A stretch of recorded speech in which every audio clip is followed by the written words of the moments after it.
It's 11:59 America, and this is Uncle Ponery with news, videos, and podcasts until dawn. Right now, I've got a few words for our brothers and sisters out there in the YouTube demonetized zone. ATM fees celebrate their 50th birthday today. ATM fees celebrate their 50th birthday today.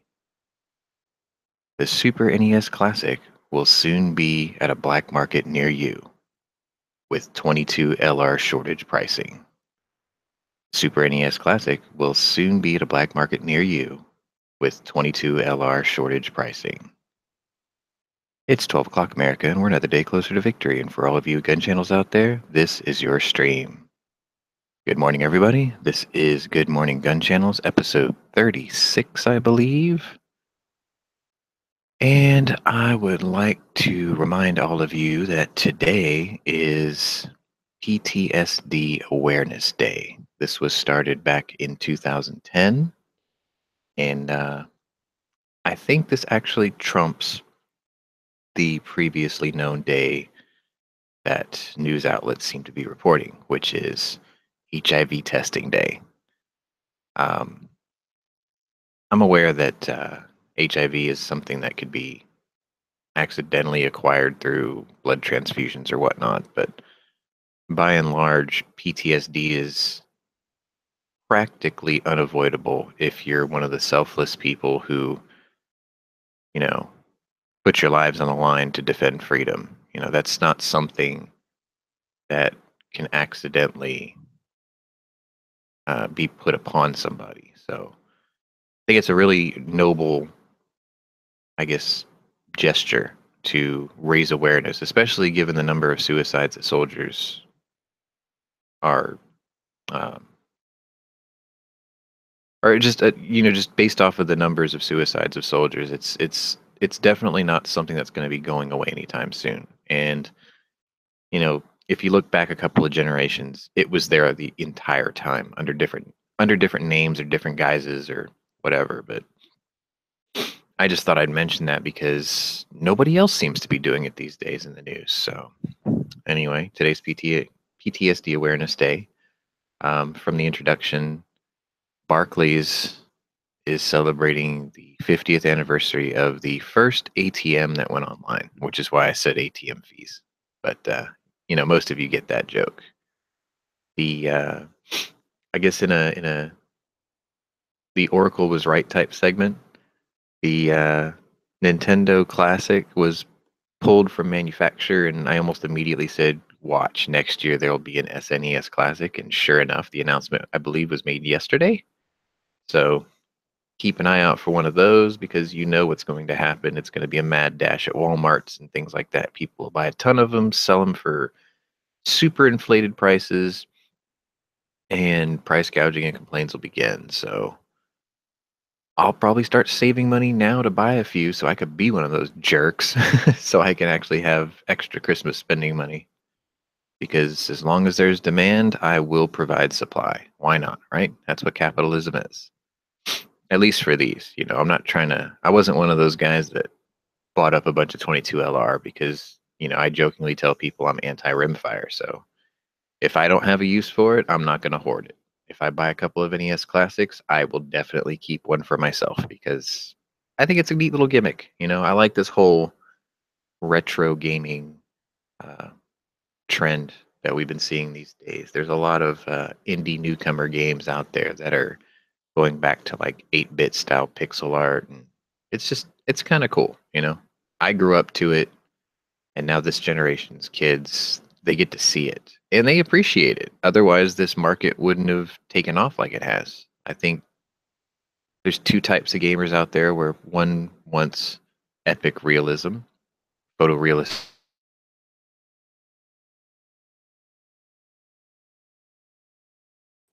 and there's still an appreciation for the simpler things in like pixel art, which is an art within itself. So there's room for it, definitely.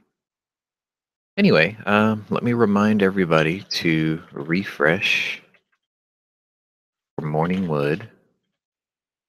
This is something I say to people there out there in gun channels, to refresh their page so they realize that there is a stream going on. Let me make sure that I close all my chat room tabs at the house because I will memory leak and then we will have no chat. So for those of you on gun channels, if you still experience page crashes and oddities like that, just let me show you before I let everyone in here. All right, so this will be the page here, gun channels, right? And if you're ever experiencing any issues where your page crashes or whatnot, you could just go right down here where it says chat rooms, and then you'll see the chat room tabs here. I just closed mine already, but just close that tab where this goes blank and minimize it. And that way, no memory leaks. I thought this was something that was solved in the last couple of updates, but apparently it reared its ugly head last week on episode 35, which is why it was cut short. But anyway, that's just how you do that. All right, so I've already told people to refresh for Morning Wood. Let me get the links out.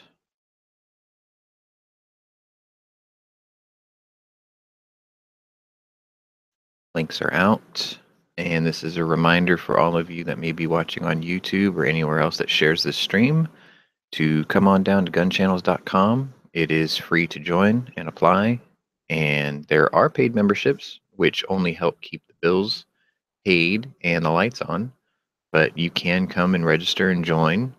You don't even have to use your real name. I mean, just look at the chat list. You can use an alias. It's perfectly fine. Most of us know each other by name just because we're familiar with one another, but you can come in and join on the conversation. You can join the panels,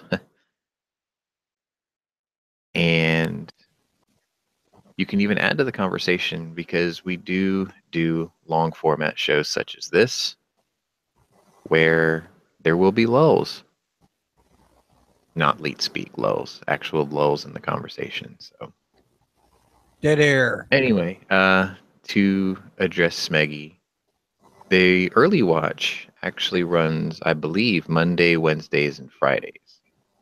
Tuesdays and Thursdays seem to still be my gig, which is why I went ahead and started a little early, because I got to take my happy ass to work.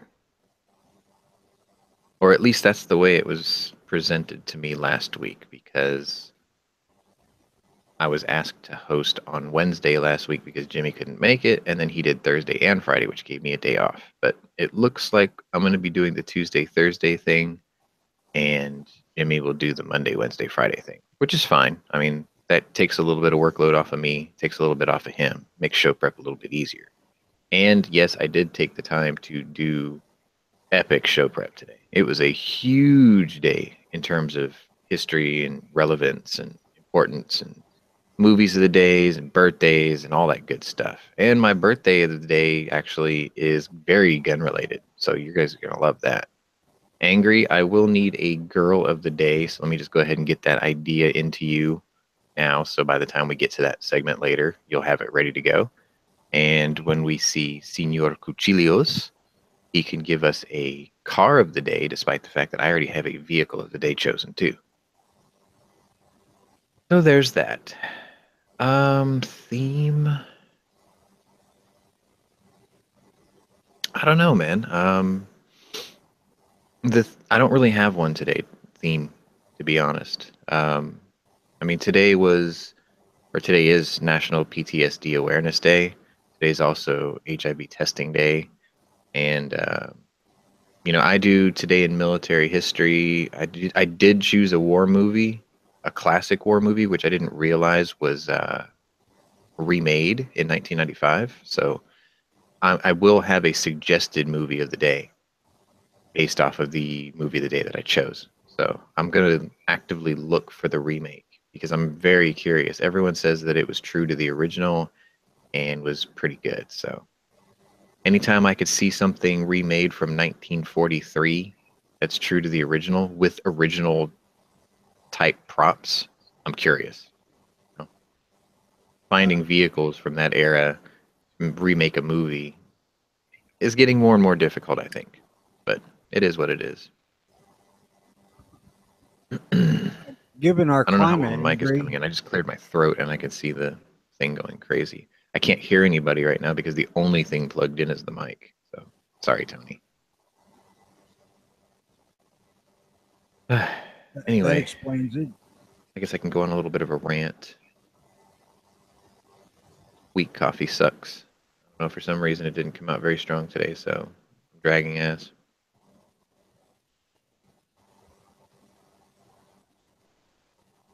Oh, that's true. Yeah. So for all of you out there yesterday who cashed in at the last second and contributed to the Guns of the Old West Kickstarter, thank you. Um, I don't know what the latest figures are. I know that G-Webs did have a total in his mind that he was looking for. So I hope he reached it. I mean, it seemed like a very achievable goal. And, the last days of Kickstarters are generally a mad dash. So I really hope it worked out. Uh, I noticed Smeggy said that he passed out pretty hard last night. I actually did too. It was, I don't know, it was weird. I'm going to blame the Russians and contrails, I guess, because I got home and did the dinner thing and spent some time with the family. And the next thing I knew, I was out. I usually talk to a few friends, including Darkhound, who is an occasional member of Gunchannels. It's just I haven't seen him lately, just because he can't jump into the chats because of where his computer's set up these days. Too much background noise. But yeah, I'm usually gaming with him until about midnight every day before I go to bed. And yesterday it just wasn't happening. I think I passed out at like 10 o'clock or something. Why I'm up so early today, which isn't early. I know most people are at work already. I keep telling people I have banker's hours. I'm one of those lucky people, I guess. Gun Channel's dating ended early. Oh, that's what I wanted to mention. Okay, yeah, thanks for saying that. Um, so I read this story today. Let me pull it back up real quick. This is just amazing. Like, I'm gonna actually I write to my governor actively because my governor is badass. You don't know, I'm from Texas. And in Texas, we have Governor Greg Abbott, who is a man in a wheelchair and is also a man who wagers at the gun range from his wheelchair.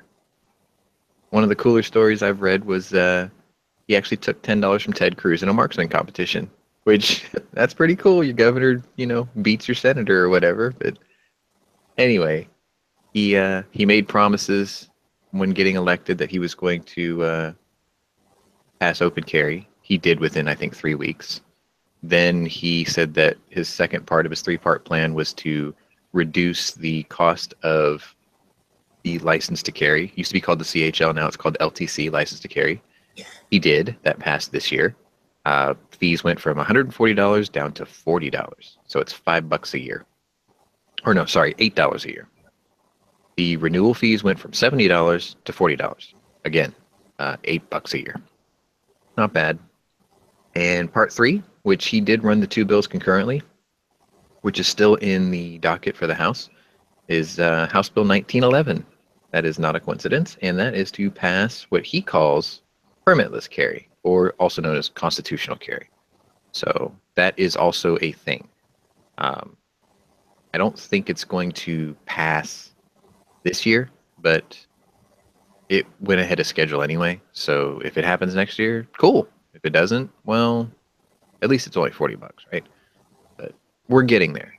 Texas is slowly evolving into the gun-friendly state that most people thought it was, which is fine. I'm cool with that because at least it's going in the right direction. If it was going backwards, I'd be pissed. Anyway, the thing I wanted to talk about that I'm going to write my governor later is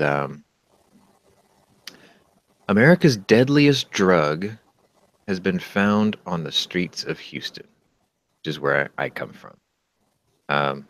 Flippy jokes that this place is like a cesspool and a hellhole, and there are elements of our town or city that are like that, usually towards the east or in the north side. But I'm sort of in the burbs in the southwest, where it's pretty nice, actually. I'm kind of grateful or thankful that I have good taste in neighborhoods when I bought my house. But anyway, America's deadliest drug. Uh, Was typically used to sedate elephants. Carfentanil is an opioid that is 100 times more powerful than fentanyl and 10,000 times more potent than morphine. It was first manufactured in the 1970s. Now, here's the deal. Here's the deal. How do they know it's 10,000 times more potent than morphine? How do they know this? Who gauges this, first of all? And if that's the case, why aren't we using this as the lethal injection drug for death penalties? Because this seems to, we're always about, the Eighth Amendment is always about not administering cruel and unusual punishment. And I have my reservations about the Eighth, but I understand why they have it. So it seems like this is the perfect drug to administer because you're going to go out high as fuck. And so that is not cruel. It's not particularly unusual either. So I don't know. I'm going to write my governor and suggest that this is used because, there's this whole hoopla and stink about um, the usage of the current drugs or whatever that's being used and how they don't work for people writhing in pain on the gurney or whatever. So if we're going to have lethal injections, it might as well be this because it says I did a little bit of research on this stuff and supposedly in its powdered form, it looks like table salt. Ingesting a single grain of this drug can be fatal. So, if you have these in pill form and you crush it and you water it down or whatever and you stick this into somebody's vein, I think it's gonna work if a single grain will do the job, you know? It doesn't seem like it would be difficult to manufacture if fucking drug dealers already have it. They're typically using it because they cut it and they mix it into heroin. So they make it powerful and they could divvy it up and make more money off of it by volume, I guess. It's just if they overdo it, then they're going to kill their market, which is stupid. But then again, most people who peddle illicit drugs like that are idiots anyway, by and large. I don't know. I was a pot farmer or distributor way back, way, way back in the day, like a whole lifetime and a half ago. So I grew out of that. Besides, I used to tell people, I'm like, it's no different than a tomato. It's a plant. It's not a drug. Go look up the definition of a drug. Anyway, I've been babbling for what, 20 minutes or close to 20 minutes. I should probably take my happy ass to work. Let me go ahead and repost the link one more time. And I've got to email it to myself so I can get it on my phone by the time I get to work. And I will see you gentlemen within an hour. Traffic, permitting or whatever. But good morning, and I'll see you guys soon. Tony's here. Anyone else who jumps in, go ahead and roll the show for a bit, and I'll see you as soon as I can get in.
Do you hear me?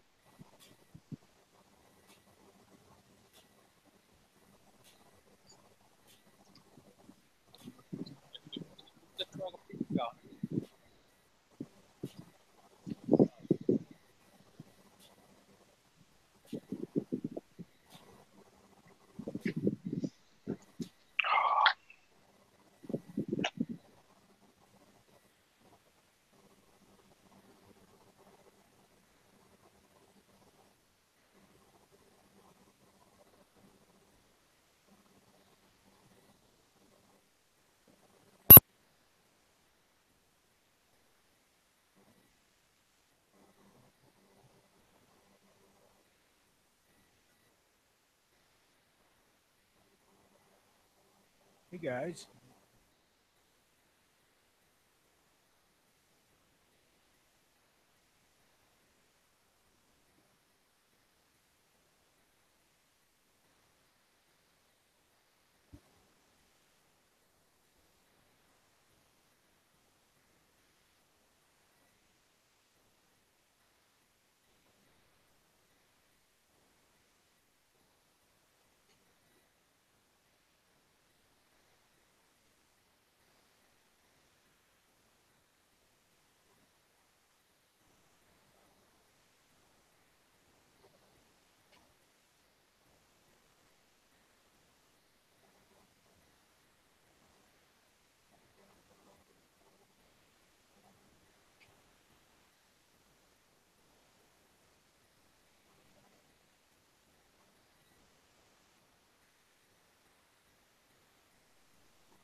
Okay, okay. Do you notice logo?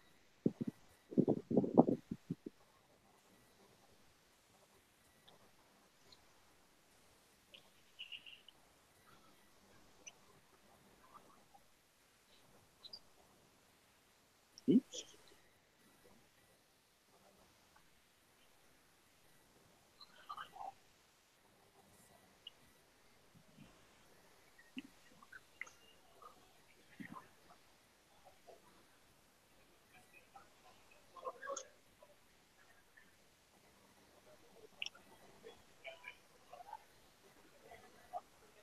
Oh fuck.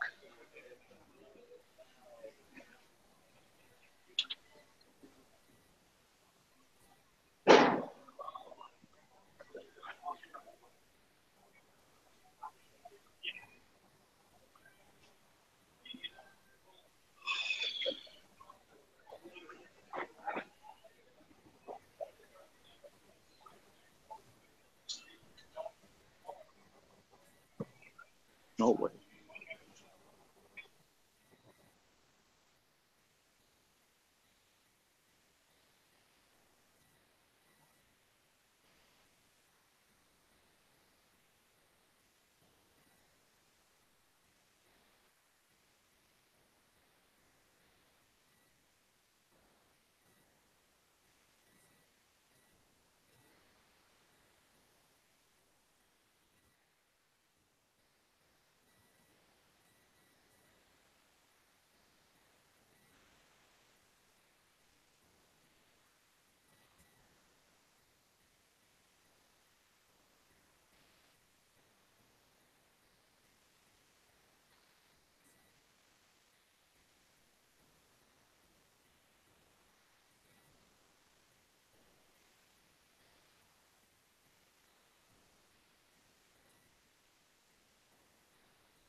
Yo.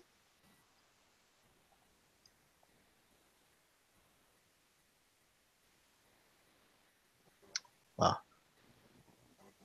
Yo, what? What's up? Nothing. Haven't been around for a while, so I figured I'd jump in and say, hey, how's it going? It's dead right now. Yeah, I noticed that, you know. Where's the conversation at? That's why we can't let stray pandas from Texas in here. Well, it's just the pawn restarted it and then went to work. Yeah, I know. I'm just giving Flippy shit because I can. He's not here either, so it doesn't matter.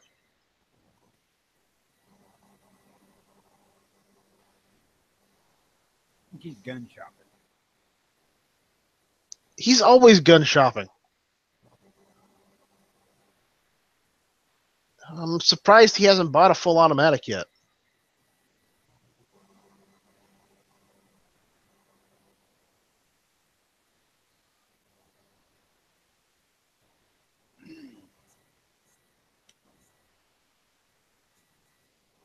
It's probably he just doesn't want to do the paperwork. That's probably what it is.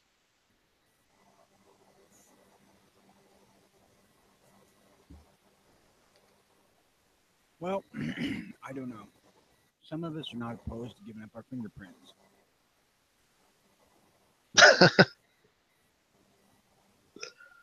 Yeah.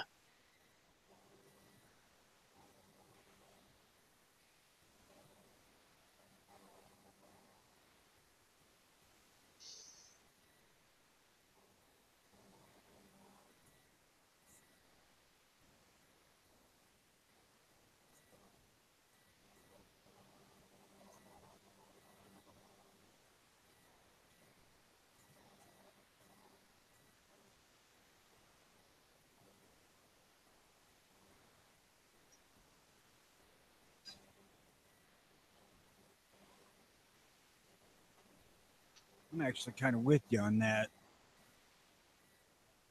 On what? That not giving up fingerprints for my freaking concealed carry permit. I mean, eventually I'll get around to doing it, but right now I don't really want to. Okay, so you know, it's not that I won't ever give them out. It's just I don't want to at the current moment. I didn't, and it was because it cost $50 to get them submitted. I'm like, fuck that. So did you get a carry permit, or did you decide not to? I got one. How did you get one without doing fingerprints? Because it's not a set in stone requirement here to give your fingerprints. They just say to make it quicker. Like, you guys got more sets of my fingerprints than I wanted to give you in the first place, so deal with it. You know, I was a licensed carrying federal employee at one point, so I had the I can carry a gun in Illinois card.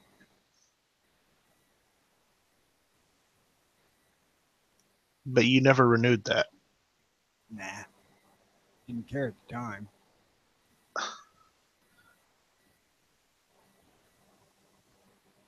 Could you go back and renew it at a later time?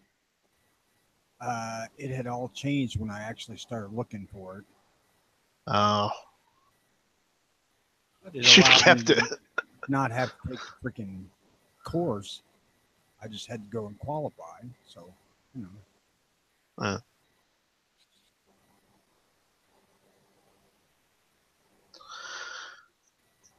So what's going on in the news today? Hear anything interesting? Not really. I mean, the Supreme Court stuff, but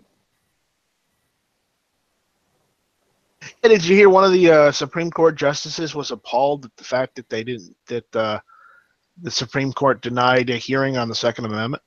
2. Well, I only heard the one justice earlier was. Well, who was the other one? Gorsuch was 1, and who's the other? Program, real program justice. It's not Kennedy. No, obviously not Kennedy. He's Democrat. Doesn't mean they're not pro-gun. That does mean they're not pro-gun. They're always on the other side, trying to take them away. So yeah, they're not pro Second Amendment.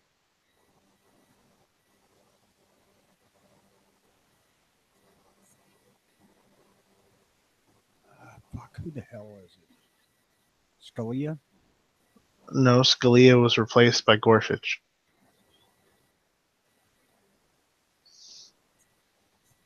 Fuck. It was one of those other ones. God damn, as soon as I would hear his name, I know it. I'll have to look now.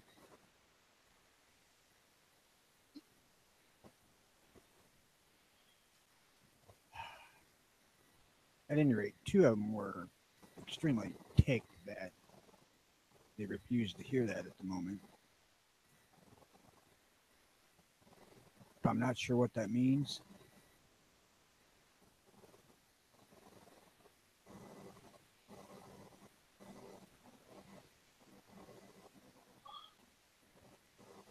I'm trying to see if I can find his find the thing about it, but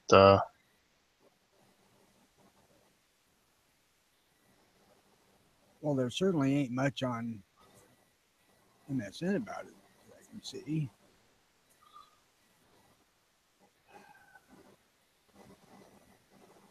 Three-quarters of the world has little or no confidence and trust. Who gives a fuck?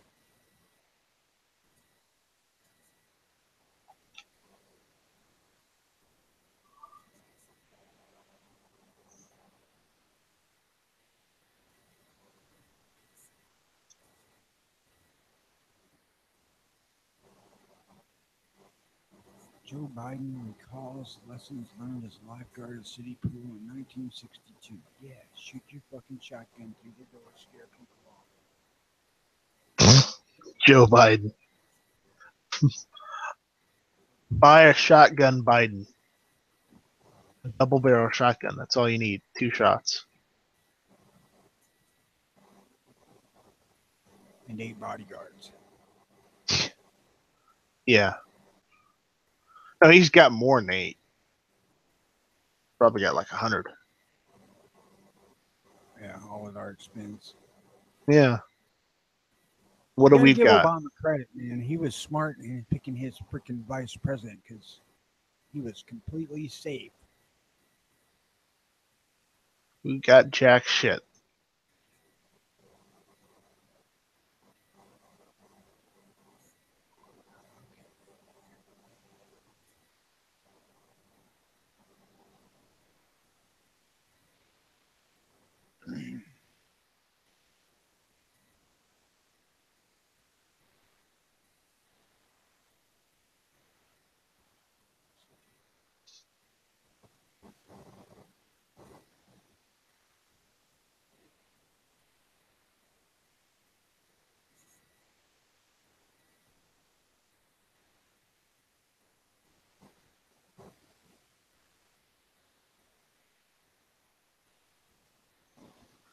I guess I'll have to go to fucking gun feeds to figure out this shit.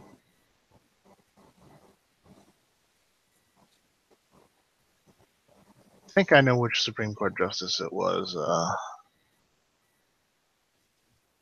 Remember his name real quick.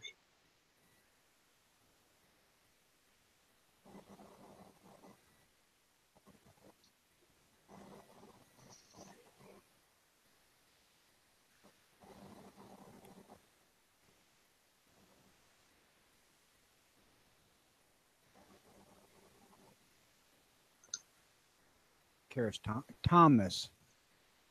Clarence Thomas? Yeah. That's the African American Supreme Court justice, Yes. right? Yeah, that's who I think it was that said that. I'm reading the article now, but that wasn't the one I was thinking of.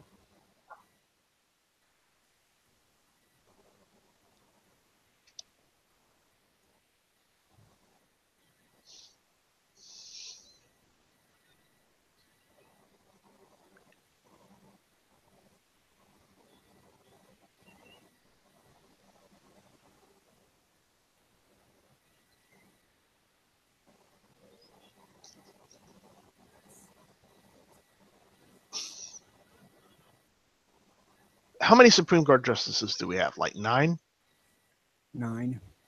9. We got 9, and only 2 of them are for the Second Amendment.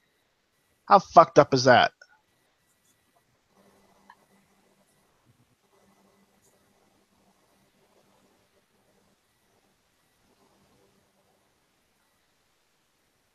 Kind of pisses me off.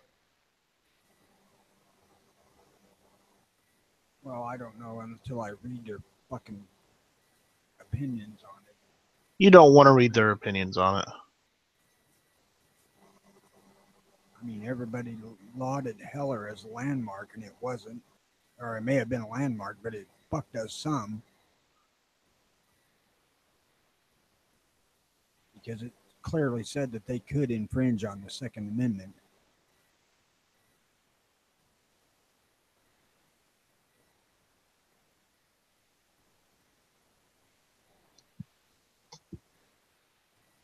We need Ginsburg to be gone and Kennedy to be gone. Whatever that last one Obama appointed to be gone. Ginsburg? No. Obama didn't appoint anyone. Yes, he did. He appointed No. 3, I think. No, I think he did he? Latino woman. Oh yeah. Which is what needs to be gone too.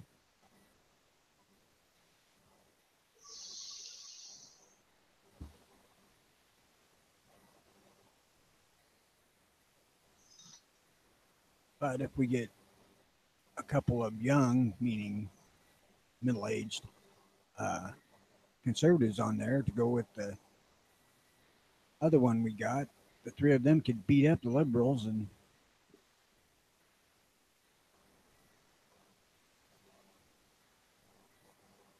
guide policy by physical strength.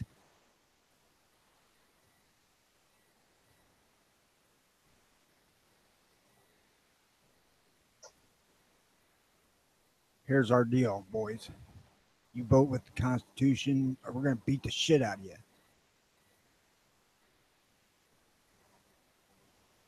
Every fucking day until you get it right. You're going to take your ass kicking.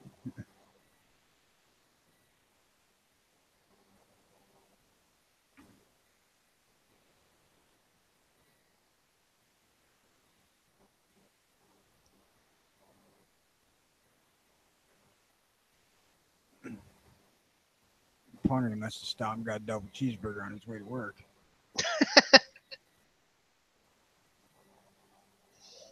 Yeah, he needs that Whataburger. Considering he got the AOK from the doctor. Well, kind of, sort of.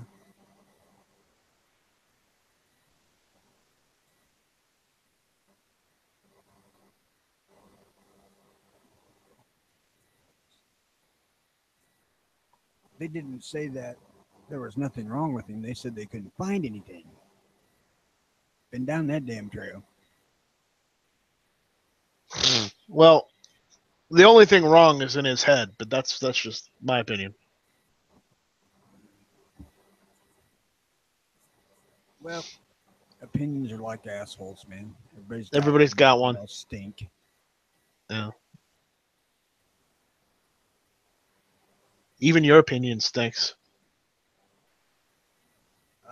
Yep, the truth does hurt. Yeah.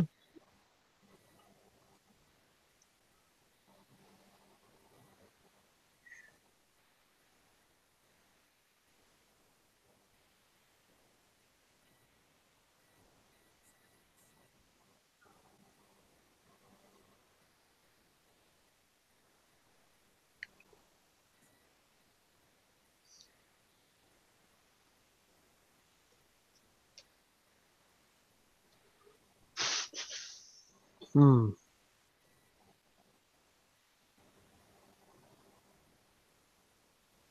I gotta figure out what I gotta do tonight for hit or miss. I don't have a topic yet. Nah. Sex and guns. Nah. Chicken. You'll be asleep. What do you care?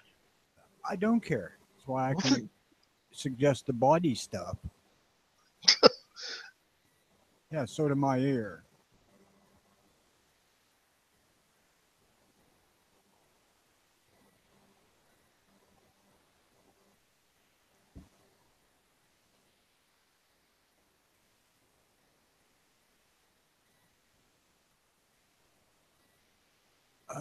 It's been a while.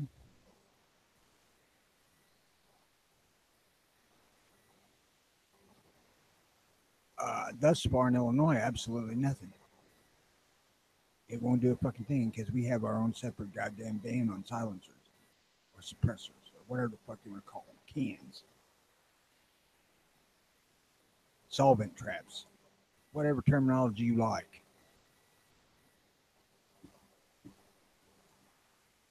I'm kind of into big bore revolvers, so the whole fucking thing's kind of a waste anyway.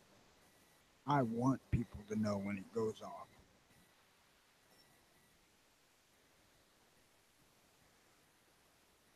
If you hear it, that means you're safe. Because I don't load that subsonic shit. I'm lying too, I do too.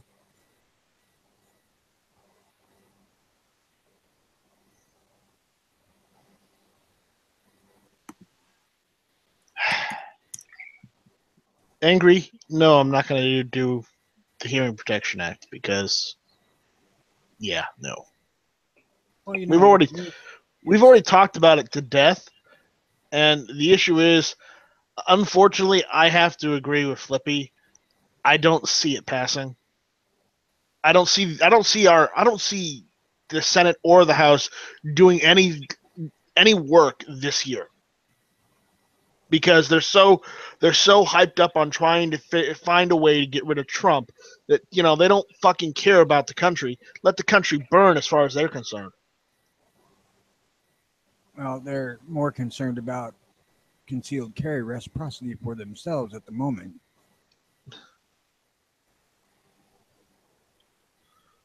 Yeah.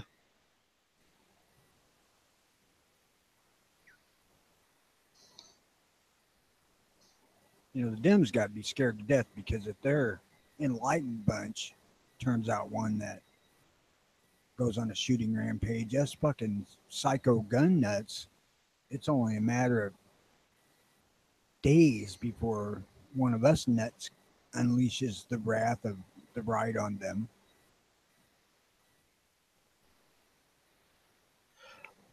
The only time we're going to unleash the wrath of the right is when we go and rebel. Or I guess rebel is not the right word. I think revolt is the right word. Because it won't just be one person. It'll be like thousands. Because we're tired of getting fucked every which way and not getting anything out of it. Besides more fucked. I think that the national carry thing's going to be stand a better chance of passing than the Hearing Protection Act. Yeah, it's got a more realistic goal. It's more realistic. I don't give a shit about the Hearing Protection Act one way or another. I could fucking care less. No, I care about the Hearing Protection Act. I just don't. NFA. I just don't see them them being able to get it off the NFA because the Democrats and the anti-gunners were able to get the Hughes Amendment on the Firearm Owners Protection Act. So different America. There is no way they're going to get it off the NFA. It was a considerably different America then than now. Have you guys seen the post of the guy who was doing the undercover work? His latest release. Have you seen it? since I don't have any idea what the hell you're talking about. No. No. There's this guy that was doing all this undercover recording of the Democrats. What's his name? Whatever. So I forgot his name. He did an undercover story with CNN, and he just recently released it. One of the producers of CNN, with 3 other reporters that he was approving his stories for, he was caught on tape admitting how corrupt and dirty their stories were because they knew the stuff wasn't true, and they knew they had no proof of all this Russian bullshit and everything else. He admitted it on videotape to the guy that was doing the undercover work. So? Trump ought to buy that motherfucker a mansion. Damn straight. No, he just released the video recently now. Not during election. It just released it now. Evidently, that's why there's 3 guys in CNN that just fucking quit. Yeah, those are the same ones. And the producer. He was the main one that admitted a lot of shit that CNN didn't have proof of anything they were reporting. Well, I haven't looked at CNN for credibility for 15 fucking years, so. Oh, yeah, we all know that, yeah. That's nothing new. I'm trying to find the guy's name because I saw the story on Facebook. I forgot what project it was. I'm sorry, I can't recall it. Oh, the aftermath is playing out in the news today. So you know what I'm talking about. Well, I know the people were just freaking forced to resign or resigned or something or other on account of the untrue story about the Russian thing. You mean the witch hunt? The modern day witch hunt? No, it wasn't what Trump said. Know about that. I blink here. Oh, serious brain fart. Oh, you are at that age. Yeah, you're right about that. Actually, I'm past that age, but that's none of your business. Well, you said it, not me. Yeah, truth. The truth shall set you free. Okay, Morpheus. Yeah, you're learning. Good. Forced to retract a Russia story. Oh, that was the one where they deleted the whole story, and they apologized. Did you see they deleted the whole story? And because it didn't meet CNN at reporting standards. And I'm reading this and I'm like, whoa, hold on. Standards. When did CNN get standards? Yeah, when did they have standards, right? Yeah. This I read is news it to me. Yeah. I mean, you're CNN. You don't have standards. I mean, like that's when you get standards, that will be news.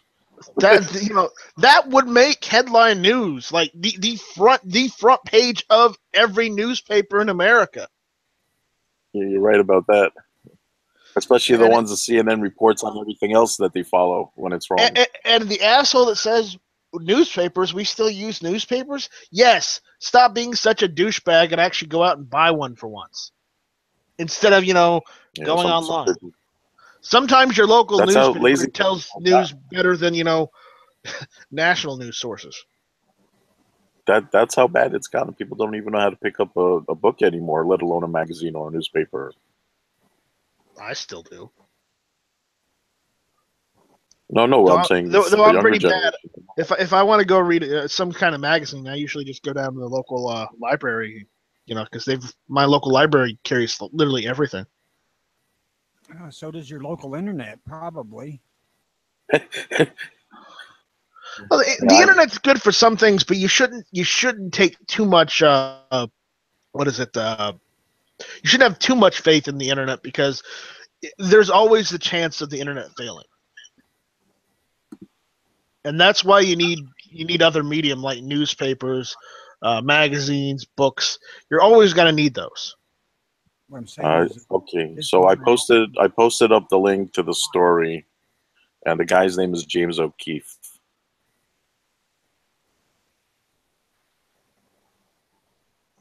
Oh, I see the Nancy Pelosi dilemma is explained.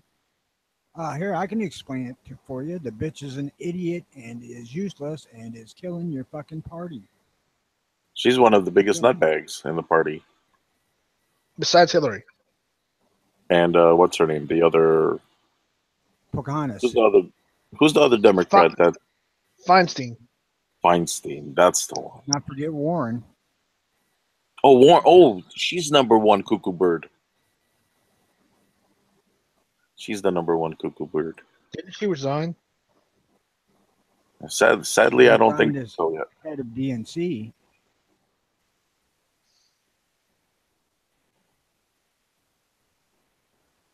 But she's still wearing her tinfoil hat.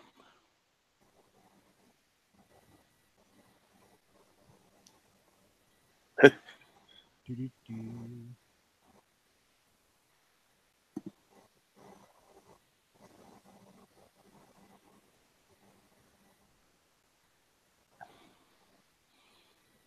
And so this link I posted, he's recording them, and they're admitting that all the stuff that they reported, they knew they had nothing to prove anything. And he's got the guy just yammering on and on and on, and he's just spilling the beans. And those were the 3 reporters that were suggested to retire or quit or whatever. Forced early retirement. That were under that producer. Yeah, let's put it in actual terms. Get the fuck out. And have a nice, and don't let the door close hit you in the face on the way out. Where the hell's Pawnery? He's here, but his mic is off, so he might have a phone call or something. He stopped to get a fucking hamburger. Okay. Oh, he's lunch surfing? No, he ain't made it in to work yet. He turned this thing on and left for work. Oh, okay, that's right. Okay. Some bitches went to Burger King, Hardee's, or Carl's Burger Heinz King. or something. Whatever fucking hamburger joint. Yeah. I'm pretty sure they have other stuff out there that are better than Burger King. Yeah, but he ain't ate a burger in how long though, man? He's probably anything will do right now. Who the hell's that? That's Who probably the hell is that? Don't worry about Shouldn't Jesse you be hosting James. the early watch? it. Jim That was House. What's yeah, there was a slight scheduling conflict. My bad. That was my fault. I forgot what days I run this thing, I guess. You mean what you mean is you were hanging out with Heavy B too late last night to get on and early watch this morning. No, I Watch kicked his Monday, ass. Wednesdays, and Fridays. Look at the fucking page. Yeah, and I kicked his ass out with like 8, 9 maybe. Like, you got to go, motherfucker. Nah, I'm just joking. Yeah, that's after you guys got on and just wailed on Never Enough Ammo's chat. Gallivanted. Gallivanted. There we go. I hope you sent them home with a nice take-home prize. Yeah, everyone leaves with a prize. Sometimes you just got to Jimmy tell your James, that's how we friends. roll. Sometimes you just got to tell your friends, look, man, I got a wife and I want to fuck her. Get out. It's either you or the wife. Take your pick. Oh my god. And you aren't as pretty as she is. Yeah, nah. Yeah, that's true. I feel like Heavy would try to take charge, and I don't think I would like that. I don't think any of us would I don't think think you would anyone like would want that. Oh shit! So what's up, fellas? What I miss? Anything new and exciting? We've already ascertained that no. No. We were trying to, but no. Some bitch, my wife just walked in and handed me 244 Magnum cases that she found down at the park. Yeah.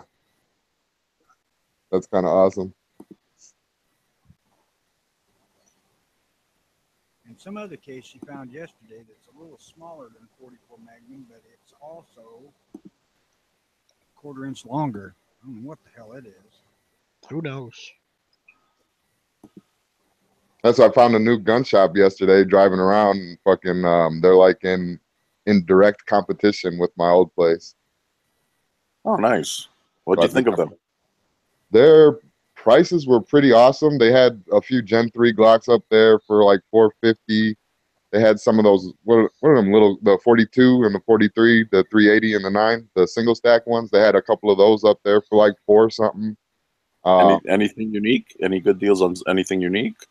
Let me see. They had AK pistol, but it was the one that was rechambered in 5.56 or 223.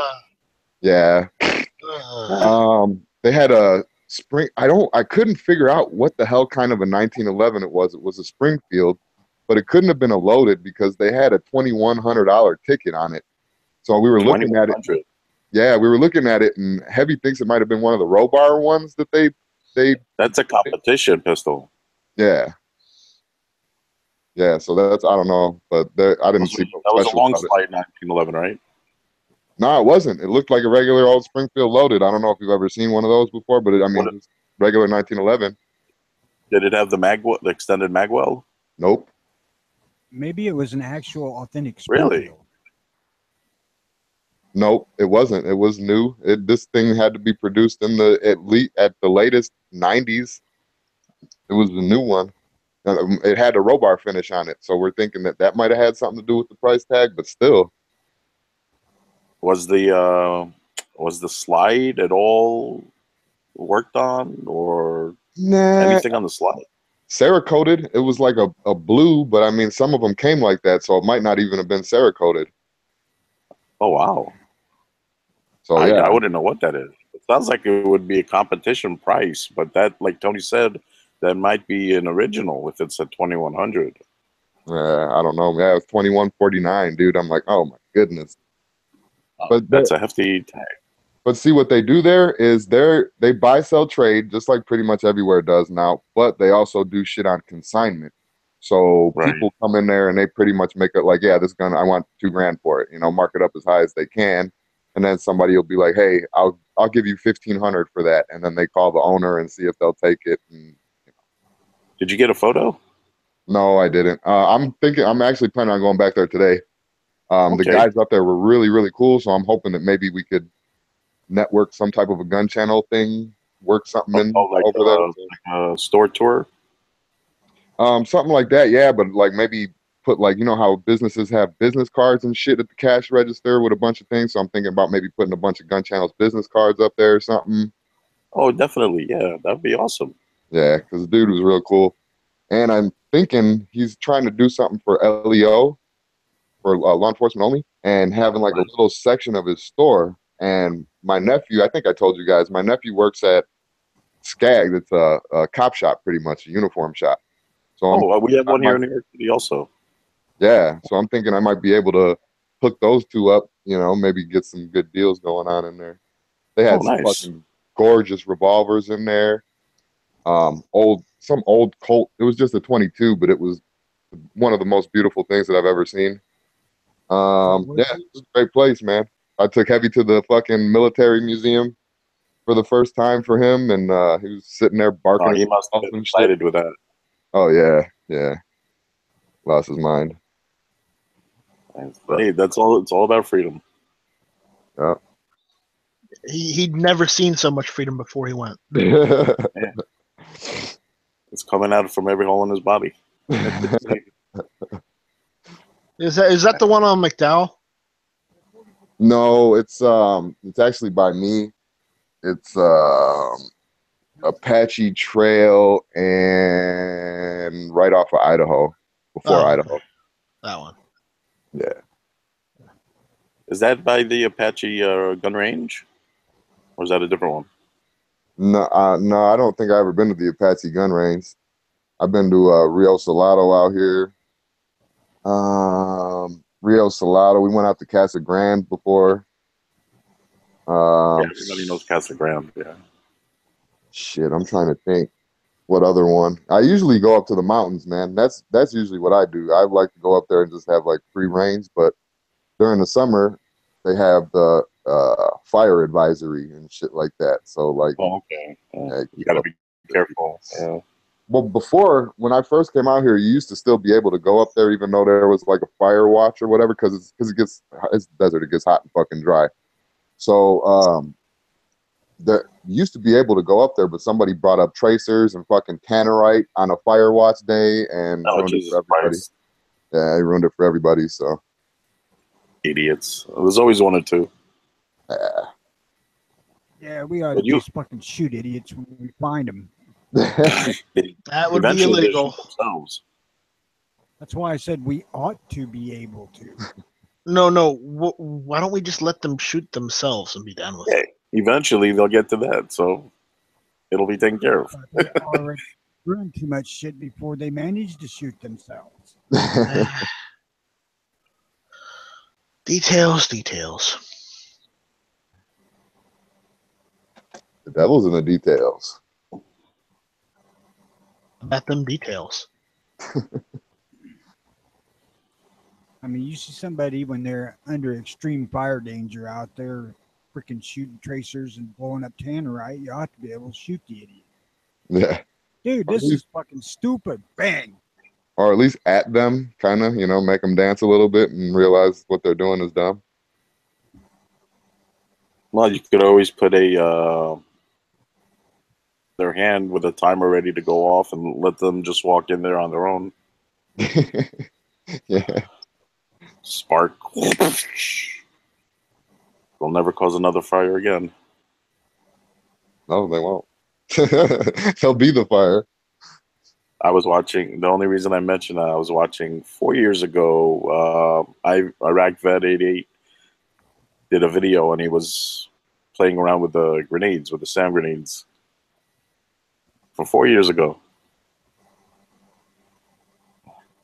Yeah, I think it was a while back, but I think I saw what you were talking about.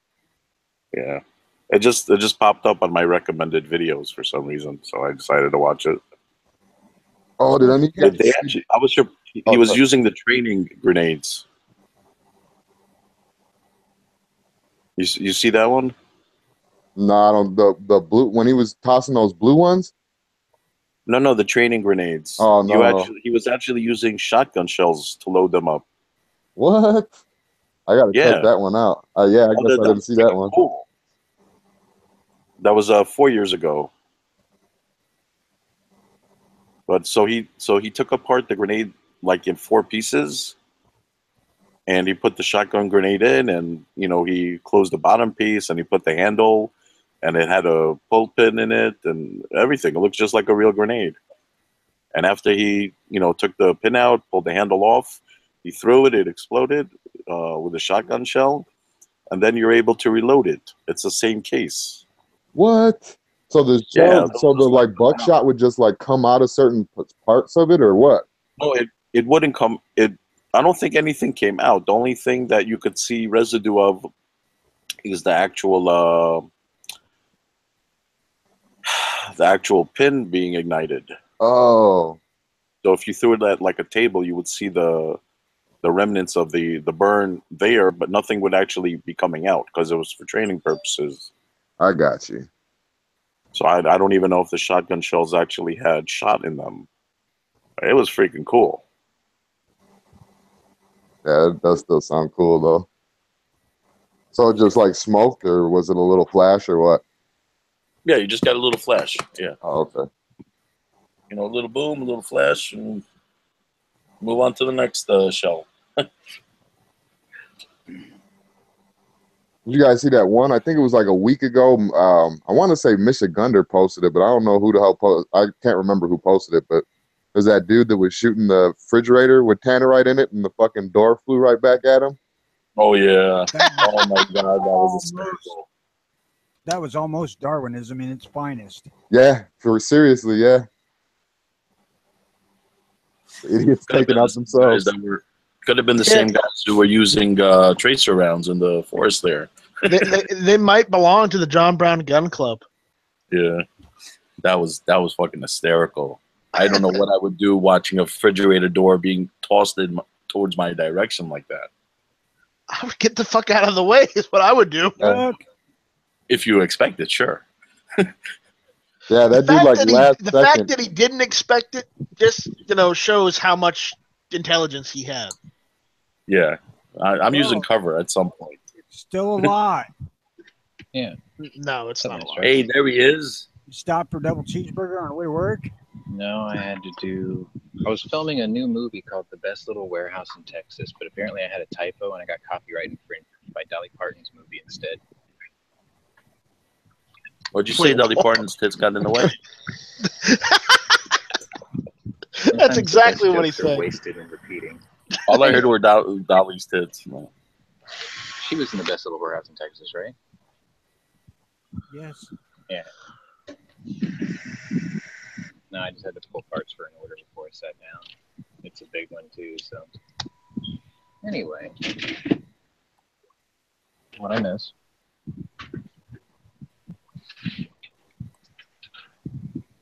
Oh wait, why's my camera on? Yeah, why is your camera on? We can only see the ceiling. Sorry. I don't have room to put it down next to me. He's got a nice looking ceiling. Leave him alone. Well, now we know what John likes to look at. Yeah, show me the top. That's the only thing he's got to look forward to in New York. Staring at the ceiling. Not even that. About as exciting Not even as that, beige wow. wallpaper paste. You take what you can get, you know. I tried that when I was a kid, man. I tried to count the bumps in the stucco when I was little. I lost interest immediately. The texture on my bedroom ceiling, it's like little mountains. They're real sharp points, And if you stare at them hard enough, like it creates an optical illusion where instead of them they invert. It's really strange. Like the ceiling fan light messes with them. You just stare at it long enough, they go innie instead of outie. But anyway, enough of that. I wonder about you, Puck. Well, yeah, I could do the same thing with the paint. That they like splashed white paint into green paint, and I could make little people if I stare at it long enough. Yeah. Jimmy, I did the same thing, but after I got to 42, I figured that was enough. Yeah. It's time to do something else. It's 42. It's the meaning of life. There we go. We're done. I do see shit in like I put down the tile in my bathroom like 25 years ago, and I cracked one of them, and it's aged, and there's this crack in there I call it the lion of my bathroom because it looks like a lion walking. My dad's like, "You're weird." Who is on camera very loud? What are we looking at?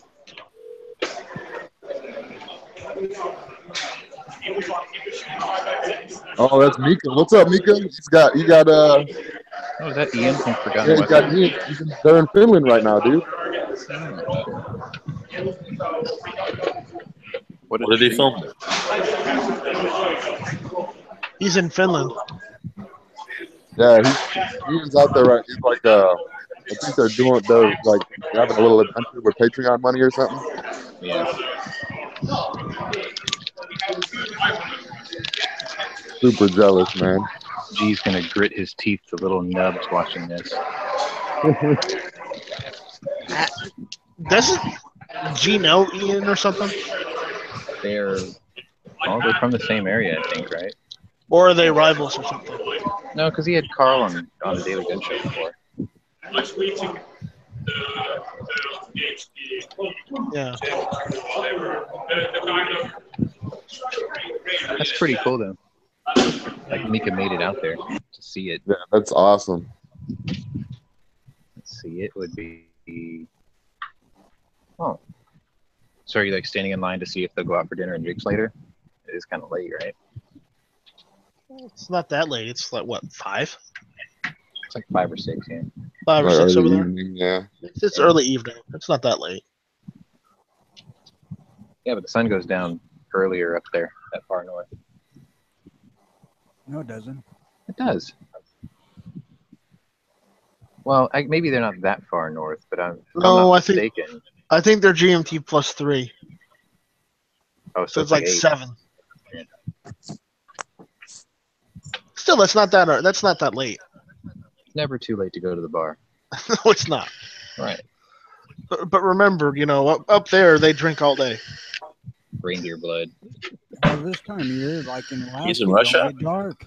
No, he's in Finland. Finns Yeah. are awesome. Oh. You know it takes 3 years to get your driver's license there? What? Yeah. But they teach you how to be a rally car driver before you get your license. Where? Oh no shit. Finland, yeah. Like you have to learn how to drive on a skid pad and loose terrain, rough roads, things like that. You have to go through all that shit. You have to qualify and all of those things before you get a license. That's why This the is how Finnish you have the drift best rally around a drivers. corner and shit. Yeah. Exactly. Like there was a You guys time where watch- the Finns actually ruled the rally car circuit because they're like epic drivers. If you guys watch Top Gear, you know all these Yeah. automotive facts. Yeah, James May actually learned how to drift with Mika Hakkinen in a 190E Cosworth too. Fucking badass.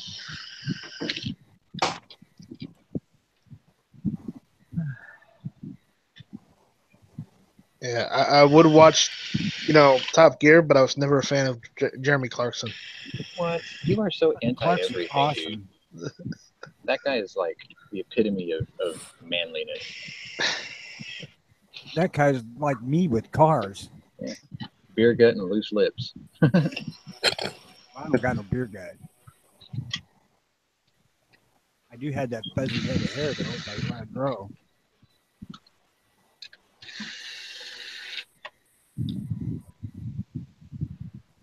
So anyway, what's the word on the Share Act being discussed in Congress today?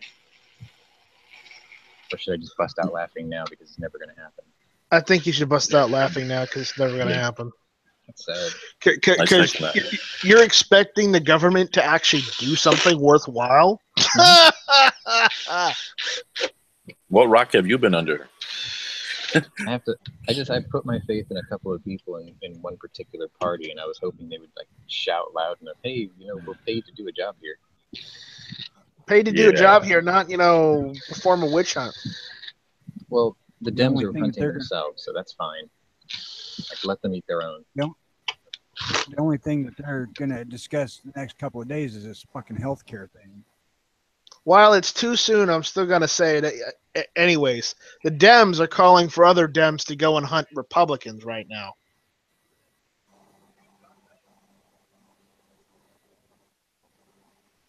Oh yeah, dude. I see how they slip that little shit in there, like, we need to do something about this, and then talk about something else and stuff like that. Like, people, they're mind fucking people right now. Call me a conspiracy theorist. I don't give a shit. Yeah. MK They're- Ultra. They have squandered over half of the first president's year doing nothing. I'm going to go get some lunch channels. I'll see you later. Later, man. But I can't take much more of this.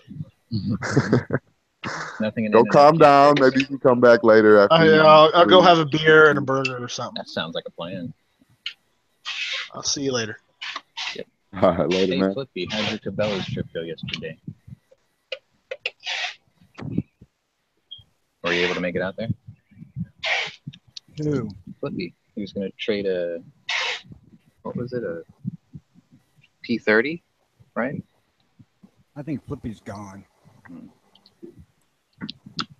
think he was trying to trade a P30L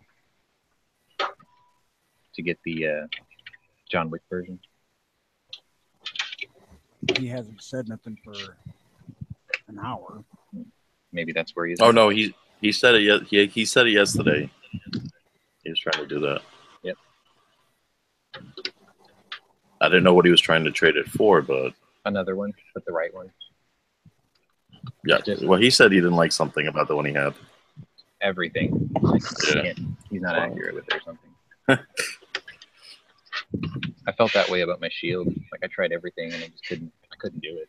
So I got rid of it. Like everyone's like, "Oh yeah, you can get accurate with a shield. All you have to do is drop another $150 on an Apex trigger." I'm like, that's ridiculous. I don't know, I'm I sure there shot are people out there who that. can do it. I shot that one dude from Bulldog from YouTube. He's usually on like Matt's chats and stuff. When I was shooting with him, I shot his shield. Was it a 40? Was it a 40? Mine was a No, 40. no. I'm sorry. It was a 9. My bad. Okay. But Yeah, I mean, that doesn't count. but still, nonetheless, though, I mean, it wasn't that bad of a trigger. I don't know. Have you ever shot one before? Yeah, I've had one. It's just Oh, well, then, there's okay. two types of shield owners. There's those who they can work the trigger, they're okay with it, and those who absolutely hate it. And it's like I gave it a fair shake for over 2 years or over a year, and I couldn't do it. I'm just like, nope, and I'm not dropping more money into it. So I traded it. But that's how I got my night guard. So I mean, I'm not upset about it at all. Actually, shit, that was like 3 or 4 years ago. Well, at that price range, people aren't expecting to have to spend $150 on a new trigger. Well, yeah, because my Beretta is brilliant right out of the box, and it was about the same price. Right. That's a Beretta. Right. How many people drop $500 on a Glock only to figure to put another 500 worth of shit in it? Well, how else do you expect to achieve quote perfection? Glock it up. Hey, speaking of that fucking Beretta, man, I don't know if Moon's out there right now or not, but what's up with that trigger sear shit? What do you I mean? don't like that. The like sear pops up when you pull the trigger. Oh, you talking about that little pin that comes up? That was fucking gross. I don't know.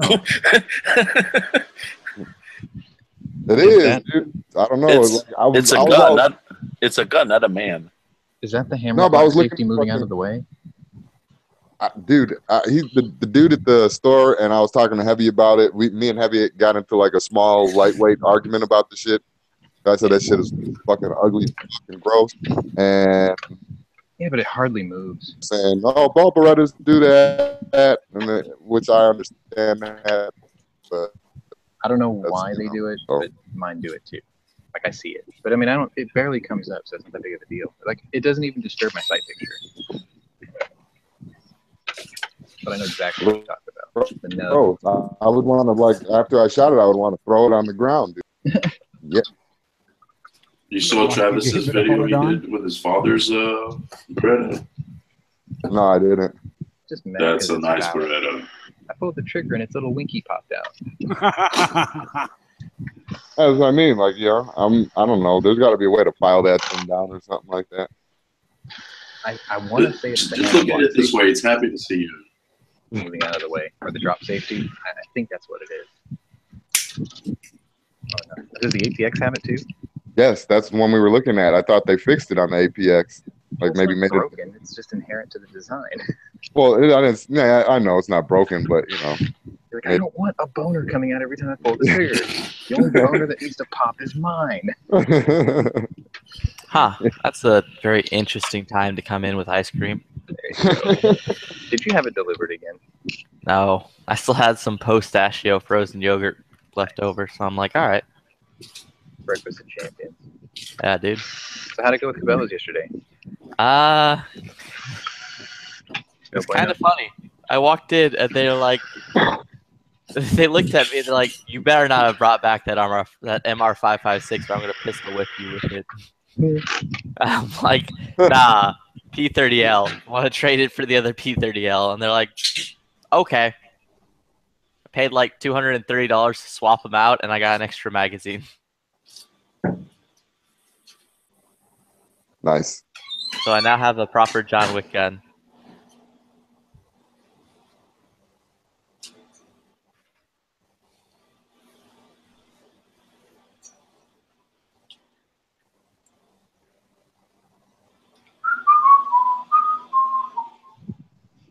But like, I was the TRRR8 a little bit further down now. I don't know, dude. Like, I have not heard back from them, so That was you, Flippy, yesterday, going crazy with the TRR8. no. What was that in the chat room yesterday? He was going all heavy on the TRR8. I think that's been everyone since I've been saying the TRRR8. All right. Since I throw in like 8 R's, I everyone's think a like, terrier makes that noise when you're calling out the gun. ah, dude. It's like, you know, you've seen that movie, John Wick, but you haven't seen the sequel, John Wick's dog. Where's John Wick who gets murdered, and John Wick's dog goes on a killing rampage? The alternate Oh, telling. that would have been kick-ass. In a different universe and shit. Yeah. I know. He killed 3 dogs with a milk bone. Yeah, it's so funny, dude. But yeah, no, so I went in, talked to the dude. Like my experience at Chabella's has been like fairly good with like the gun buying people. They're always like mad friendly. Like we literally sat there talking about ammo for like 20 minutes. Like HSTs and all types of other shenanigans. Did you serve you tea? No, they did not. But I can't drink anything other than water, so. No tea and crumpets. That's just rude. Wait, why? No, with the names like Chevelle, you figured they'd be English. No, the water thing. Is there a reason? Is like a medical reason behind it, or? No, the Lord told me to drink only water. Really? Yep. Who? No beer, no nothing, huh? Yep. Seriously? Straight up, just been water for the last 6 months. Are you trying to you lose weight poor or thing. something? No, just what God told me to do. Oh, Who? So I'm like, okay. I go through like. The Lord, the big dude in heaven. Oh, I probably I go thought through you 2 were saying gallons a day at the somebody's shop. name. or something. Nah, dude, I'm talking about Lord, the like Oh, okay. the pop star. Talking about John Moses Browning.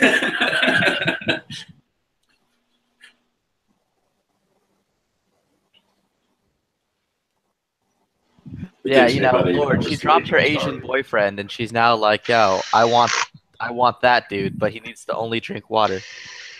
I still think she looks a little bit like Smeagol. Just saying. Yeah, she's not a very attractive lady. No. Yeah, she is very dude-like in her face. Very Gollum-like. She's very Randy Smith-like. Aw. Oh, see, that's scary.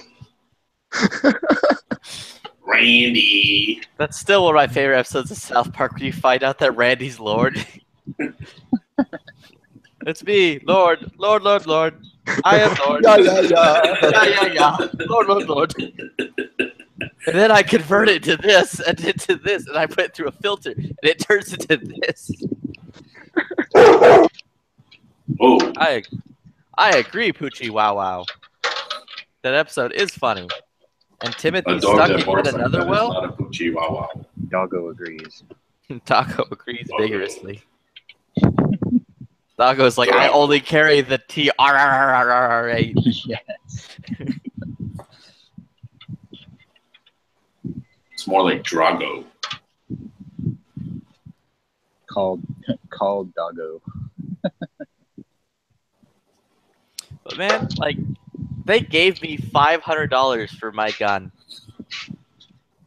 That H&K that I paid only $400 for, with like Oh, nice. a ton of magazines. Chabella's gave me $500 for just for that gun and just one magazine. And did they buy the rest of the mags from you? No, because I just traded them that gun for the same gun. Oh, nice. Because I didn't have the John Wick edition. And literally, the guy's like, dude, there's like no difference between the two of these. I'm like, oh, John Wick. And he's like, I understand. Come with me, sir. But dude, like, Oh, so you Yeah. made out like a bandit. Nice. yeah, no. So I'm like, I'm not as down on the Chabella's. Chabella's is, or at least the Chabella's by me isn't that bad. Like the dudes, guns are overpriced, but like they're super friendly. Well, I mean, they upped your trade-in because of the sites that were on it too, right? I don't think they honestly cared. The dude, like, the entire time was like, if you could, he was telling me straight up, he's like, yo, if you could find the original sites this came with, I'll let you swap them out. And you can, like, just have your sites back. You couldn't And I'm swap like- them for the one that was on the gun you got? Yeah, and I'm like, well, because they don't do that in shop. So I'd have to, like, take my gun to another place, Oh, okay. get the sites swapped out, and then bring it in. Got it. And I was just like, nah, dude, I'm not about it. It's chill. Like, they didn't really care all that much. The sites didn't really add any value to it. What added all the value is the fact that it was an LEM. Oh, nice. Because, like, apparently LEMs are, like, $300 more than a regular P30L. Why? I don't know. I think because it comes with the different sites also, right? No. Yeah, It's basically it's night sights and it has an extra magazine. The main thing to do with it is its trigger. It's not a double action, single action trigger. It's only a single action trigger. Oh, okay. Yeah, that makes sense.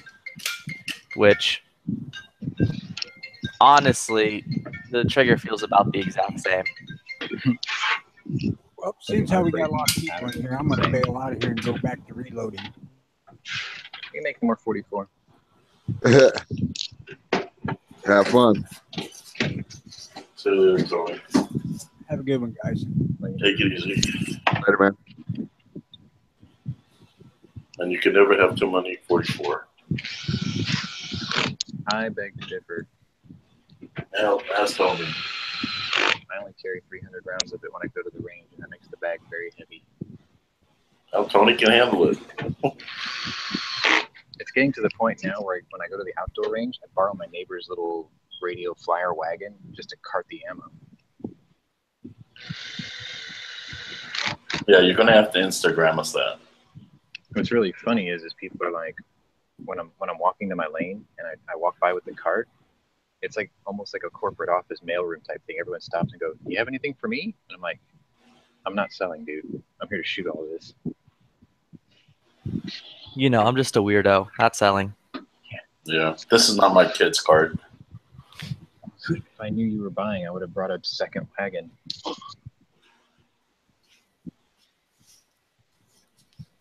A bigger wagon. A used We're going to need a bigger wagon. Yeah. I would have brought the 5 Series Touring, okay? That wagon. I got a friend up down here who built one, a really nice one. He took a E39 wagon. It's got the 4.4 liter V8. He twin turboed it and swapped in a 6-speed manual. Holy shit. In a wagon? Yeah. Like a Red Ryder wagon. No, a BMW Touring. I was just sitting here going, hold on, what? What are you saying to me, son? He souped up his Red Ryder. The car he's working on now is an E34 wagon, and he's putting in a what is it, 5.3 liter V12, something like that. The BMW V12 is going in it with 6 speed. I'm like, holy shit. Yeah, dude, I'm not about this current trend in Europe of engines getting tinier. Turbos are getting bigger and more plentiful. Yeah, like everything now is like a 4-cylinder. I'm like, I feel weird about that, dude. Have you ever seen the Lancer Evolution? I think it's called the MQ420. It's a No. 4-cylinder. It's a 420 horsepower 4-cylinder. Holy shit. Yeah. Wow. Seriously? Yeah, it's massive. Like the Damn. turbo on it. I think it's only a single turbo, but it's the size of like a 12-inch dog dish. It's gigantic. If that thing is not screwed in tight, it'll be about 10 miles ahead of the car. It takes forever for it to spool. Damn. Why would you put something so heavy in something so small? Well, it's not heavy. It's just big. Like the Yeah. vanes on it are gigantic. They feed it with a smaller turbo to get rid of the lag. Oh, because they still use those shift gears, right? 420 horsepower force. Also, dude, like last night, I spent like 20 minutes scraping frog lube out of this gun. Like the internals were like soaked in frog lube, and like the rest of the gun was just dripping with just oil. Let's dump Like- this and pull it out. Yeah, like literally, I pull it out of the box and the gun's dripping, dude. And I'm just like, what? Did you talk dirty to it before you took it out of the box or something? Nah, dude, it was just eager to play. See, dirty joke in there. hmm So I whipped it out, There you go. spent the like 20 minutes wiping it down and like scraping all of the frog lube out of it. And then I re-oiled it correctly and put it back away. But these sights kind of suck that are on it. Because they're not real night sights. They're those like a luminescent painted one, so you have to like charge it with a light before they'll work.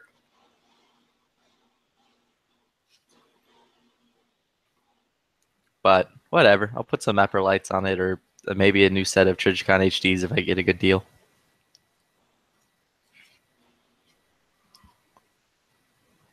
That could have been the reason why the guy offered you to swap your sights out before you gave it in. Probably. Like they were all just trying to be bros. They were all really friendly. Yeah.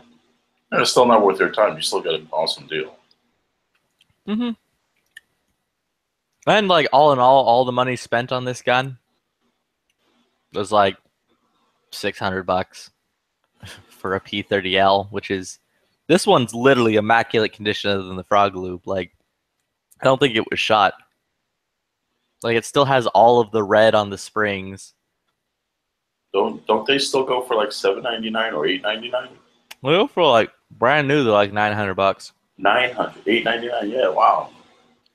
Yeah, you definitely got a good deal. And then I have like now 6 or 7 magazines for that gun, which those magazines are like $40 a piece. And the magazines are original also? Mm-hmm. Yeah, save yourself a few dollars there. I don't think like H&K, or I don't think that anyone makes VP9 mags other than H&K. You're still looking to get a VP9? Or who was looking to get the VP9S, I think? At some point, if I continue on my goal of wanting to own every HK.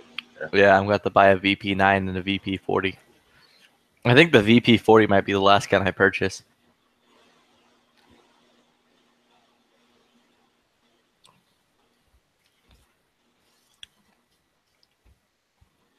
Because 40s suck. And the VP40 is just like a garbage gun. Do they make a 45? Oh, shots fired.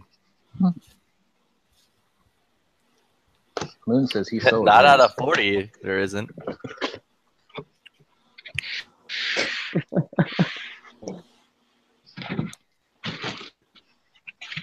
Fat Heavy is in here, man. He could tell you about some 135 grain Powerball that fucking smokes everything.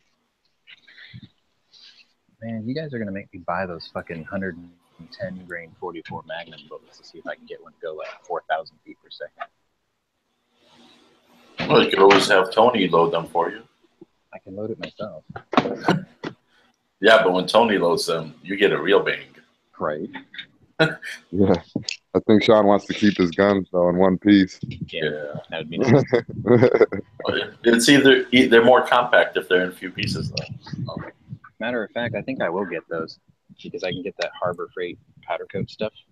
I can make them blue, and then I'll do a video of me shooting one if I can get it up to like, I think realistically I can get it up to maybe 3,000 feet per second. And then I'll send a couple to Tony and call him the little blue pill. Dude, I was looking at some crap. What the hell was it? I want to say Liberty, but they were like 90 grain 45 bullets, dude. Oh yeah, Liberty Civil Defense. Those things are awesome. Like shit. The wound cavity of a bullet going as fast as those are ridiculous. Like their 10 millimeter goes something like 2,800 feet a second. What the hell? Yeah, the dude, their 10 millimeter. Yeah, I was looking that shit up. It goes like rifle fucking speeds. Because they're light and they're solid. So. Yeah, dude, they will fucking tear through everything. I want to get some of those because I haven't decided yet if I was going to sell the Taurus, but I'm going to try to get some of those so I can shoot some real quick. If you sell the Taurus, then you're going to have to start looking for a 460. It has to be my next move. Yeah. Because that's what I originally wanted anyway, so. You might as well go 50 cal or 330. No, we're talking pistols. Yeah, No, dude, you need to just get an MR556. Match the race.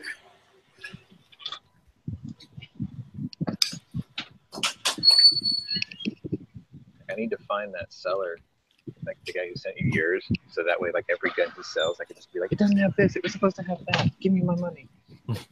He'll be out of business in a week. Or either that, or he'll fire his guy who does the purchasing.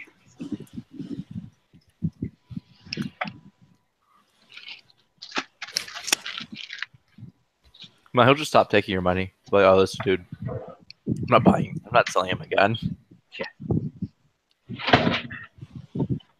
That's Weren't the you son of a trying to- bitch that was in here last week. Weren't you trying to build a Black Hawk Down rifle, or did you already do that? I was going to, but then Troy made it. And made it for cheaper than I could build it for, so I'm like, huh.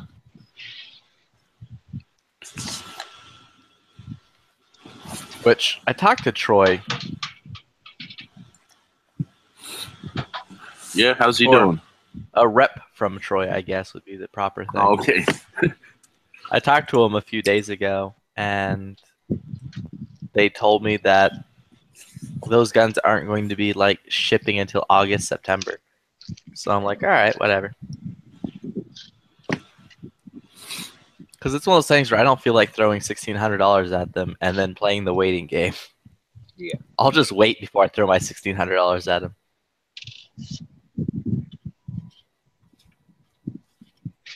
Yeah, man, I'd rather hold it while I wait than wait while they hold it. Yeah, because you know what happens if Troy goes bankrupt before like they produce the rifle and I'm out $1,600 for literally nothing. Troy just closes his doors after you pay him. Yeah, wait a minute. Who do you think they are? Takata? Come on. Dude, do you have any idea how many VP9s I could buy for $1,600? 2, 3, Maybe 4? maybe 4.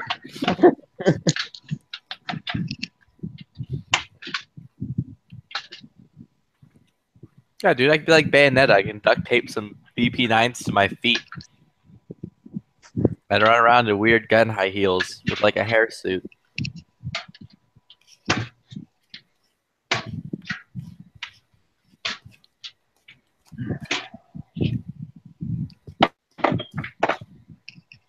Yeah, I sent off a picture in my, or I'll send it to you, Jimmy.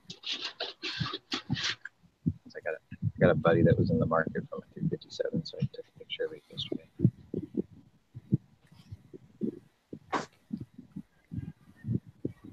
Are you still trying to get that thing off? Yeah, because I want to go ahead and get the shockwave anyway. I was talking to my store about it yesterday, and they were saying they got like 3 of them in the past. He didn't say months, but it's been like a couple months. I guess he's got 3 in, and they fly off the shelf. He says the first 2 we didn't even get to put on the shelf. Somebody People were already waiting for it. Yeah, no, somebody seen it while they were like price tag. Because how they do it is they'll get a new gun in, they lay it out on the table in front of every fucking buddy, put the sticker on it, get it all ready, and then they hang it up on the wall. So somebody caught them in between that process. Fuck you guys, man. Yeah. Things are happening. We might be seeing within our lifetime SBSs and SBRs being taken off the NFA.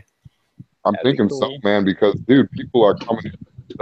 Even that Keltec one is flying off the shelf. They said the KSG, I guess that got popular now. Oh, the shotgun? Yeah, the little KSG one. It kind of looked like that Gatekeeper. I ain't very big on that one. Dude, he was like, here, check this out. And we were looking at it, and it looks just like a Keltec, dude. It looks like it was a little shotgun put together with glue and screws. I used to want a Utah 15, but their feeding issues have never been resolved. I thought they were really cool. They had a badass one up there with a fucking bayonet already on it.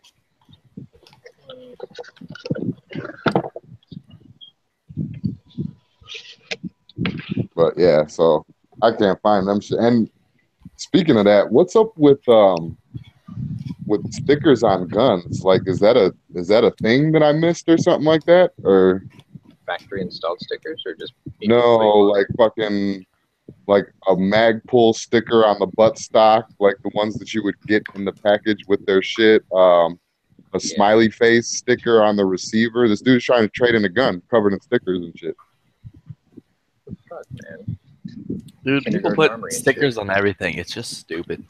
Yeah. Yeah, it doesn't give you an extra 5 horsepower. That's literally coming from a guy who makes stickers and sells them. This sticker gives me +1 capacity and 10% higher critical damage. Well, no, I figured it was like for an aesthetic, kind of like, I don't know, maybe like the sticker look on it. It's for people who are too cheap to Cerakote. I'll slap this on there. Right. It's temporary. It's like those idiots who put on stick-on tattoos. Man, No commitment. Oh, that'd be cool. A henna pattern on a fucking gun. whatever. I guess I'd I'll be buy down this for that. Geisley trigger. It's like $150. I think I'd be down for that, actually. If I can get like a real pale wood stock and then get like an India Campaign Martini Henry rifle and put it in that stock with like a henna pattern all the way across the stock, that'd be awesome. I'd do that. And then have like Huck make some silver elephants or something and nail them into the sides of the stock. That'd be fucking badass. Or a Vishnu. This rifle pleases Vishnu.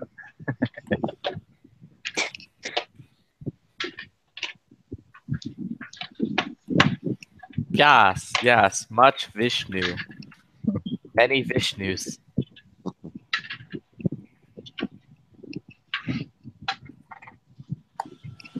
Oh, that reminds me. Did you guys check out that fucking Preacher shit?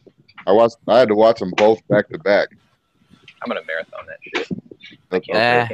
I don't really care about Preacher. It wasn't as good as I thought it was gonna be, but it's not terrible. Yeah, they had that first scene. I'm not gonna like spoil it for anybody, but they had that first scene, and I was kind of getting into it, and then I don't know, man. I got to see if I get into it maybe later on in the season, but I didn't really get into it that much. Yeah, it's not Dominic Cooper's fault either. I mean, he plays the role fine. Oh yeah, he's a good actor too. I mean, yeah.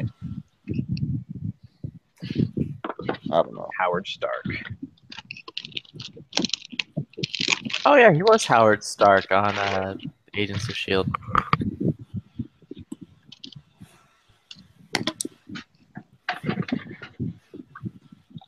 Tony's daddy.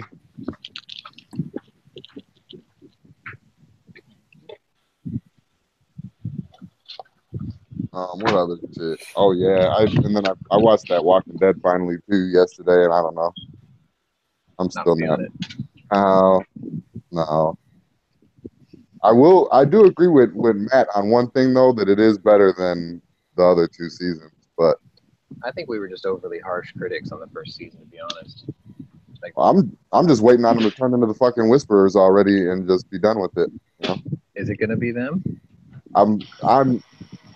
Dude, I've been trolling people on the internet that are like fucking super nerding out about Walking Dead and shit because they get pissed off when you say that they're gonna turn into the Whisperers. But yeah, because that one chick is supposed to be Rick's sister, right? That's what everybody's trying to say, yeah. But and the Whisperers isn't. People forget though, when that shit first started, the creator, Kirkman? Yeah. He said that the two seasons are gonna match at one point in time, or the two shows are gonna come together at one point in time. Everybody's forgetting that shit. And they're not gonna just walk by and be like, "Oh, hey guys, hey, we're going this way, us too," and then walk off screen and shit. It's gonna be something to mean something, I think. I think they're just gonna link up. Is what it is. Because I'm pretty sure that Enid's mom could be the leader of the Whisperers. Yeah. Yeah, some people are saying that junkyard lady was gonna be it too, but then they casted fuck man, I can't think of her actor, but the actress's name, but she's kind of a hot blonde. She's a little bit older, maybe like in her 40s, mid 40s maybe. Oh. Fuck, I can't remember her name, dude. I think she has an Italian name or something. I haven't seen the new one. There's a new group in it now. Not yet. Which one? No, not yet. We're talking about like later. And like I think maybe next season they're going to be doing the whole war thing. Oh, you're talking about the comic book order? Yeah. Middle-aged Italian woman. Okay. I'm guessing you're not suggesting Mira Sorvino. Yes. Really? Yeah, I think so. Yeah, I got to look it up now, man. Holy shit. But she was in the only thing that really pops out in my mind is she was in that movie with Johnny Depp where he was writing a book or something like that and he turned into a killer. Or he was the killer or something. Secret Window. But I think it's Mia Sorvino. No, I wouldn't kick her out of bed. Nah. Not unless I knew she was good on the floor.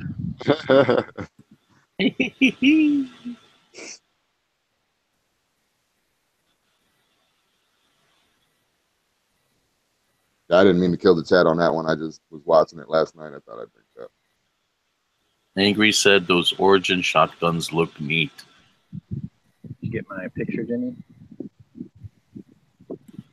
No, where'd you send? Email or text? Texted it. Yeah. Yeah, I did. Oh, man. How much are you trying to get rid of this fucking thing for? I take 6 for it. Oh, man. I cleaned it up before I took the picture, obviously. I put the original grip back on. That's the original grip there. Dude, you fucking should, like, get paid to do photography as a side job or something. That is a good picture right there. Holy shit. And you made it look, I mean, not that you had to try hard, but you made it look very pretty, too. Yeah, it was like CD-ROM gray when it was, you know, when I first got it, it was that dull. I was like, Yeah. That's not about to happen. I sat down, put on a movie, and by the time the movie was over, it looked like that. Yeah, anything stainless that I get, dude, I have a big old tub of Mother's Mag. I don't know if you've ever let that shit sit for a little bit, but it gets like a yellow brown. Yeah. So but once you stir it up, it's all good. Yeah. Oh yeah, I keep a tub of that shit.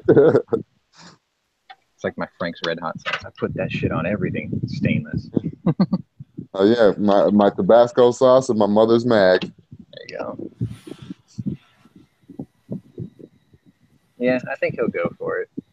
I mean, with that, I can buy the Shockwave Pocket like a little over, or almost $200. Well, yeah, but yeah, with that too, also, I mean, you could get accessories for it. You know, I don't know if you're gonna get a little quiver or whatever. You know, scabbard for it. Oh yeah, that's gonna happen. Yeah. Yeah. Are you gonna still do the car carry, or are you gonna wait on that? Hashtag Fiat carry. First picture I'm gonna take is with it in the door pocket. Nice. Say hello to my little friend, not the Fiat. Yeah. Oh man. And then that new gun store I was just telling you guys about, they haven't even fucking seen it yet. The one, the older. No, the Shockwave. Oh. Oh yeah, no, they didn't. They haven't heard about the Hudson either. Yeah, they didn't hear about that. I had to actually pull up a picture on my phone and show it to them. Yeah, my local had to refund everybody because they still don't have any. Yeah, they can only. You got your money back. Mm-hmm. They were all apologetic and shit. And I was like, dude, it's totally fine. I'm like, I kind of expected this. I was like, it's not your fault. Well, yeah, that's the thing. It's not on them, you know. So, what's the story behind it, or is like Hudson not putting them out yet, or? Yeah, they don't know when they're going to receive them. Like the distributors don't even have them yet. Fuck! I thought it was all developed and ready to go. No, as of SHOT Show, they were like, we have a couple of final tweaks to do before we market it. I mean, I appreciate a company that actually wants to get it right the first time. Like, well, yeah, you don't want them to put out a junk gun and yeah, because it's their first outing. So if you have your bad first outing, first impressions are everything. Like Hill and Mac are doing that with their STG. They still say they're going to release it soon, but they're just working out a couple of kinks because they don't want their first gun at $1,700 to be a failure. It already is a failure, dude. You don't like the mags and the button on the wrong side. I know. It's a failure.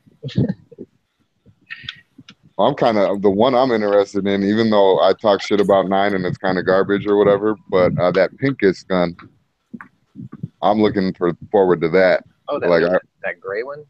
It's it's plastic. It's striker fired, but it uses 1911 max. Yeah. So I mean, 9 mil.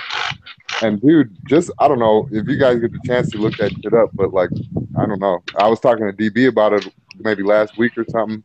Pincus is real fucking, like, he's enthusiastic and passionate about this shit. I mean, yeah, it's his and it's his idea or whatever. He helped develop it, but like I don't know. He seemed like he was real fucking enthused by it. So I'm kind of enthused, I guess, too. It's the pinkest stripe. Okay, I just bought a Geisley SSA. You knew that was gonna happen. Yeah, I kind of could have told you that one too. Wait, you pronounced it correctly. What's the matter with you? I feel kind of defeated by it. He's not even in the mood to fuck around. Yeah, it happened. It was bought. No, I got it. Like, You mean the jizzle? yeah, one of those. Like, I was kind of trolling around on TaxSwap last night, and like I saw one up there. This guy was trying to sell for like 180 bucks. So I'm like, whatever. I'm just gonna lowball this dude and see what happens. So I'm like, Like I told him, like, I'll do 120, and he went on this giant, massive rant. And it's like, I paid $280 and some more dollars up more for this trigger. TK, I'm like, cool beans. I guess I'll do 150. And he's like, sent me a message back there. He's like, dude, the lowest I would go is 165. And I just don't send him back a message. And then like 2 minutes later, he sends me back a message. All right, if you buy it right now, I'll do 150, and then you pay $10 for the shipping. So I just didn't send him a message back. And then like another 3 minutes later, he sends me a message back, be like, all right, fine. If you buy it right this second, I'll do 150. You can have it. And I'm like, so I sent him back a message, and I'm like, yo, so 150 and it's mine. And he's like, yeah. I'm like, I don't have to pay shipping. He's like, yeah. I'm like, okay, I'll take it. He's like, cool. And he like sent me his PayPal information. I'm like, oh no, I'm not buying it tonight, dude. I'm not going to walk across my house to my computer to punch in the PayPal for this. I'm like, I'll buy it in the morning.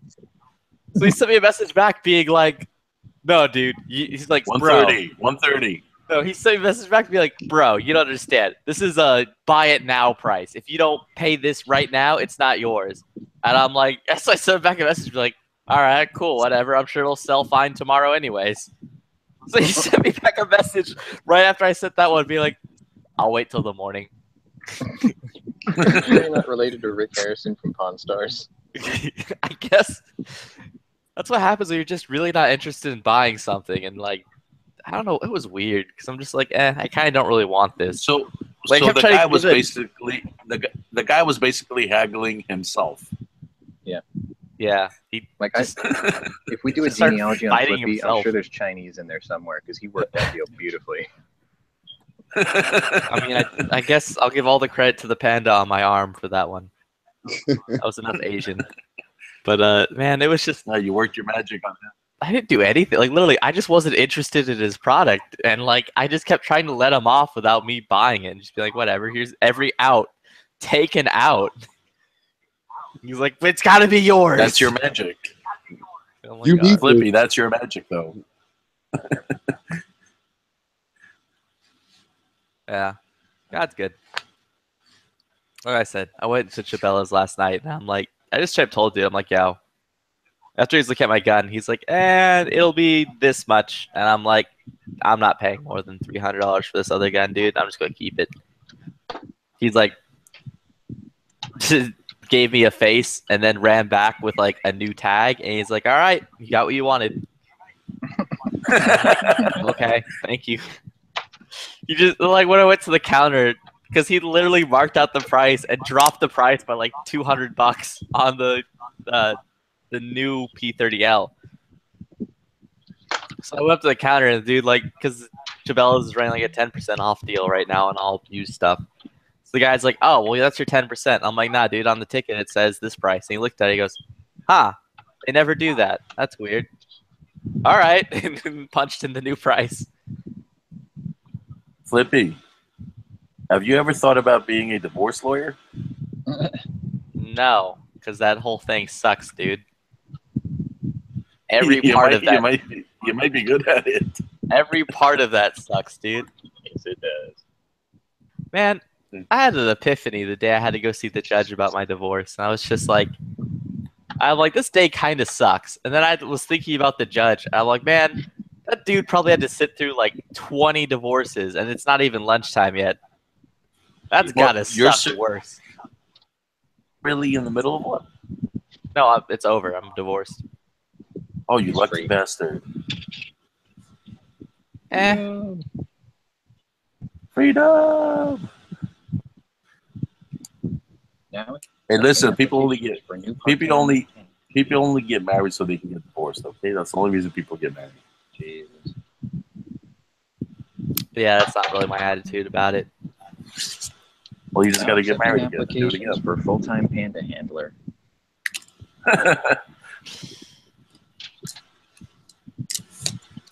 Benefits include all the guns you can shoot. Man, I kind of don't want this trigger. I think when I get it, I'm going to stick it in my gun and then just be like, and then put it back up on tax swap and sell it for the 180. I'm going to say just get it and flip it. I might end up just doing that because I'm just kind of like, I don't really feel right about this trigger. So it's just kind of one of those things. I'm not feeling it. Your name ain't Flippy for no reason. I did that to a dude on tax swap. It was really funny. They call him Flippy, Flippy, Flippy. Like, I bought this front sight, CAC front sight from this guy, and I talked, like, he was initially like, yo, I'll do it for 250. And I talked him, like, down to, like, 180. And I'm like, yeah, he's like, fine, 180 is fine, whatever, you can have it. And I'm like, cool. After I got it, I'm like, I put it back up on there for like 250, and he immediately sent me a message back being like, yo, I sold this to you for 180. What is this?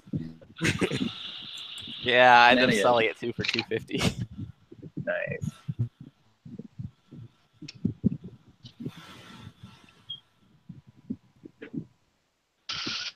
This is definitely when you send a picture of Rick Harrison back to them in a response. Yeah. I know they said this is valued at $1 million, but I gotta house this. Yeah, $50. And I gotta find someone willing to pay that money for it. And I gotta make a profit off of it too. Yeah, $50.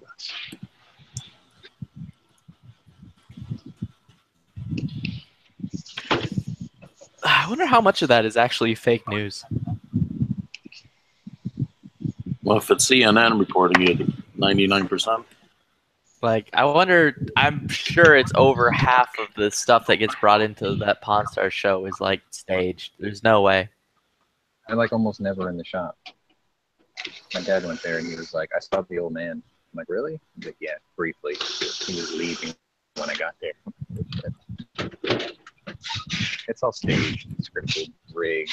It's rigged. The system is rigged. It's all fake news. There was no autographed photo of George Washington. Did you hear about those 3 CNN guys who resigned? No. Over their story getting pulled? What story? I don't know. I didn't read the story. I just heard that they resigned, and then CNN was like, CNN accepts the resignations of. And it's like, I don't think you have a choice in the matter. They left. I put it in the internal chat. Oh. Can I just get, like, the Cliff Notes version? Like, can someone just explain real quick? Yeah, break it What down. was the story they left over? That was pretty much what Sean said. Oh,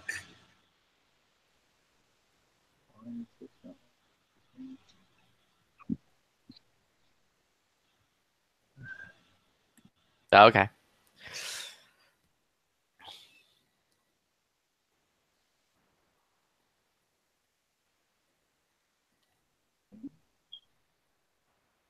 Man, I'd feel weird buying another Geisley trigger.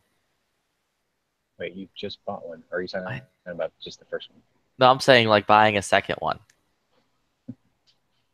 Because there's a dude who has a plethora of MR556 parts, and he's telling me, he's like, yeah, I'll sell you. He's like, I got a Geisley MR556 trigger I can let go for like 300. That's the one you want, right?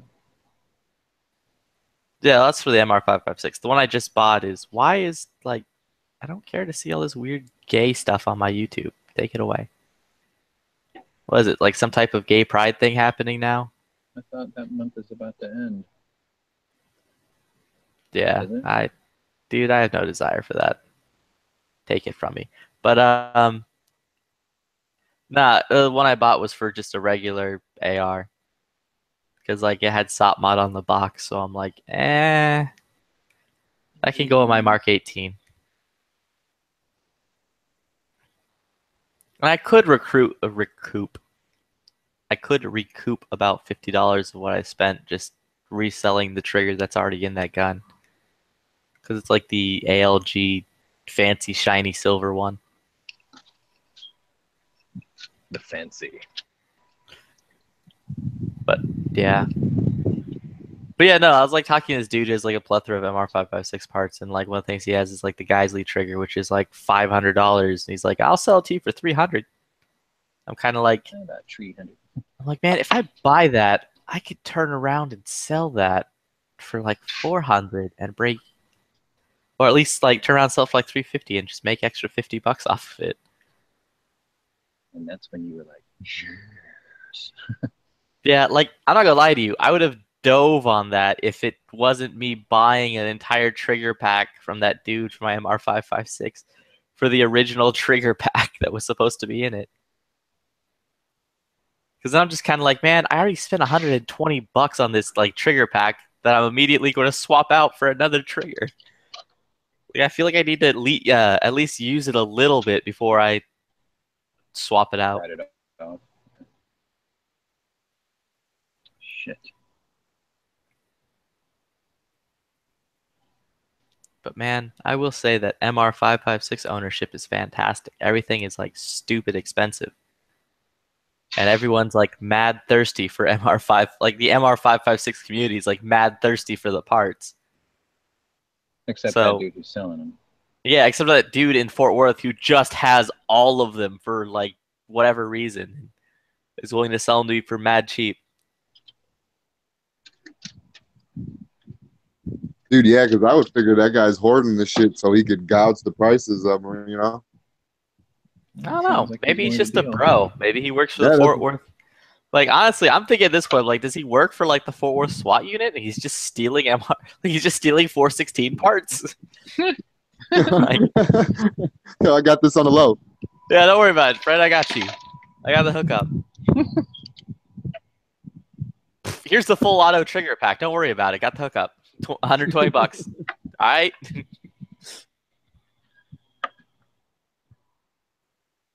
Hey, speaking of triggers, will any of you guys have any experience with that binary trigger?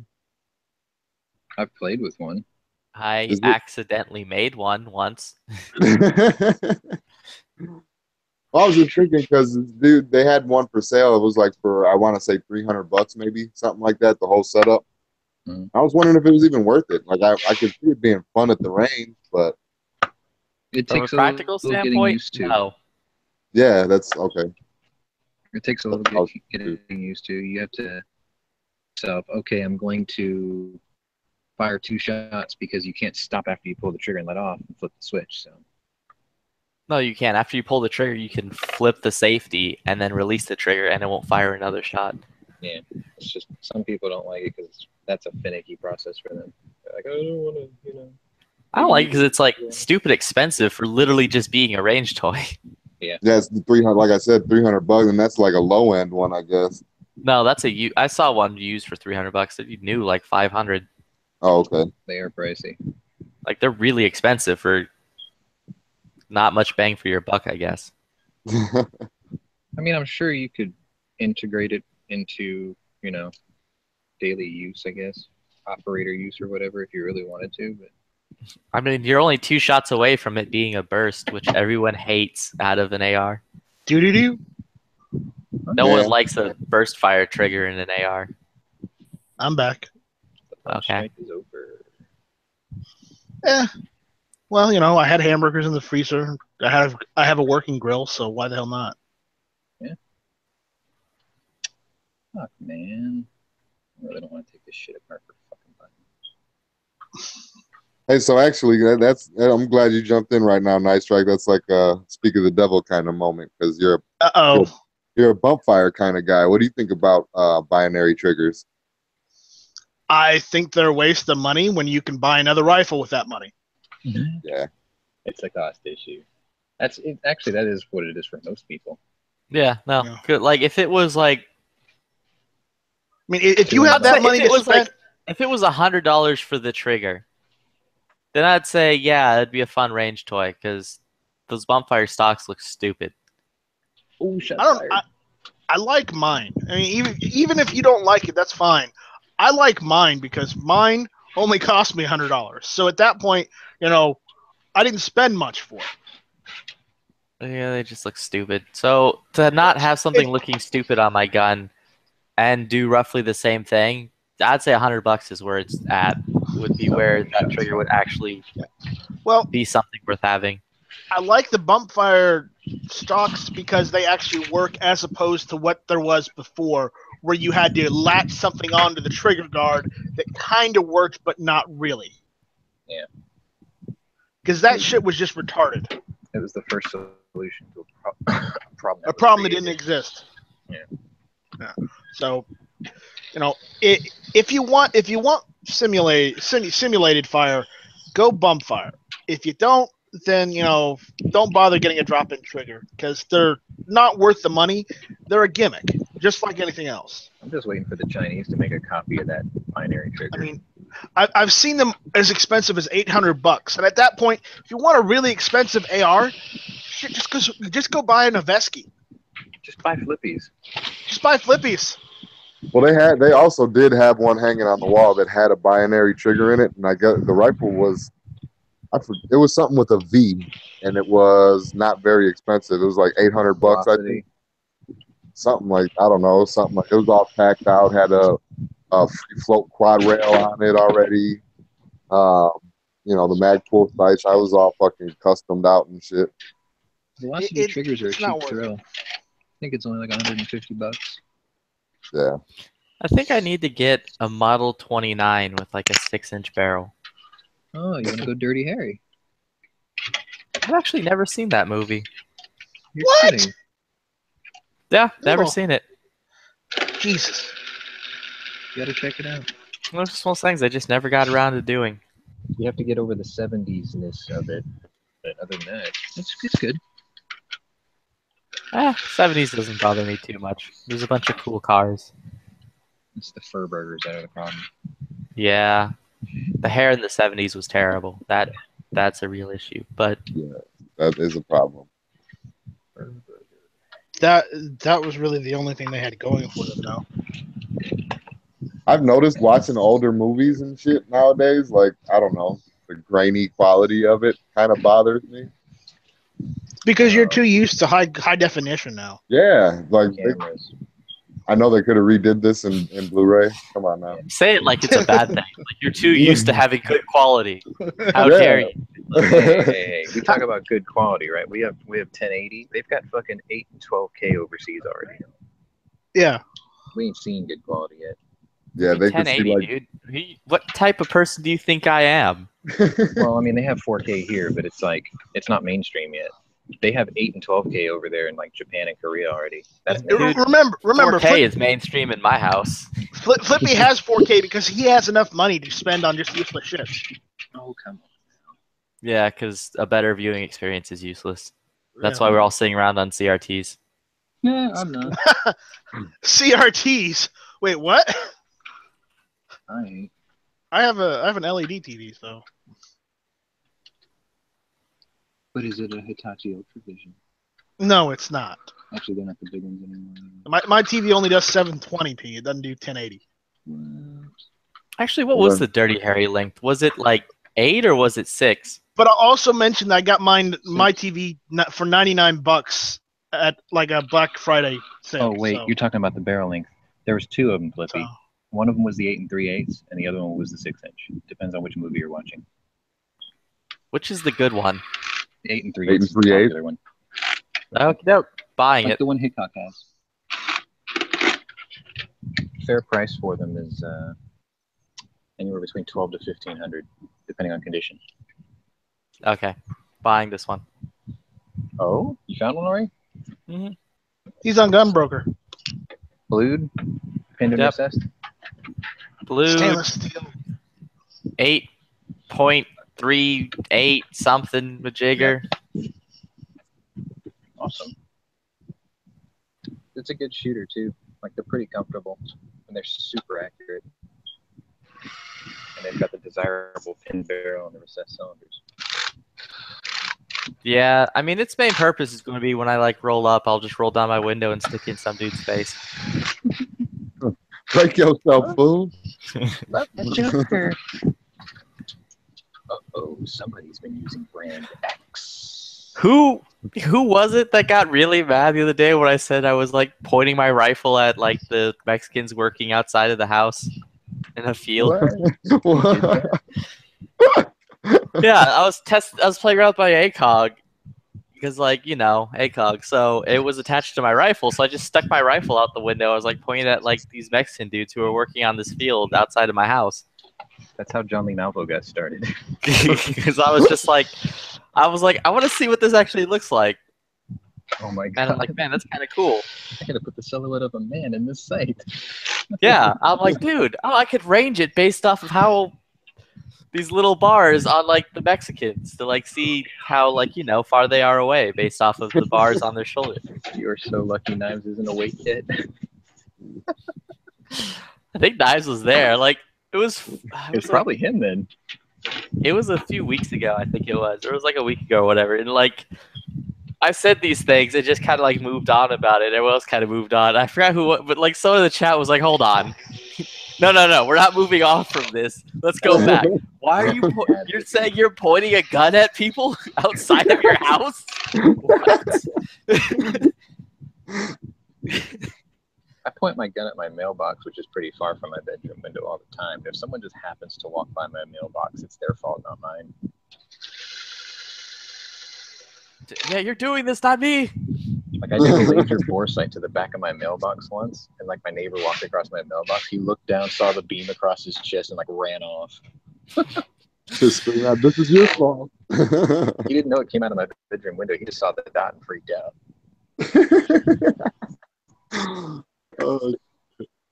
Like, now I have to buy an 80s model Caprice and sit in the trunk.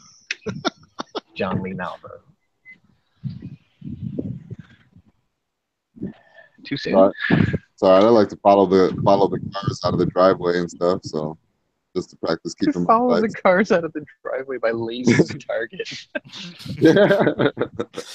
Yeah, you know, that's what I do with my PEC 15. I just laze targets. Like, don't worry, dude. It's an IR laser. You don't even know what's hitting you right now. Yeah, But I see you the don't gun. know, but I know. Like, but I see the gun pointed at me. Man, there's this, I think it was primary and secondary's like Instagram that posted. There's this photo, it was so funny. It was like these dudes lasing a target. It was like the closed captions were basically like, yo, I need you to like mess up this exact spot's day. Extra hardcore. I'm like, that's great. Poor Tino. F that dude.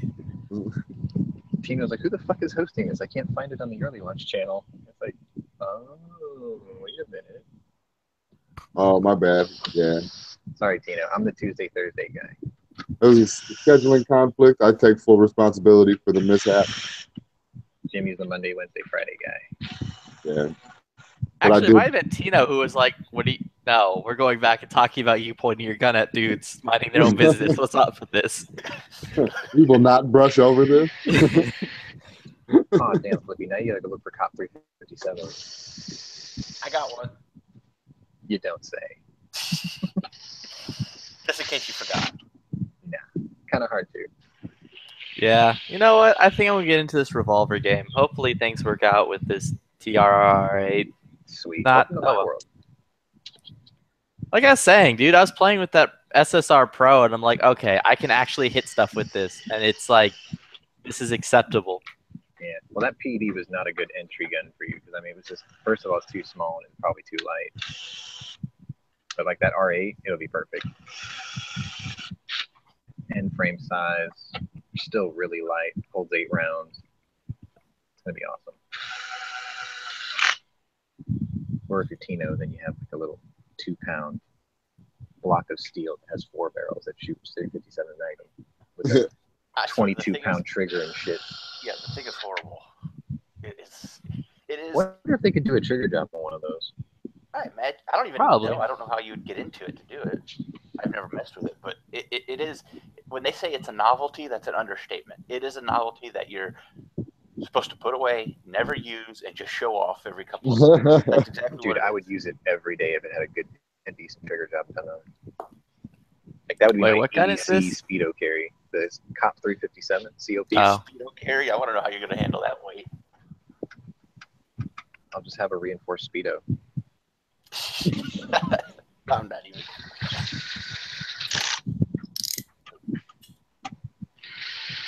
Wasn't 511 coming out with a fucking Speedo or something like that? I wouldn't put it past them. I'm still waiting for like gear websites to have a Speedo. Put a big Well, they G did. right They there. did Your like the, website, Speedo. All right.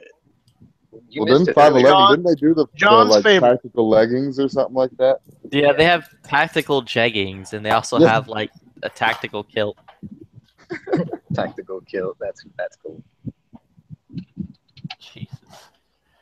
I think it was G who was. It was either G. I don't think it was G. I'm gonna throw G under the bus here. I think it was G filming some type of match that was going on, and was unable to film a certain person because there was some jumping around involved in this match, and the person had a 511 kilt and kept flashing the camera. Oh yeah, because you ain't supposed to wear on it. It's like disrespectful to wear anything under a kilt or something like that. Yeah, so which is Gotta go great when you're bareback. like when you're jumping over barricades to like pop off shots. It's like, well, I would hope not to get like you're jumping out on a fence or something like that if you got to jump over. I don't know. That'd be a bad time.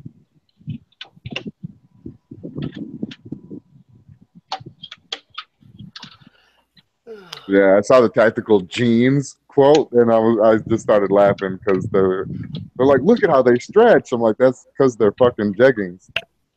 Yeah, they're not really jeans. Yeah, it's not denim leggings. dude, I can go for some tactical jeggings right now.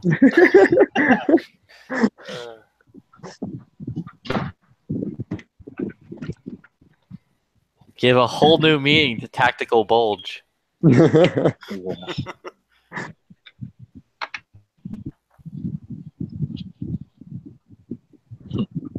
Like, hey, look, Ma, I got a cop to fit in my pants. Just walk up and be like, no, this weird cancer-esque looking bulge on my front end is because I appendix carry. Why does your bulge have 4 bulges sprouting out of it? It's a cop.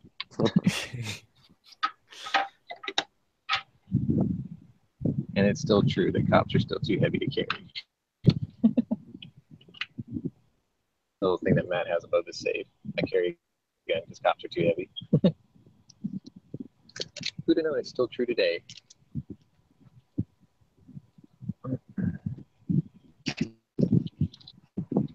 See you later.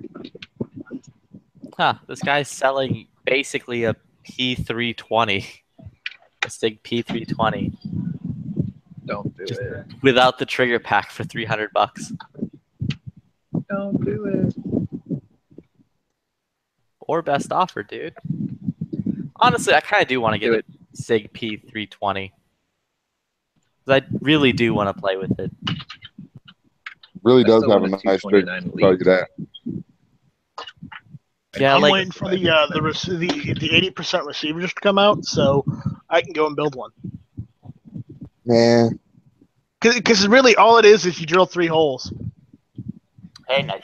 3 holes, and then you have to build out the little top piece so you could fit the fire control in where Yeah. the lugs would usually be. I mean, yeah, I guess it'd be easy.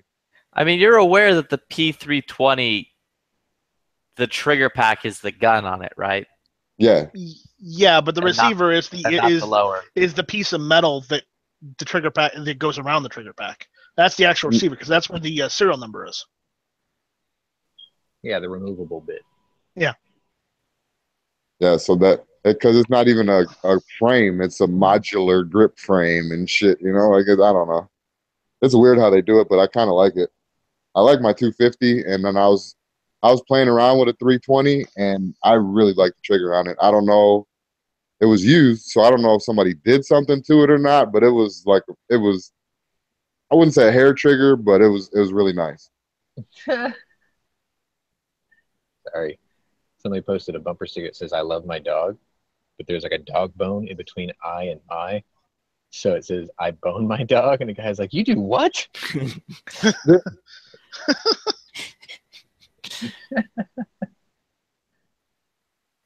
Ah, shit. Oh, Yeah.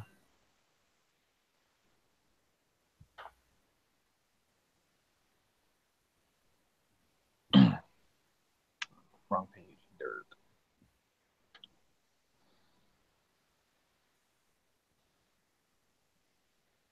hey, has anybody ever found just a Glock frame, a completely stripped, empty Glock frame? Because I've been looking for a little while.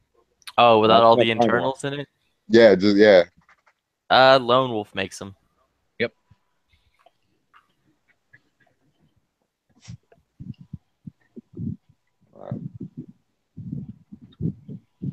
You can build a Glock without a single part from Glock. Imagine that. That's perfection right there.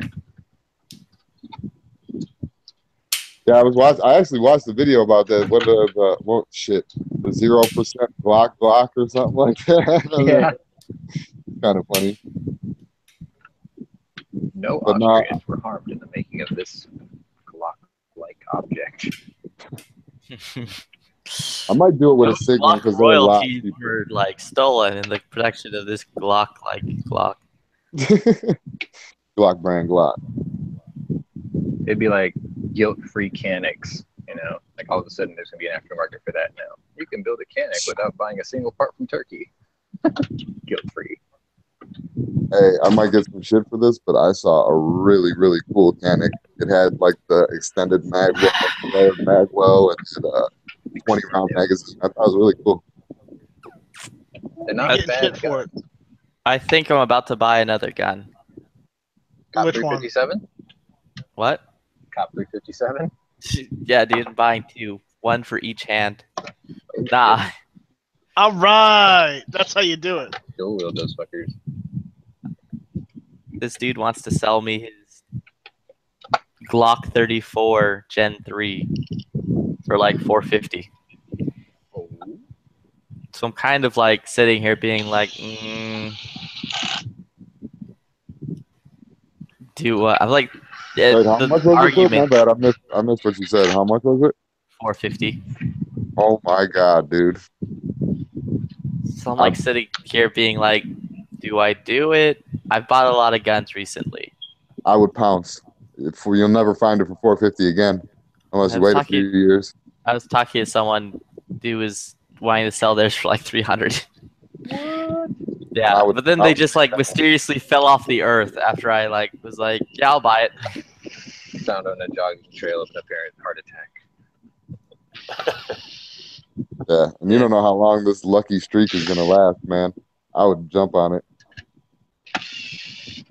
I guess I'll send back an email asking like, how am I paying you? Tell me how this works first. How we doing this? Is he in Texas? Nope. Damn, like mail it here. Yeah, no. I wish. I really wish. If I get a second gun through the mail, dude, like, man, life would be sweet. But I don't think that's about to happen. Yeah, well, this is like your month, man. Everything's falling into place. Now all of a sudden he needs to order ice cream and have it delivered by Sydney Vicious. No, like, my life is complete. Well, check it out. You got the AK. You're getting the Glock 34 possibly. Then you need to get a Glock 26, the Benelli M4, and a nice little AR. You're leaving out that he fucking out-Tony'd Tony and bought the actual Dirty Harry 44. Yeah. Not a stainless one. Dude, like no, I haven't bought that yet. I'm like, it's still 5 days out from that ending. So when that gets closer to ending, that we'll then see what happens with that. Oh, well, if you do, that's something that you could literally troll Tony on forever. She can troll me on that. I'll be like, oh, you got one of my crossed off the list guns. Yeah, I see them at gun shows all the time. It's just they're a bit too rich for my blood right now. Plus, someone's looking into buying my Noveski, so I'm like, okay. Yeah, I'll recoup. Which is the main thing. I'm like, I gotta recoup before I start going crazy with guns again. Because that MR556 was a lot of money. Oh yeah, that would set you back. I know, dude. 2,300. Hey, is 28 something with a $400 mail-in rebate? Yeah, the $450 call-in rebate. Like, yo, what are these shenanigans? We're sorry, sir. Here's your money back. Keep the gun. Okay. Awesome. I need to call H&K by the end of the week and see what's what about the sites that they're hunting for me. Yeah, be like, hey, call off the attack helicopters. Oh no, I did that with my bank. I called up my bank and I'm like, yeah, they're good. They're like, you sure, sir? I'm like, yeah, they're good. They're like, all right, we'll bring back the dogs. I'm like, okay.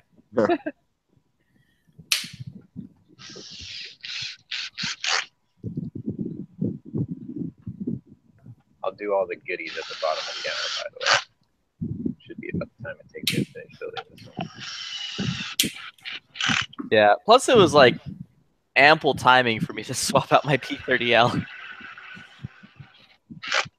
Because, like I was saying last night, when I took the gun in to go, I took the gun in over the weekend to go shooting. Because, like, the last time I took it out, it jammed like every third round. Back to the file cabinet.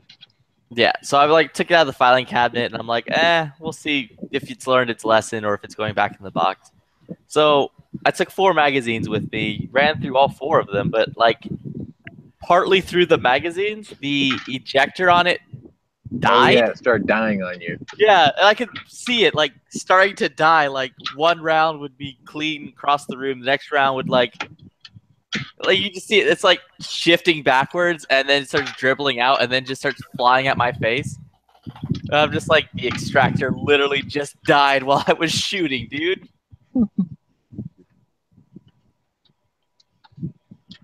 And the gun just would not lock back. There was I ran into all types of issues with it. I'm like, man, I give you a little bit of freedom, and you're just put me back in the box.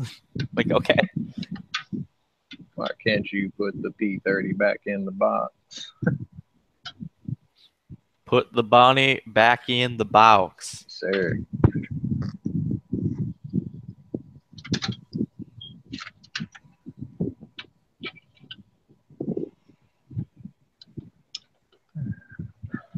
Steve Buscemi's character in that movie was fucking weird. I think you could say that about every Steve Buscemi character in all the movies. Every character he plays. He's a character actor for weird dude. Yeah. Let's call Steve Buscemi. We need a guy with a busted grill and a lazy eye. Call Steve Buscemi. Yeah, we need a dude who looks like he'd be caught on To Catch a Predator. Steve Buscemi, are you busy?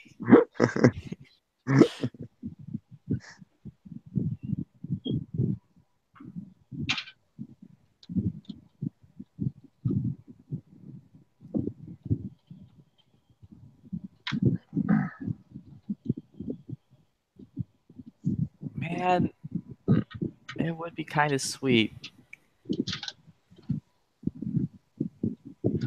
Also, I read the comment about having the first and second John Wick gun, and I'm thinking now buying. It'd be kind of sweet to get both John Wick guns in the same week. Synchronize the deliveries. Well, no, I already have one of them. It's in my hand right now.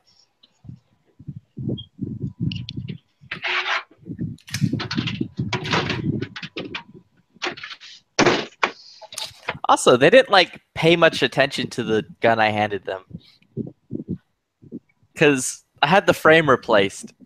So they didn't even that was my biggest fear. I'm like, oh my god, they're gonna look and see the serial numbers don't match. And then they just didn't care. I bet I know why. They don't get anything on a trade-in financially for their own paycheck, but they get a commission on a sale. So they didn't care. They just wanted to make the sale.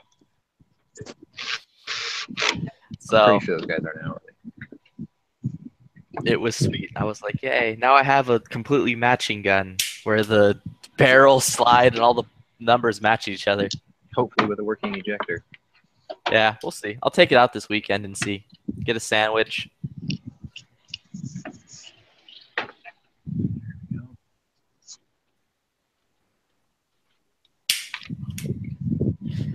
Man, I'm gonna be so disappointed though when I take this gun out this weekend and realize that, man, I could still outshoot this gun with a Glock. It's like, yo, H&K, you're making it like really hard for me to. You're making this relationship extra difficult. That'd be a fucked up phone call. Hi, welcome to H&K. It's your fault. It's always you. And then just hang up on them. They're like, what the fuck was that? Why do you do these things to me? Damn you, Nazi wonder weapons.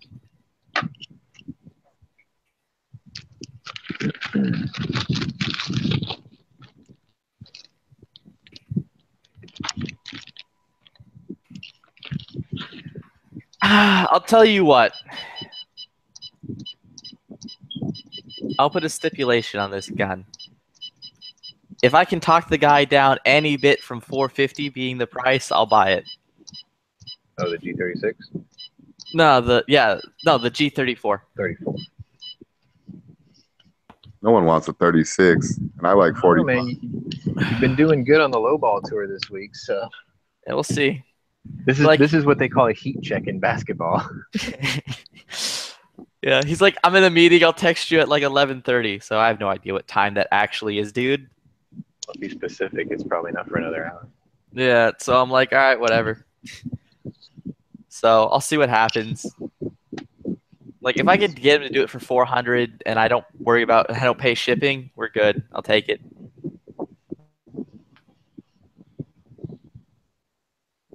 Holy crap. Well, we're a little bit early for the bottom of the hour, but I'll go ahead and do this now because one of these things that happened in history is it's like a long story. So gather around, children. It's story time. Once upon a time. Today is National PTSD Awareness Day, if you weren't aware. Now you are. It was established in 2010 as a gesture to all the soldiers out there who serve and come home a little less than when they left. But today in history, in 1776, Thomas Hickey, who plotted to hand George Washington over to the British, was hanged for treason. In 1778, the Liberty Bell came home to Philadelphia after the British had left. Here's the big story. In 1829, in Genoa, Italy, English scientist James Smithson dies after a long illness, leaving behind a will with a very peculiar footnote. In the event that his only nephew died without any heirs, Smithson decreed that the whole of his estate would go to, quote, the United States of America, at Washington, under the name of the Smithsonian Institution, an establishment for the increase and diffusion of knowledge, end quote. Smithson's curious bequest to a country that he has never visited aroused significant attention on both sides of the Atlantic. Smithson had been a fellow of the Venerable Royal Society of London from the age of 22, publishing numerous scientific papers on mineral composition, geology, and chemistry. In 1802, he overturned popular scientific opinion by proving that zinc carbonates were true carbonate metals, and one type of zinc carbonate was later named Smithsonite in his honor. 6 years after his death, his nephew, Henry James Hungerford, indeed died without any children on July 1st, 1836. The U.S. Congress authorized acceptance of Smithson's gift. President Andrew Jackson sent diplomat Richard Rush to England to negotiate the transfer of funds, and 2 years later, Rush set sail for home with 11 boxes containing a total of 104,960 gold sovereigns, 8 shillings and 7 pence, as well as Smithson's mineral collection, library, scientific notes, and personal effects. After the gold was melted down, it amounted to a fortune worth well over $500,000. This is in 1836 money. That's a lot of money. After considering a series of recommendations, including the creation of a national university, a public library, or an astronomical observatory, Congress agreed that the bequest would support the creation of a museum, a library, and a program of research, publication, and collection in the science, arts, and history. On August 10th, 1846, the act establishing the Smithsonian Institution was signed into law by James K. Polk. Today, the Smithsonian is composed of 18 museums and galleries and many research facilities throughout the United States and the world. Besides the original Smithsonian Institution building, popularly known as the Castle, visitors to Washington, D.C. tour the National Museum of History, which houses the Natural Science Collections, the National Zoological Park, and the National Portrait Gallery. The National Museum of American History houses the original Star-Spangled Banner and other artifacts of U.S. history. The National Air and Space Museum has the distinction of being the most visited museum in the world, exhibiting marvels of aviation and space history, such as the Wright brothers plane and Freedom 7, space capsule that took the first American into space. John Smithson, the Smithsonian Institution's greatest benefactor, is interred in a tomb in the building after his name. That happened today. Kind of cool. Joseph Smith and his brother Hiram Smith, founders of the Church of Latter-day Saints, are killed by a mob at Carthage, Illinois, in jail. I guess they got mobbed and lynched. 1844. In 1927, the U.S. Marines adopted the English Bulldog as their mascot.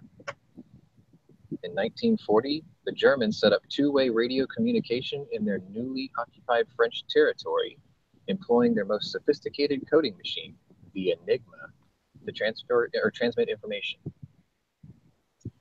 In 1941, German troops captured the city of Białystok during Operation Barbarossa. I don't know, that came up as a big deal. 1945, the U.S.-American aircraft carrier Bunker Hill is struck by a kamikaze plane, killing 373 men on deck. That's pretty rough. 1950, President Harry S. Truman announces that he's ordering U.S. and naval forces to South Korea to aid the democratic nation in repulsing an invasion by communist North Korea. You dirty fucking commies. Also in 1950, flying an F-82G twin Mustang, really cool plane if you'd never heard of it, in a defensive mission over Kimpo Airfield, Lieutenant William G. Skeeter Hudson, 68th Fighter Squadron, destroyed a Yak-7U fighter and was officially credited with the first aerial victory of the Korean War. Shut that fucker down! 1977, France grants independence to Djibouti.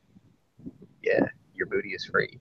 1980, President Carter signed legislation reviving draft registration.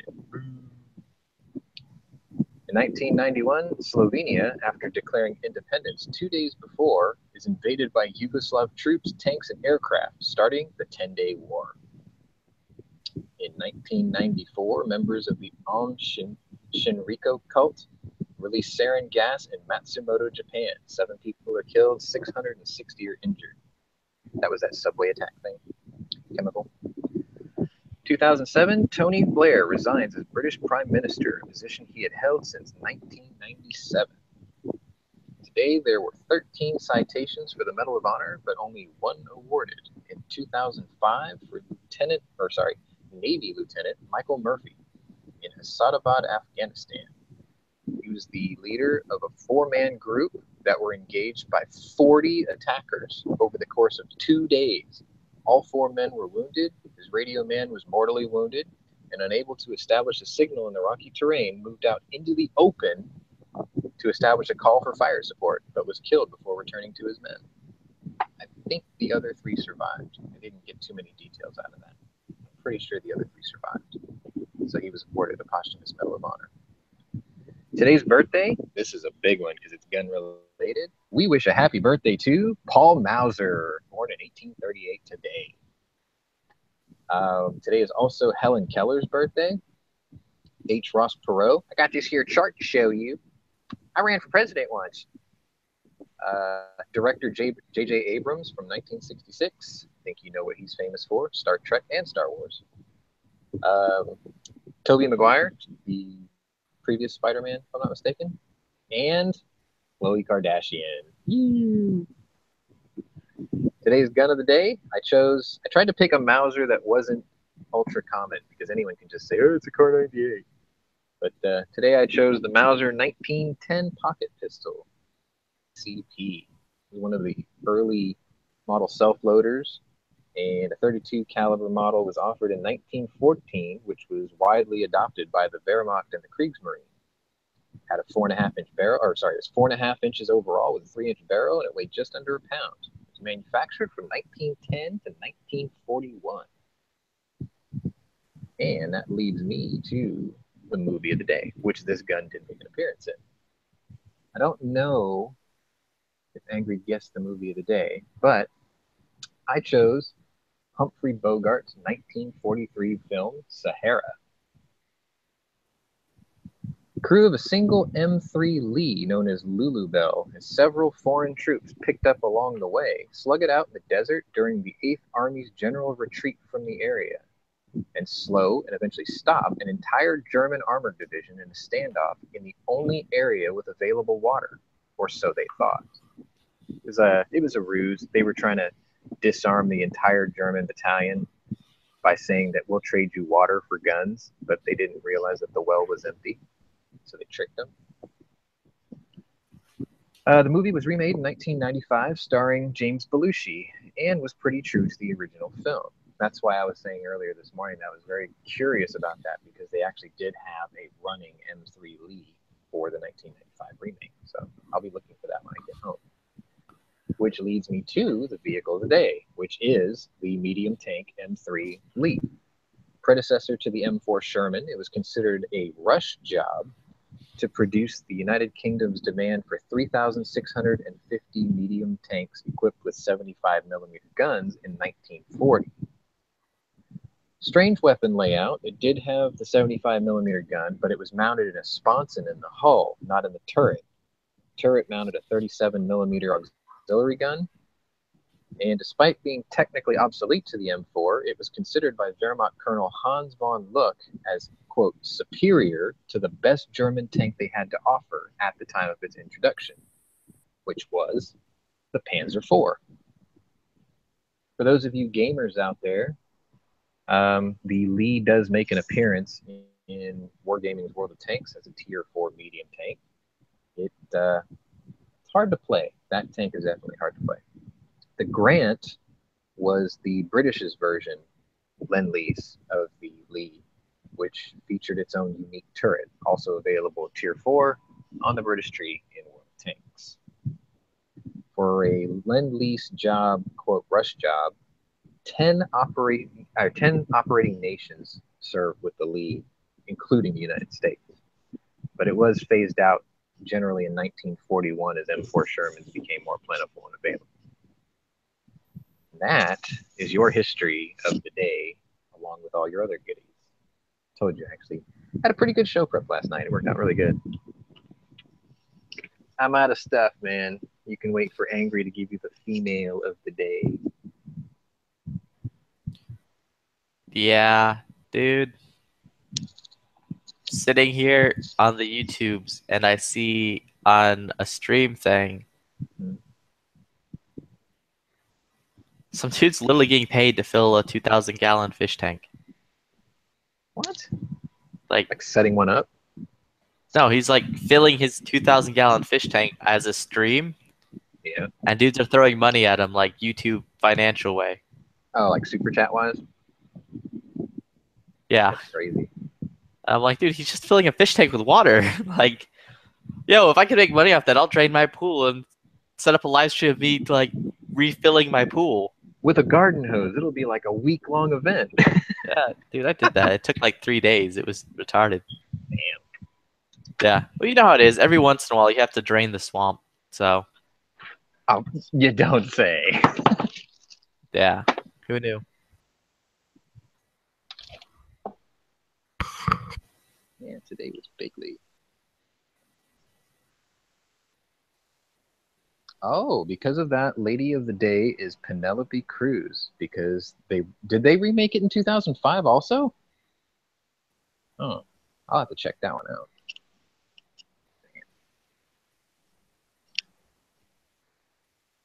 All right, so our female of the day, thanks to Angry American, is Penelope Cruz. Ooh. She's Spanish, right? She's not actually from Latin America. She's actually from Spain, if I'm not mistaken. I have no idea. Yeah, she's from España. Also, what's Angry talking about? Why is there lone Navy SEALs? What's going on? Oh, he was saying that the Medal of Honor recipient that I mentioned was one of the SEALs and lone survivor. Is he the guy? Marcus Luttrell? I don't. No, that's not Luttrell. I don't think Marcus Luttrell won the Medal of Honor. No, this guy died. He or received a Medal of Honor. You don't win; you receive them. Yes. I don't think most soldiers go into service thinking they're going to earn one. Then again, you got those guys like Desmond Doss who sort of did. Like he went into the service determined to save as many people as he could. So, as a doctor or a medic. Well, he went in determined to save people. He didn't go in being like, I'm going to get me one of the Medal of Honors. That's what's happening. Yeah. He's like, I'm just going to do my job to the most of my ability. Oh, Michael Murphy's one of the SEALs in the lone survivor team. Got it. See, that makes sense. Yeah, he was the only one to receive one today in history. And there were 10 other, or was it 10 or 13 other very qualified people that could have gotten one, but they didn't. Well, he hates people, so. Why am I getting emails from Battle Arms Development? I really don't like those guys.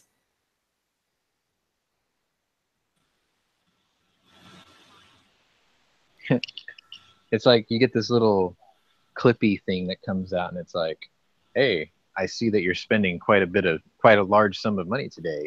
We'd like to have your business. I'm like, what the fuck? What are you doing on my screen? Get out of here. I thought you died with Office 97. Dude, nothing can kill Clippy. Nah, it's going to be money Clippy. Like, it appears you're spending large sums of money. That would be fucked up. Like Cortana all of a sudden is like, I notice you're spending a lot of money. Here's a few links to your tax man just in case. Like, what the fuck? That would be some shit. Yeah, that'd be some shenanigans going on right there, right there. I'd use Cortana or Siri if I could change the voice to be Michael Caine's voice. That'd be awesome. But Master Wayne. To be like, oi, it looks like you're spending quite a bit of money. I guess some people just want to watch the world burn, Master Wayne. Right. It's pretty good. Now, there was this movie that Michael Caine was in called Harry Brown. It was in 2009. Oh, where he's like going around murdering dudes and yeah, I saw it. He's like an old SAS guy or something. I was like, holy shit! Old ass Michael Caine, still a badass. Well, no, it's great. Like, there's the bit where the drug dealer dude's like smoking, using his, I don't remember what gun it was, dude. It looked like some Nazi wonder gun. Using it as like a pipe, and like Harry Caine murders his friend in front of him. So he like slaps a magazine in, closes this like slide, and then just like click because it's like stuff full of weed. You just ended him. Yeah, and then like Harry Caine or whatever, it's just like, you are not keeping proper. What does he say? It's like, you did not take proper something of your weapon, or it was like, you didn't take proper care of your weapon, and then just like blows his brains out. It's so great. Like, that's my favorite scene. Yeah, that's a really good movie. It was like under the radar here in the States too. It was suggested to me by, actually, it was suggested to me by Harry Brown. I know that sounds funny, but it's my friend's son's name is Harry, or my friend's son-in-law's name is Harry Brown. He was like, hey, have you ever seen a movie that was named after me? I'm like, you're kidding. I checked it out. He's like, I know you like Michael Caine. Here's the scene. It's great.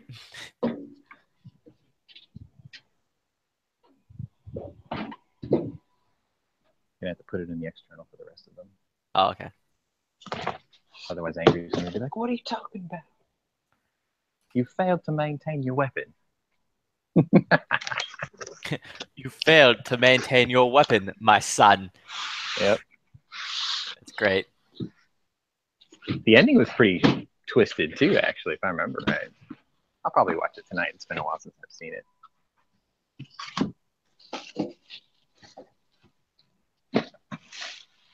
Like, I gotta build a new file server, basically. I want to get a couple of those Western Digital Enterprise Gold drives with a 10-year warranty, 12 terabyte monster ones. Go ham.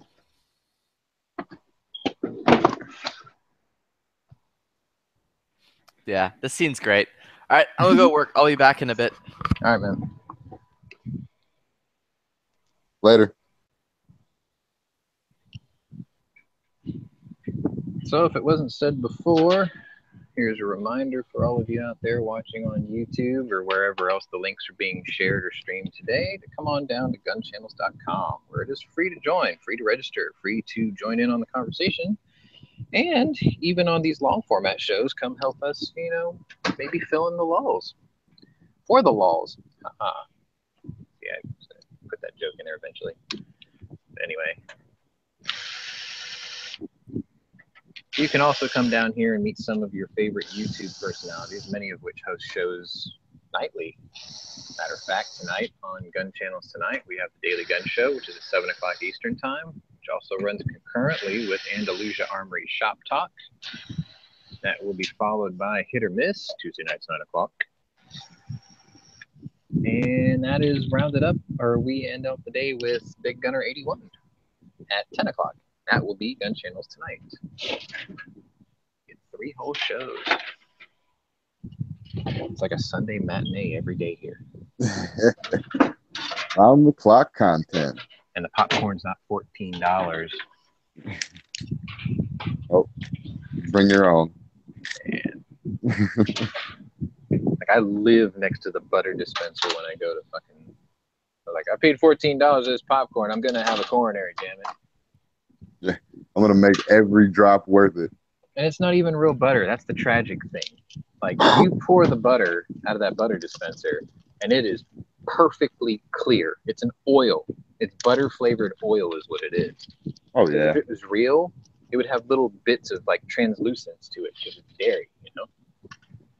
Like, we can't have that because what if someone's lactose intolerant? Then don't fucking put the butter on your popcorn. Yeah, they should already know. Don't eat butter. Take your fucking calorie counting vegan wheatgrass, whatever kale eating shit somewhere else, or fucking gnaw on a granola bar, you fucking beaver.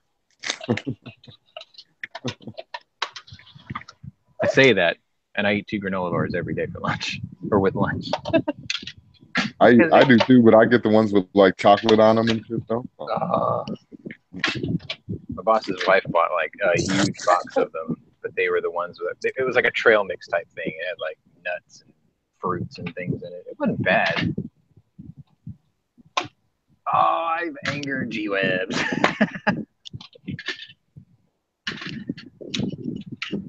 G-Webs are gonna release the beast. Like, how dare you make fun of kale? I don't know. It might be butter flavored oil, but I still use the shit out of it when I get it. Very anti-vegan.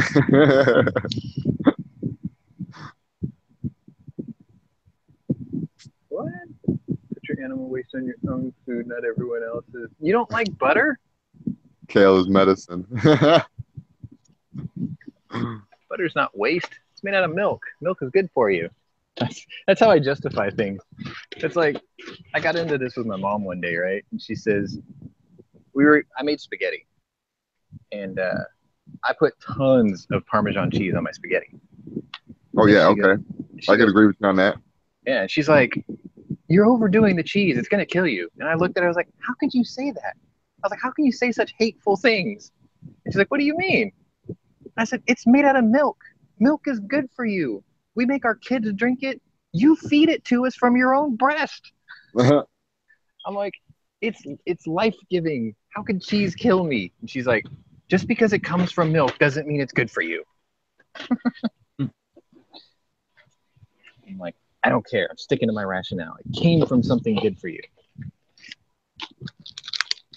It started off all good. Animal filth is what kills you people. I don't disagree. I'm not all about eating fucking gerbil turds like milk does or something. Come on now. Milk is the ultimate corporate factory scam. Dude, my great aunt is a dairy farmer. Not here in the States though, but she is a dairy farmer. She's got one of those machines. Like next time I go to Japan, I'll try to get it on video. It'll blow your mind. She watched an episode of Dirty Jobs once, right? And her and her son, because they like micro. And it was that job where he went to a dairy farm where they had the revolver milking station.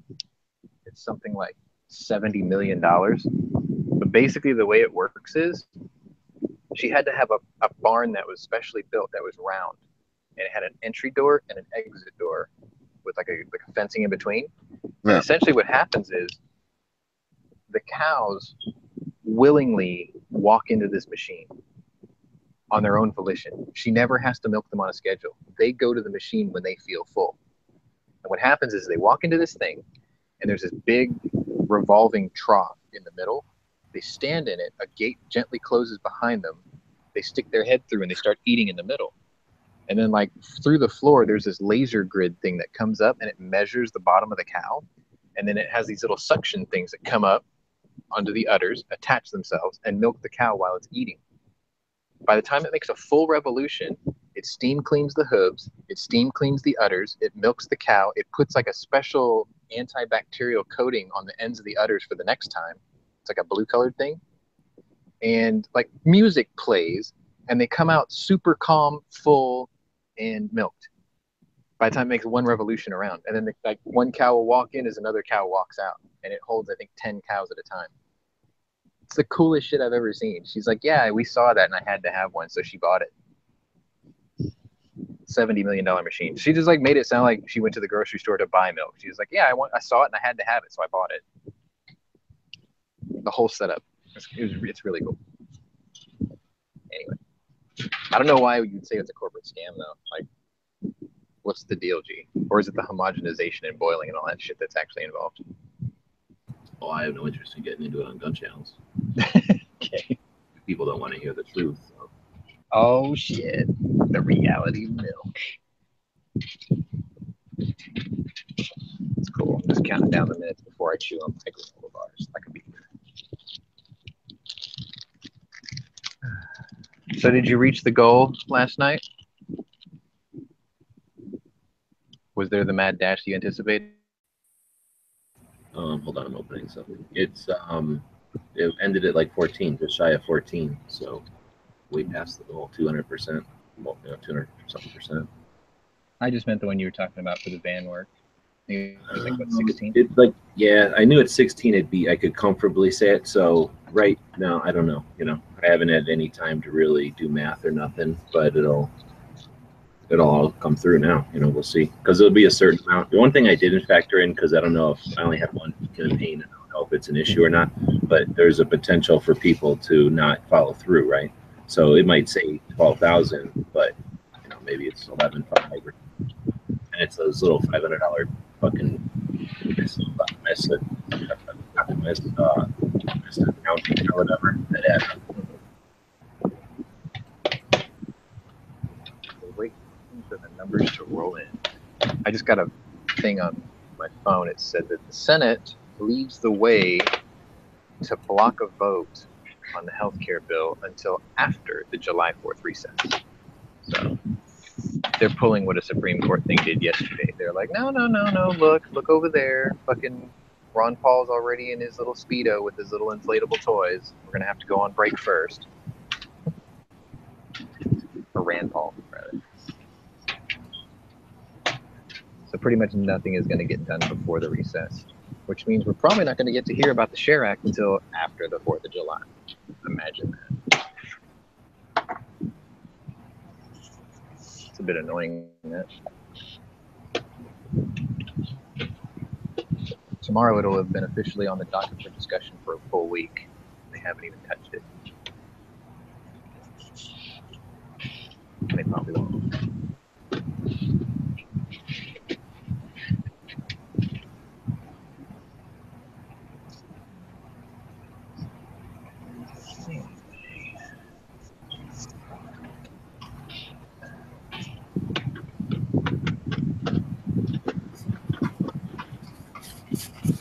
Yeah, you know, one benefit to watching what you eat is when you try to go back to an indulgence you used to have,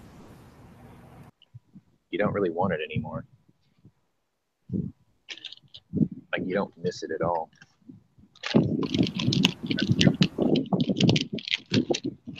Like, I thought what I would do is try to moderate like garbage food type things. Because I haven't really garbaged out since November. I lost 25 pounds in the process though, which is nice. I didn't even know I wanted to lose weight until it was already gone.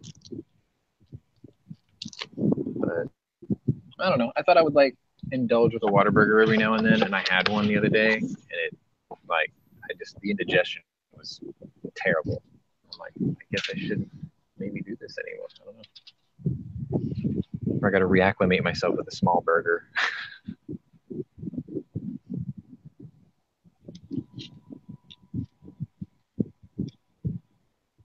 I think I told you that one time when I tried to go back to McDonald's, man, and I ended up getting sick, dude. Yeah. See, and that's a shame because like I noticed like in their commercials, they're offering like these new signature sandwiches or whatever that look like they actually gave a shit when they put one together. And my curiosity wants me to try one, but right. Like my self-discipline won't let me go do it. It's kind of strange. I haven't eaten at McDonald's since 1989. Damn, back when they had the foam containers. I remember those. Remember the McDLT? Where it had like two halves of that double foam thing and you could fold them in half or whatever? No, I think the foam was in the 80s, and in the early 80s, and they got rid of them for paper. Back to the paper. Yeah, I can't remember when you cut McDLT was the last one. And I don't even know if it was in foam. Wasn't it in paper? I think the sandwich disappeared after they got rid of the foam for that one, because I remember it was like the cool stuff was in one box and the hot stuff was in the other. And it had the little connector in the middle. Oh yeah, it was really funny is they still make them in England. It was probably the last foam one, or that was the foam one. Yeah. It was basically just like a foam thing. You didn't fold it in half, you know. Normally you fold it. Yeah. If you go on the internet and you type in McDLT package and then you look at the pictures, there's like spaghetti, lunch pack, value pack. Pants says McDonald's isn't even food. I think I'm going to have to agree with Pants on that one because it doesn't rot. You're right. There was that one woman who took a hamburger and she left it out for like 10 years or something, and it still looked like the day she ordered it. That's scary. Like, it wouldn't even grow mold on the bread. That makes it good, though, doesn't it? I don't know, man. Because if it stays like that after 10 years, imagine what it does when it goes through your body. Like how much of that stays behind. Comes out the other end.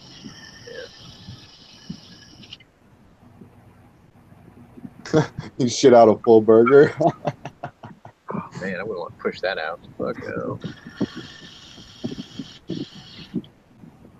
I don't know. I used to think that McDonald's fish sandwich was like their signature thing because it's the only one that they ever made that always looks perfect, like in the commercial.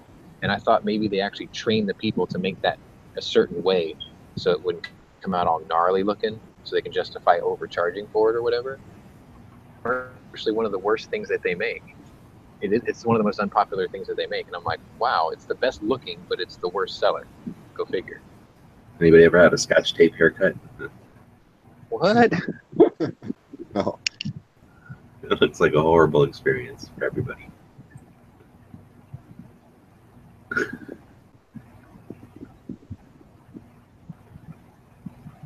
I think I agree with Night Strike on that too.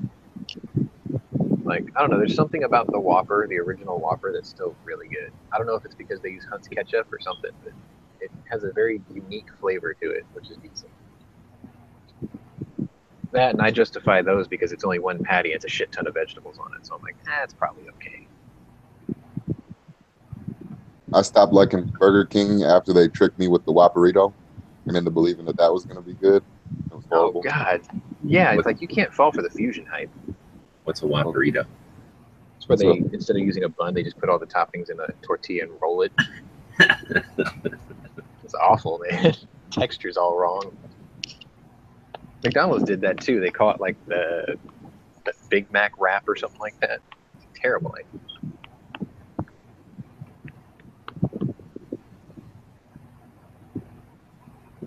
I don't know. Ever since I tried that buffalo burger wrapped in lettuce, I'm a sucker for that shit now. Like they used lettuce instead of a bun. I don't know. Yeah. I thought that was cool. Well, yeah, if they use like Boston leaf lettuce where it's real velvety and soft, you can actually roll with it. Because like iceberg lettuce, you try to roll that shit, it fractures into like 1,000 pieces. You're like, this is bullshit. Oh, yeah. And what's really sad is like we used to be able to get Boston leaf lettuce here in Texas. I have not seen a head of that for years. And it's like, it's good for you too, because it's like super dark green. So it's like, it's got a lot of good stuff in it for you, but nobody sells it anymore. Like the Asian markets used to sell it too, and they don't even carry it. We have a Tony. Did Tony double check all his powder measures before he actually dumped them in the case? Oh, yeah. You're coming in very quiet, by the way. Yeah. I was using Dropbox, so it doesn't really matter. I gotta like clear my bench so I can make more bullets tonight because I bumped into my case trimmer, and you know how it's got all those little bits that sit inside it to center the casing? It fell off the table. It's behind my bench somewhere. All the little bits. I was pissed. A lady came trucking back from the park with a metal detector a while ago with a couple 44 Magnum shells on them. Huh. Where the fuck did those come from? She's got you covered. They come from. There's not been any guns in that park that I know of for 30 years or better.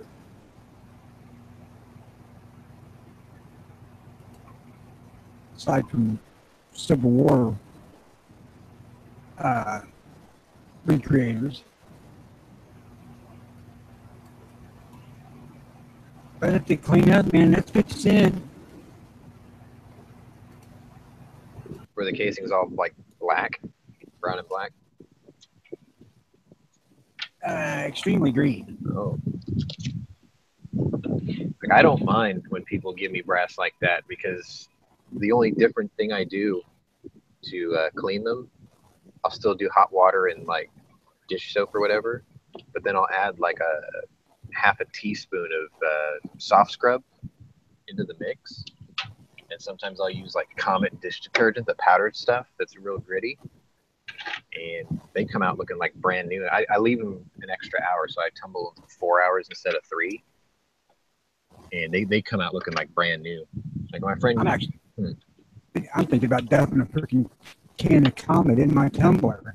Yeah, because like my buddy sent me a bunch of 303 British brass, and he found it in a like sunken thing in a lake somewhere, and they were black and brown and green, and just they were horrible looking. Like he could barely make out the head stamps, and I ran them for 4 hours, and they look like brand new.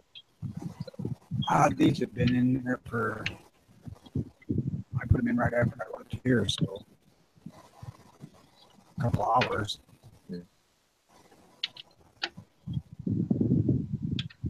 Yeah, I always tell people that are getting into reloading, I'm like, save yourself the trouble and just go straight to wet tumbling. Don't even fucking mess with the dry stuff. Go straight to wet tumbling. Yeah. Especially since you can get a wet tumbler cheap now. Like you can go to Harbor Freight, pick up a Chicago Tool tumbler for what they call jewelry cleaning. They're 2 1-pound little jars, but you'll turn both of them at the same time for like small loads or whatever. You can tumble like close to 200 rounds you know, at a time, which doesn't seem like much, but I mean, I'm talking like 200 big bore rounds in those two things, just fine. It's like $65.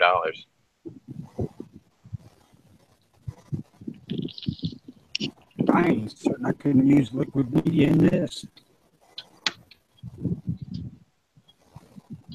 The only thing I'm not fond of with my wet tumbler is the motor gets super hot, but I think I'm gonna like engineer a fan and cut the top where the heat sink is, just cut a hole in it and put a fan in there and wire it to the switch. That way it'll run a little cooler. Because that's the only concern I have is that motor gets super hot. Like you can't touch it. It'll burn you and leave a scar. Ask me how I know. I have a good idea. Just reached down one day and grabbed it. I was like, I wonder how hot this gets. Oh, about that hot. Same way I learned not to grab 30-06. It didn't clear the chamber. Sharp or hot, or both? Yeah. Hot. Hey, Sean Pants was out there saying hot water, white vinegar, dish soap, and salt. No citrus stuff. Really? Because a lot of people swear by that Lemmy Shine stuff, but we can't get it in my area. That's all I've heard about it. Well, I've heard about like the citrus shit. You even told me about it, you know? Yeah, like I just squirt real lemon juice down in there, but the vinegar thing, that's a very good idea because it's just acetic acid. That'll work really good. You can stand the stink. Yeah, no shit. I remember the first time I tried to strip a Glock barrel, I put it in a little bowl of vinegar and it was horrible. I couldn't even stay in the same room. Smell like the north end of a southbound cow. It smells like you're dipped in fucking bad vinegar.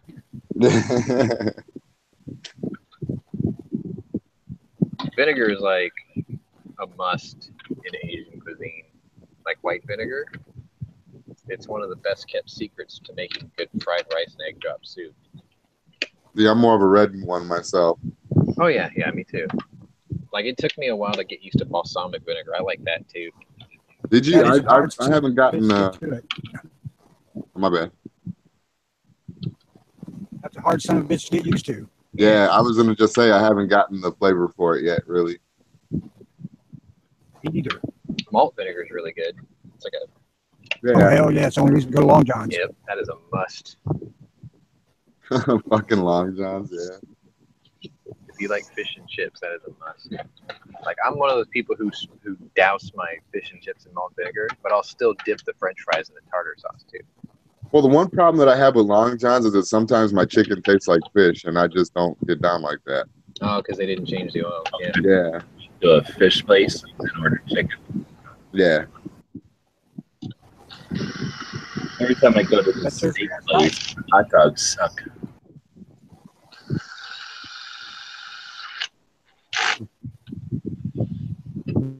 Our local Long John's is partnered up with A&W, so you can get A&W root beer and cheeseburgers and shit like that. Well, that's cool. We used to have those down here, but I think they're all gone. The A&W restaurant or whatever. There was a place like that, man, back when I lived in Illinois, and you get like root beer floats and shit like that. Oh man, I miss that place. I don't even like that kind of stuff. We used to have one that was actually where you pull up and they bring it to you out in your car. You sit there with the tray hung on your window. We have those still. They don't put the trays on your window anymore, but yeah, they have those car hop type things still. Sonic. Sonic chain is like that, yeah. I used to love going to Sonic because I'd take my 56 Dodge out there and they could still hang them on that door. It's pretty cool. I miss that car. I used to really like it. I mean, it had 4 doors, but still a really nice car. Big fins. Very big fins. That's what I miss about it. Yes, if memory serves me, Chrysler did do the fin thing higher than anybody else. Until Cadillac in 1959. Yeah, that may be true. But you were right. The Belvedere and the Fury had the biggest fins until 59.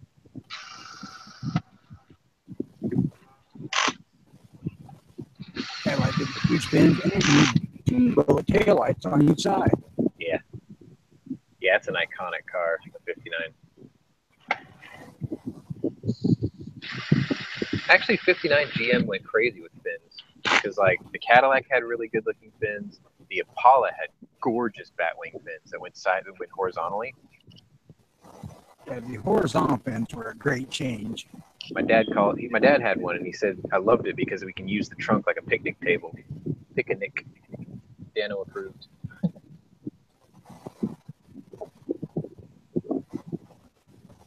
He said if you spilled anything, it would just go down to the crest in the middle and drip off in the center.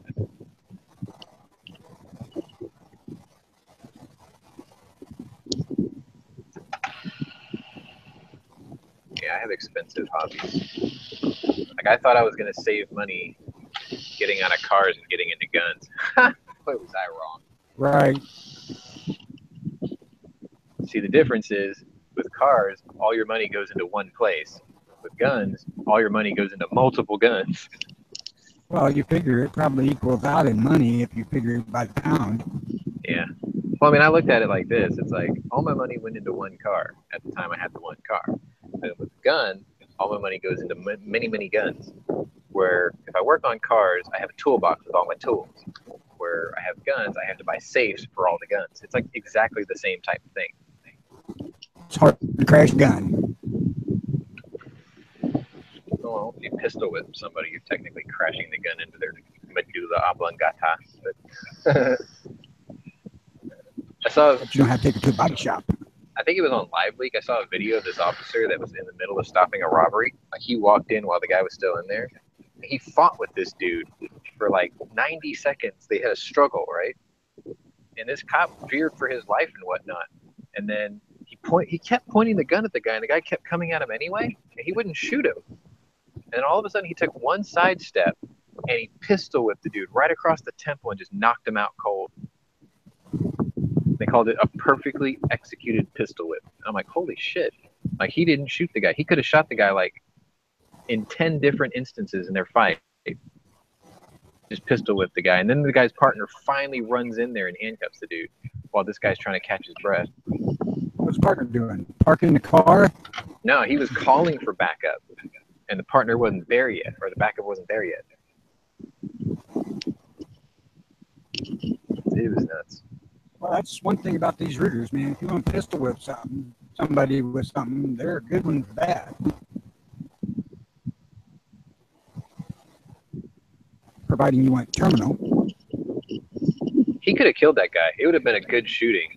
Like, there was 10 breaks in their struggle, the fighting, the arguing, and all that. There's at least 10 different times he could have shot this guy, and no district attorney would prosecute it. They'd be like, that's a good shooting. But he didn't do it. Like, he refrained himself from using lethal force the entire time, even wrestling around with this guy in chokeholds and shit. I'm like, that's just amazing. It's probably still on Live Leak. It's only like 2 or 3 days old. You'll have to go through a couple of pages to find it, but it's in there. Kind of curious as to why. I mean, his thought process at the time.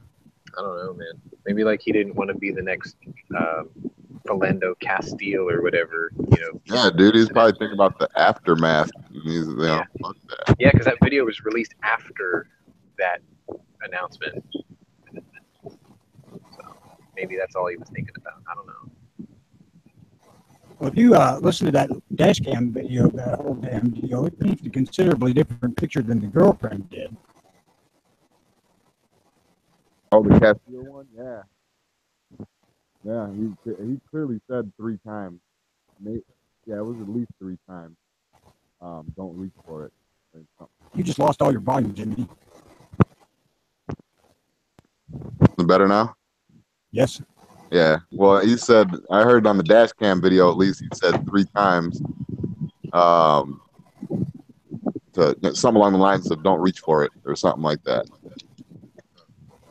So I don't know. He wasn't as innocent as we made out to be, or I don't check out the dash cam video. It should be still scattered all over YouTube. Yeah, the cop told him several times not to go for the gun. Let me see if I can find it. Hang on.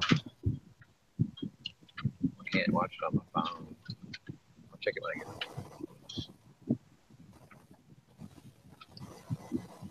I always was suspected that because she started her recording right after the shot.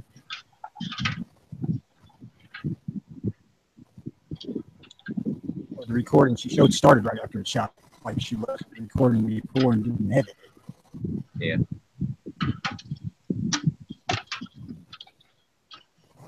But the family got paid. $3 million? Yep, that's what I read. I read the Yeah, $3 million, dude. who was the other guy, the Ferguson one? I heard that family got like $1.5 million. Brown. Yeah, which is crazy because that was technically a good shooting, and they still paid out the family $1.5 million. They wouldn't disclose the amount for 2 days because they didn't want, quote, public outrage, because it was public tax dollar money that was being used to pay it out. That's a bit extreme.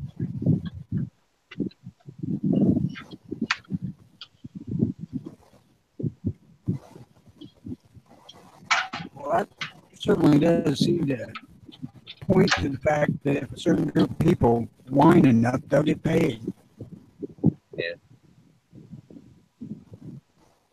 Well, I ain't getting paid. I've been faithfully playing Powerball for a couple of years. Where's my payout? You ain't the right group. Damn.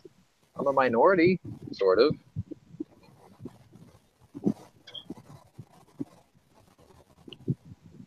I have like the perfect Powerball story. I'm like a off blue white collar dude that works banker's hours. Okay, maybe that's not the good part, but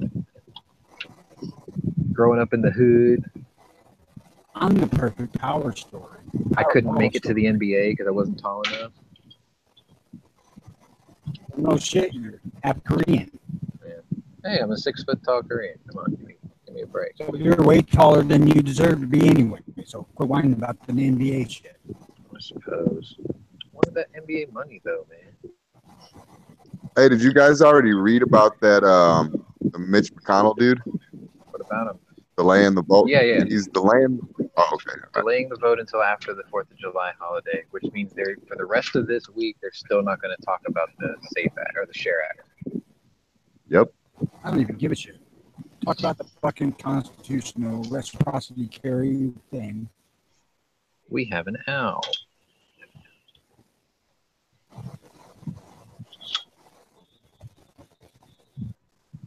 I think we have an owl.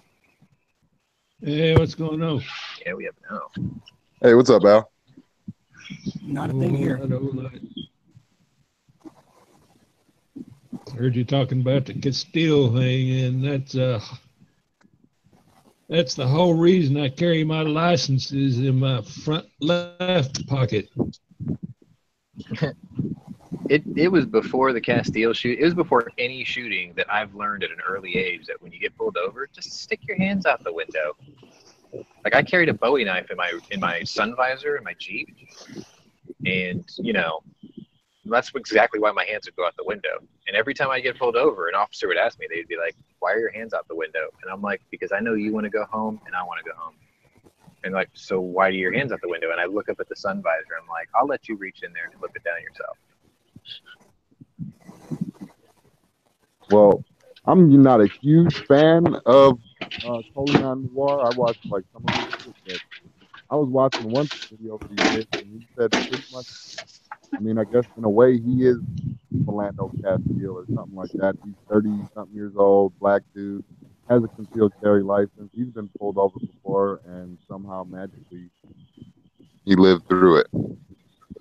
So, I mean, I don't know. A lot of people are split on this thing, but I don't know. I put the dash cam video. I found it.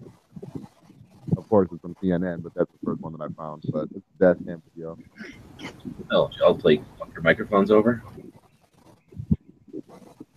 No. What, my mic's off?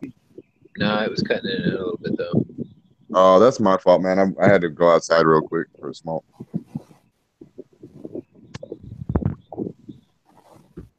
You can tell who the real men are. I can't smoke in my house neither. That's why I live in the garage. I don't have that problem. I quit 10 years ago. La-di-da. It wasn't easy, but And you're still 1 foot away from death, so shut up. No, I told you what the doctor suggested. Now is he thinks it's biomechanical. He thinks there's something to do with my shoulder. Toss that if out there. Yeah, that's true. It's just I'm a lot less stressed than I used to be. Well, I wouldn't go out and gorge myself on bacon cheeseburgers. No, I haven't. Too often. I told myself I would let myself indulge every now and then, but I still haven't even done that. Like I had one Whataburger so far. Yeah, I have a Whataburger about once a week. I used to do it once a week. I used to do a Texas double Whopper once a week. That probably wasn't the best of ideas because the sodium is really high in those. But they taste so good. Everything bad for you tastes. Everything bad for you tastes good. I knew you was Burger King guy. Well, I just like every place makes it. Every single fast food place makes one decent sandwich. Generally, like for me, McDonald's is the fish sandwich. It's simple, it's small, it's expensive, but it's still pretty decent. Burger King, Texas double Whopper, Whataburger, triple meat chop house cheddar burger with extra steak sauce. One of my favorite burgers. One of my favorite the spicy sriracha burger at Jack in the Box. Oh yeah, that's a good one. I used to love the ultimate cheeseburger there, but it kind of sucked now. I actually took to liking the guacamole triple cheeseburger from Steak and Shake. That sounds pretty good. It was surprising how good guacamole is on a hamburger. Oh yeah, Whataburger is an avocado burger too. It is good, and the avocado is good for you too.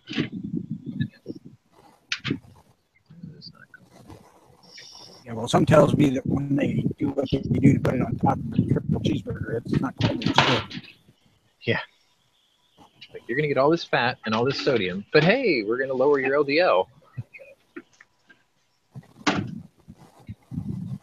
Sorry. What am I looking at? So I should have now about 300 rounds to go to range with. That's a pretty good day of shooting, I'd say, in 44. I usually carry 300 when I go too. And I'll bring 100 rounds of 44 special in case somebody wants to shoot that has no experience with a big bore. Oh, this would all be stuff people could shoot. I mean, it's cowboy action load stuff. A little hot cowboy action load, but nothing that would be hard to handle. Yeah. Plus, the guns that you have are pretty heavy, so recoil isn't even an issue in most cases. It is if you put enough stuff in it.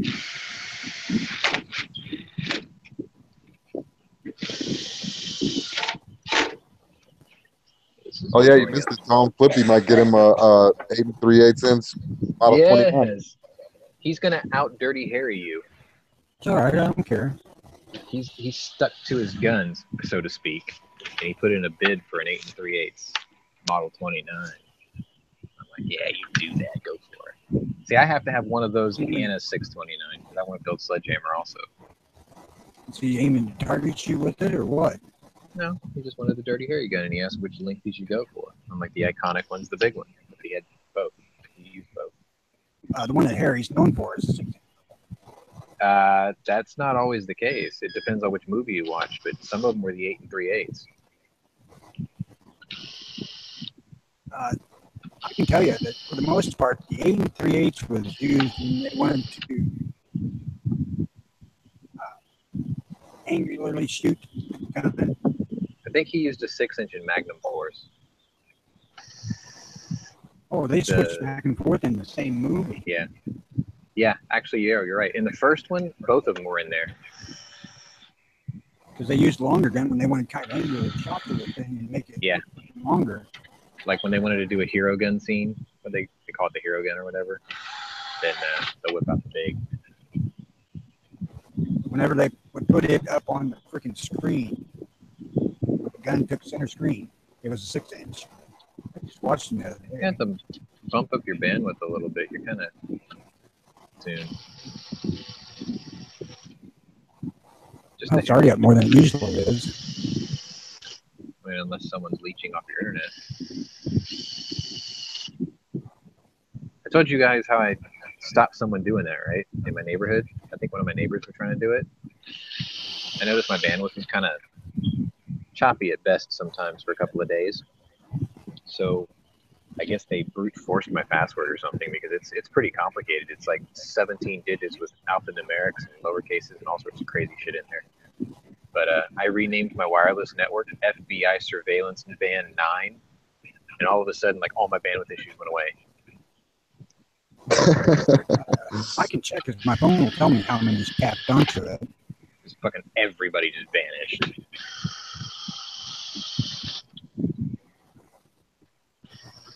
Now, I did have somebody tapping it, but it was my old lady with her phone. And I said that somebody had to do it, and I didn't. I forgot. Christ's sakes, woman, you got your own fucking cell phone. It's got data. Use your own. Mine. Oh. Angry saying that Flippy needs an AMT auto mag too. Damn. Not before I get one.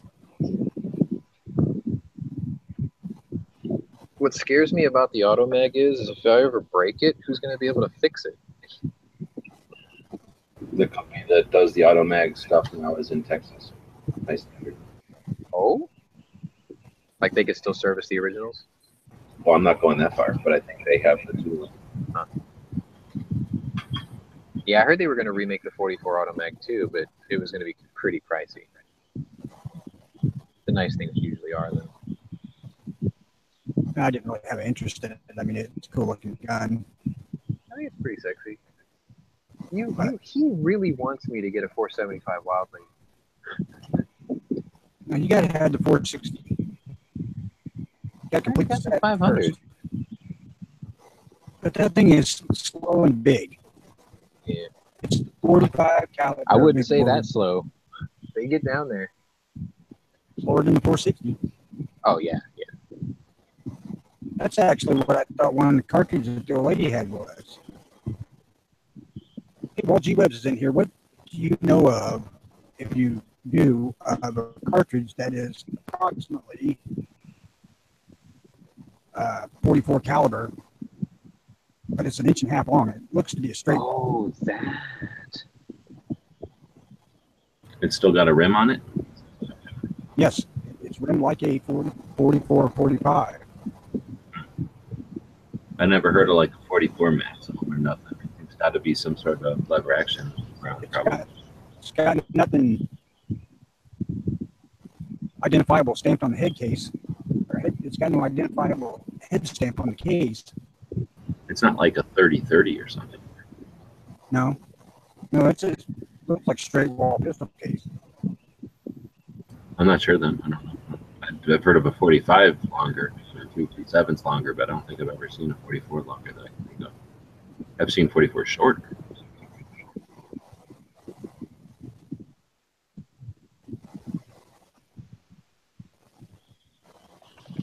All right. And now I know what gun he's talking about, and I kind of do want it.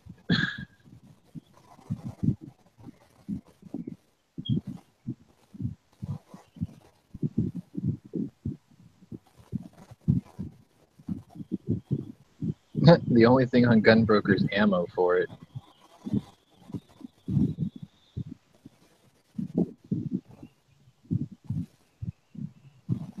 Oh well. What's one of those typically sell for, Angry? Because I've read they're made in Connecticut, like they're still being made, so it's not like something that's discontinued. It does look kind of cool. It's like a 1911 and a Luger had a baby in terms of shape.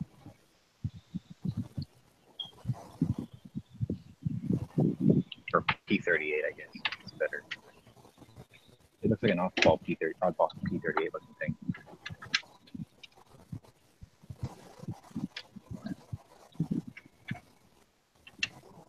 At this particular point in time, there's no guns that could ever have won.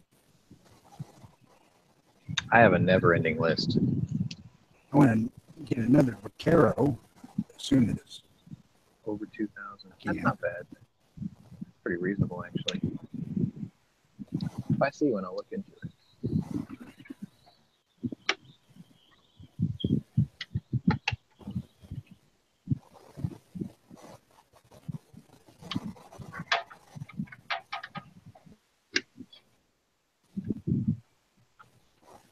I kind of ordered one at my local gun shop, but the distributor was out of them, so I don't know what's going to come of that. I carried over Makarov Monday to today because I don't have a Tokarev yet, so I can't have Tokarev Tuesday yet.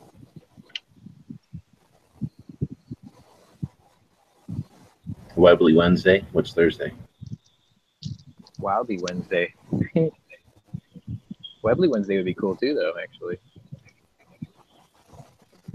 What would be Thursday?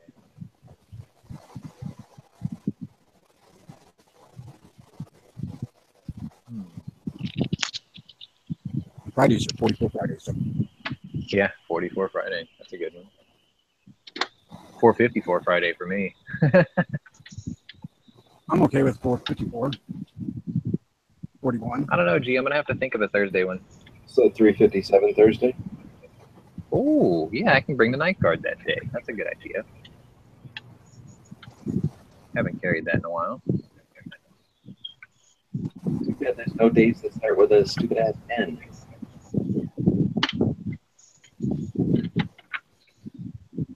Smith & Wesson Saturday.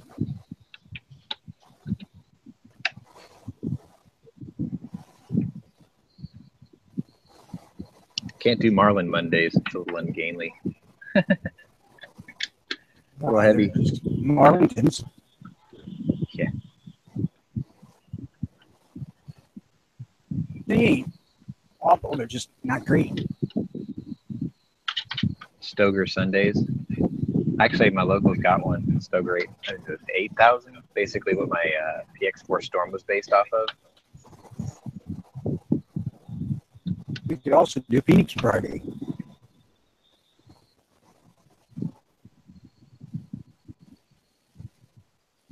Dead silence. I love that. Tula Tuesday makes more sense to me.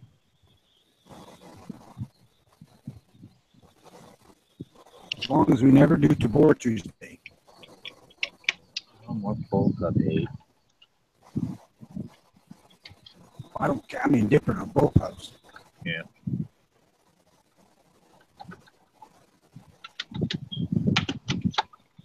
Not much is fine.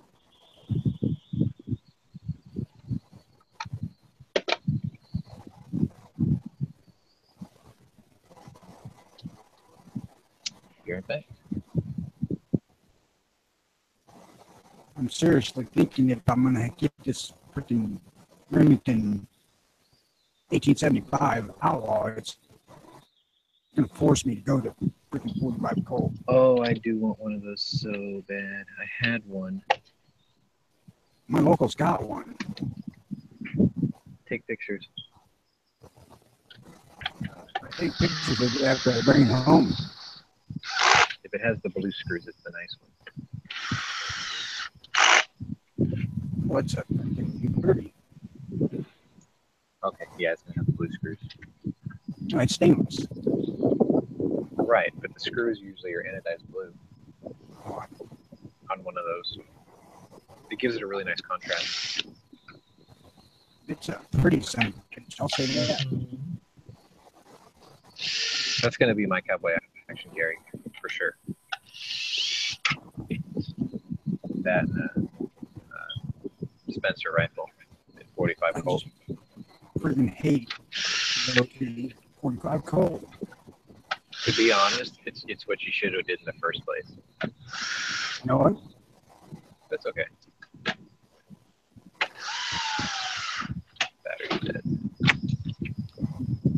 44 is meant for one goddamn thing. 44 Magnum. No, because it was the latecomer. It was the latecomer. There was two other 44 calibers before it. Yeah, but I mean, 44 Magnum cartridge specifically is meant to be a big fucker. You were meant to be Doesn't magnumized. like. It does not care to be loaded down that much. Although Trail Boss is making it a hell of a lot easier to do. Mm-hmm.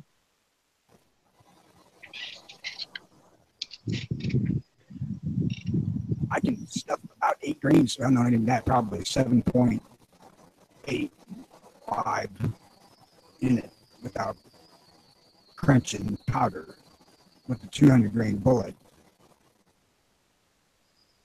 If I go to 240, I don't know, probably 7.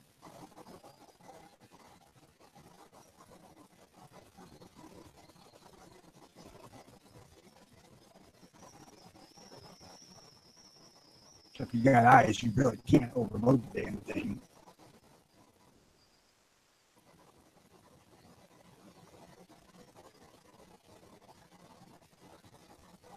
But it is freaking dirty. Yes, it is. About overloading, where there's a will, there's a way. Press powder charges.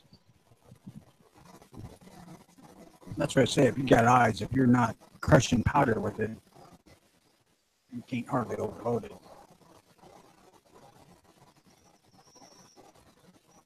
And if you really want 44 magnum power out of it, H110 or 296, and there's a couple others that I'm not aware of, but those two will get it done.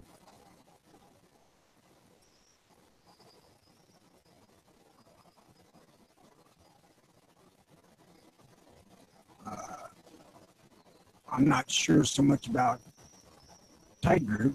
I mean, it's functional on it, but that's good stuff. Low volume, high energy. But it won't produce the energy that 296 will. It's pretty close. Like I compared it to 4227, which is also pretty powerful. It gets the job done for a lot less volume too. Well, it's considerably less volume. You know, it's on a 200 grain bullet. I think it's like just under 12 grains max. It's my second go-to next to unique. Very versatile, very powerful, very low volume. It's my absolute go-to in everything but the bigger case. It makes a nice medium range or medium area.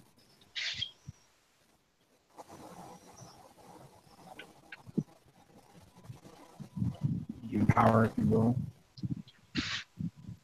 I will. But it's extremely fucking dangerous in large case. Just because it's so damn easy to make a horrible mistake. Yeah, I don't even know if Tight Group has load data for 500 Magnum. I would imagine you could load it in there, though. It's got a shitload of it for 44. Yeah. I'll have to look into that. Try it out, because I got a 4-pound keg and I'm not even using any of it. Well, let me look. 500 and 454 loadings. I'll look at 500. I guess I can look at both. Yeah, just do the 500 then. 500 Smith & Wesson Magnum. A bullet weight. 535 grain. Just click Tight Group and see what all they offer. Good data. Board listed on the Ogden site. Oh, cool. All right. Check it out when I get home. What did you say?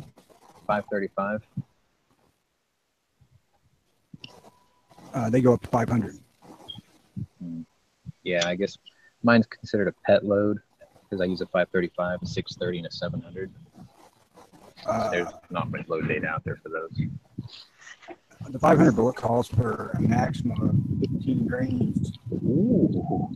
At a 1,111 feet per second velocity. That's not bad. 1,000 psi. Good move.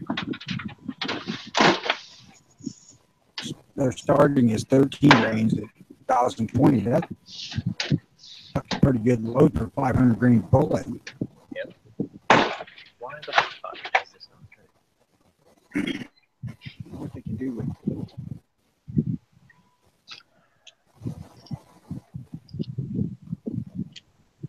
275 grain bar XVP, which I'm assuming is Barnes. 20 grains of Tiger, 1,700 to 50,000 psi. That's Tiger's not the best for that shit. It should be moving. Wait, hey, you use trail boss in that bastard.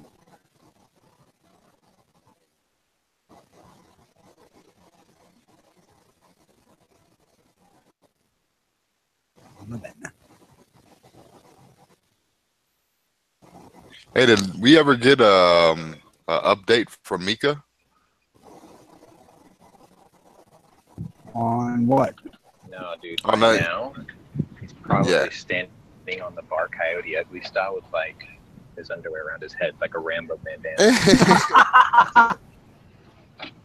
Not because earlier he I guess he was over wherever wherever Ian from Forgotten Weapons was at. Yeah. Oh yeah, Ogden Trail Boss in a 370 bearing bullet, 12 grains, 926 muzzle velocity, 19,000 psi. That's pretty low. Clinker, well, that's probably all you can get in the case. Pretty low. Like my 500 range round is a 335 or 350 grain. Your girlfriend round. 350 grain? Yeah. 440 grain, 10 grains of Trail Boss, 790 grains. Actually, my girl won't go anywhere near my 500. She took one look at it. She's like, I could stick my ring finger in the bore. I'm like, yeah. She's like, I ain't shooting. Her fourth finger goes in the bore. My pinky fits in the bore. See what it says for 296.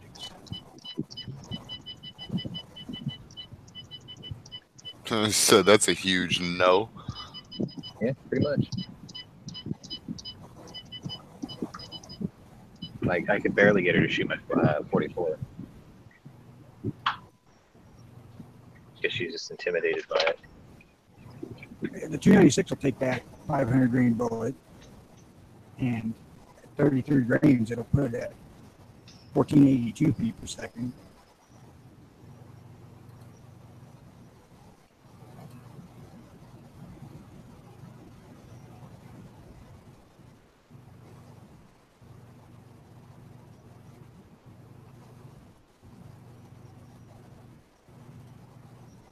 That's freaking smoking for 500 grain bullet. Yeah. The guy that makes my 700 grain bullets, he says he has a load table for it that you can push 700 grainer. I think he said 1490. So I'm curious what that is. He said he'll send me the recipe card next time I buy the bullets, which is awesome. Oh, cool. On the 275 grain, take it up to 2,082 feet per second. That requires 45 grains.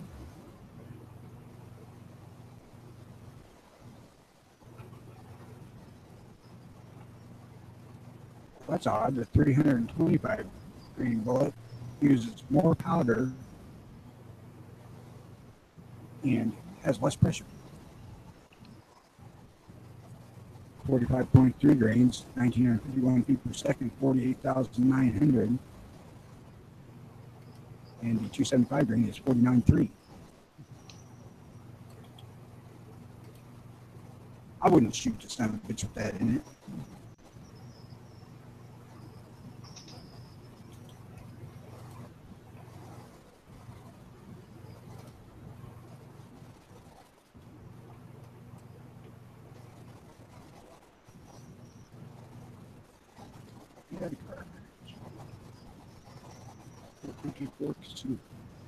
All way bullet in the Casul.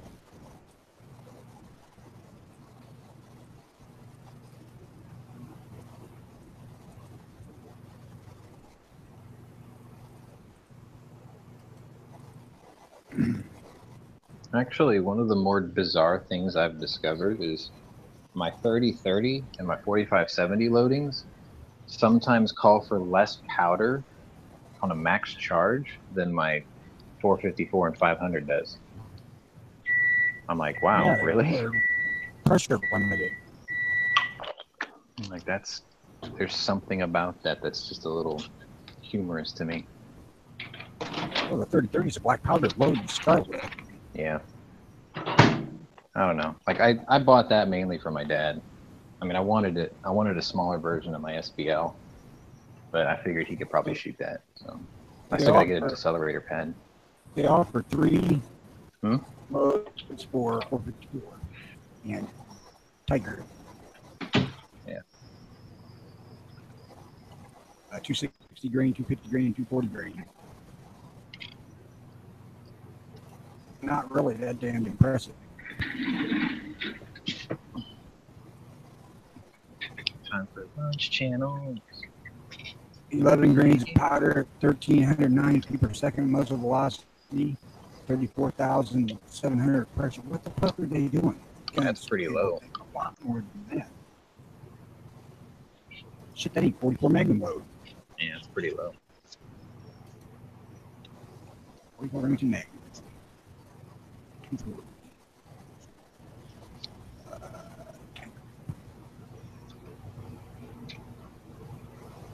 See what's in the news, shall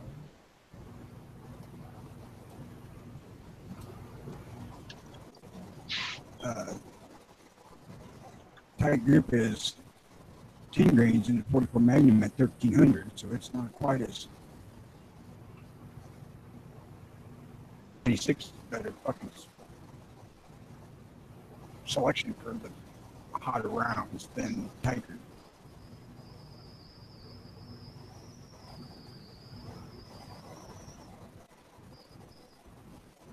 The tight group maximum load on 240 grain 44 Magnum is 10 grains, 1292 feet per second, 37,700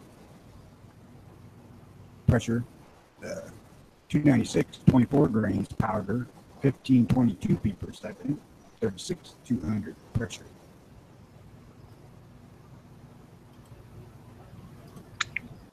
I went through all this and read all this shit when I picked out the powder I wanted, but I had no idea that what I was looking at was going to be so over the top.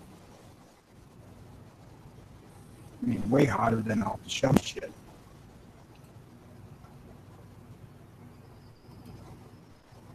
I mean, it's not including shit like Buffalo board, but I mean, like your crap you buy at the local gun store, Walmart or something. It's not nowhere near as hot as the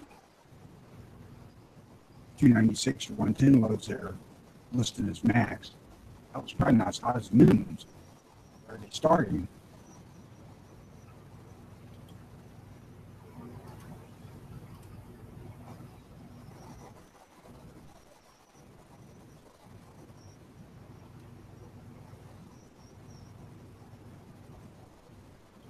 So now that I've bored everybody into a coma,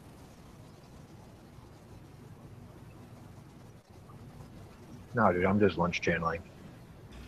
Yeah, I'm still breathing. I'm just looking at the news. People in comas breathe.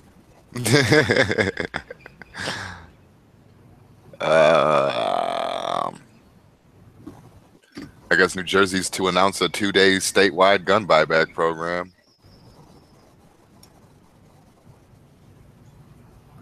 Let's see. I seen an article about something like that here where they were suggesting that the government should do that because it was such a success when Australia did it. Like, Australia didn't do a buyback program. They did a mandatory, you turn the goddamn thing in or you're a criminal, we'll give you a little money. Yeah. Yeah, that was more or less being forced. I mean, like you said, they did give them a little change, but, you know, yeah, it was mandatory. I don't know. I think it's dumb. I mean, we've been over it thousands of times before, dude. A criminal is not going to be like, oh, they're change the laws. I guess I better go switch up how I've been doing things. Either that or I'm going to go turn in this homemade piece of high point Yeah. bullshit and buy a real gun with the money they give me. Yeah, right. I wonder if my homie down the block takes gift cards. Yeah. Let's see what else I got here. Fucking Chicago Tribune quote, gun lovers need to stand up for Philando Castile. Nope. Yeah. I mean, when anybody dies, even, I don't care if they're a hardened criminal or innocent. I mean, it's shitty, dude. It's shitty when someone dies, but, you know. If the cop's telling you not to reach for your gun, don't reach for anything. Put your hands where you can see them and don't move them. Yeah, at this point, He's fixing to pop a cap in your ass. yeah, and people shouldn't, you shouldn't be able to claim ignorance on that anymore, you know?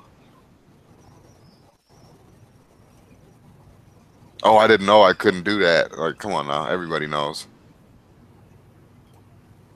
Well, it's not like everyone is getting shot, so right. Isn't the point that this is a situation where there wasn't enough time given?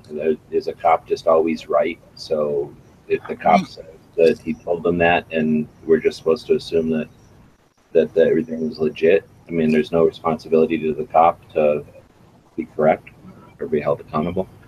No, absolutely. I agree. I agree with that 100%. There should be accountability for the officer and all of that. But I mean, I don't know. They do have a tough job, and especially nowadays when violence is kind of geared towards them. I could understand being jumpy, but yeah, that is a part of the job. And if that's something you can't handle, then yeah, maybe you should look in a different line of work, I guess. Well, he didn't just shoot him. He told him 3 times not to reach before he shot him. Or several times. Well, yeah, but I mean, if you watch that dash cam video, it could be taken as him kind of free. He was kind of freaking out. I mean, he was yelling his commands, but I mean, I guess it could be taken as him freaking out. But I don't know. For lack of a better term, he may have jumped the gun a little bit. Well, look, if the guy was going for his wallet, he should have known better. If his wallet's on the same side as his carry, right? And you know, no, I'm not playing one side or the other, but you know, we got to assume that the guy actually heard those commands. Maybe he didn't. You know, who knows? I don't know how many police we have. Anybody know how many police we have?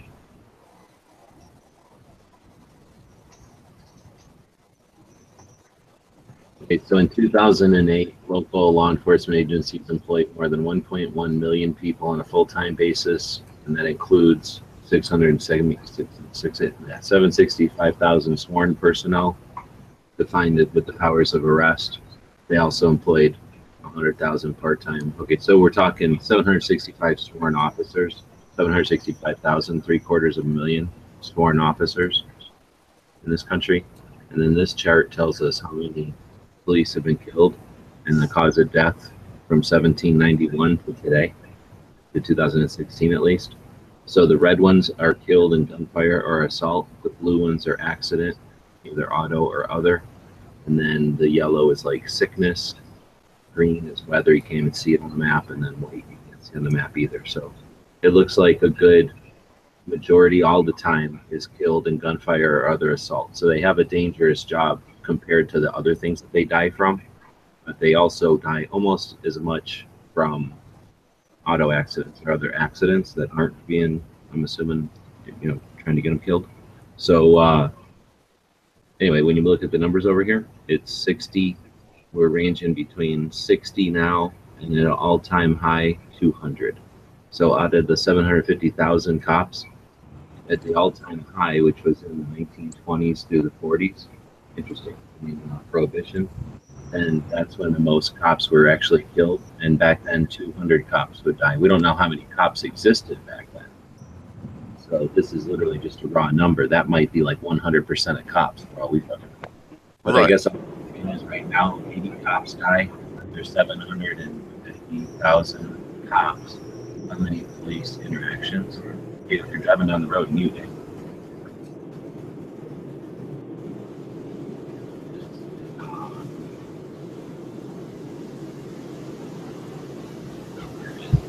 About 62 million people had contact with the police.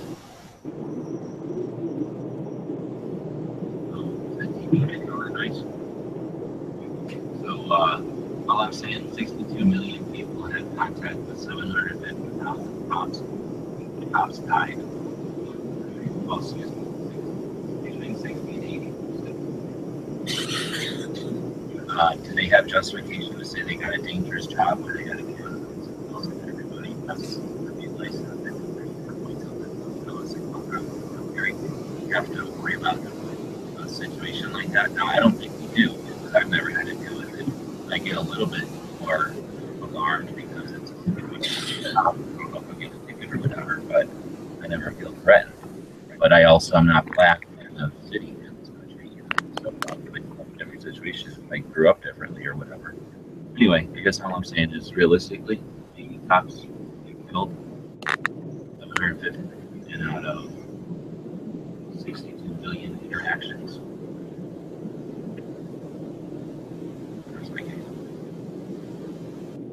Are you breaking up for just me or everybody? All right, I'm back. Is I breaking up? I can barely hear you, like anything you said. I heard like 6 million, and then I heard your car a lot. Anybody else hear what I was saying? Yeah, I heard the 62.9 million and all that, and the interactions that they've had with people and all that. Yeah. 80 cops die, 62 million interactions, 750,000 cops, and then this is one incident. I don't think we get to say all cops are bad. We should all learn our lesson and not have any kind of interaction with cops. I don't think we can draw any conclusions from this. I think that they have a dangerous job, but it's not fucking like they have the risk of death every time they go to work, unless maybe a few of them do. Not very many of them. If there's 750,000 of them, 80 of them die. No, yeah, I hear you, but I mean, like, just with the kind of like the social tone, I guess, with what's going on nowadays, I guess the threat of it, some of them are more scared than others, but I do kind of agree with the sentiment, though. Like I was saying earlier, if they can't hang with the job they signed up for, you know, they maybe should look for other lines of work.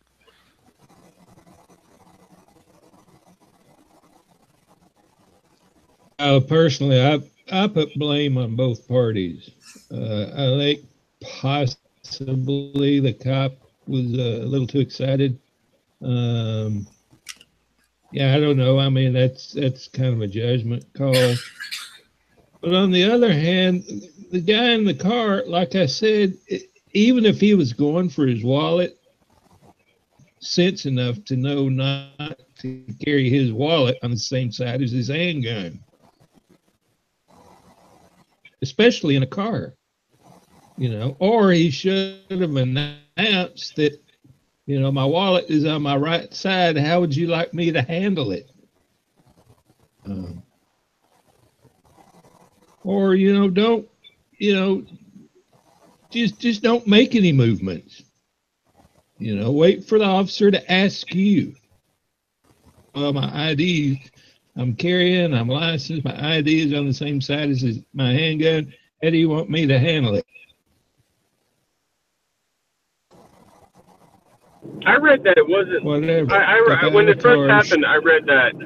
Was it in a holster? I heard it was like on his lap, or he was sitting on it, or something. Like it was under his tie, or like. It was. They had to get it from his holster, from his pocket after he was dead. So it was in his pocket. It was in a pocket holster. Yeah, that's what I heard.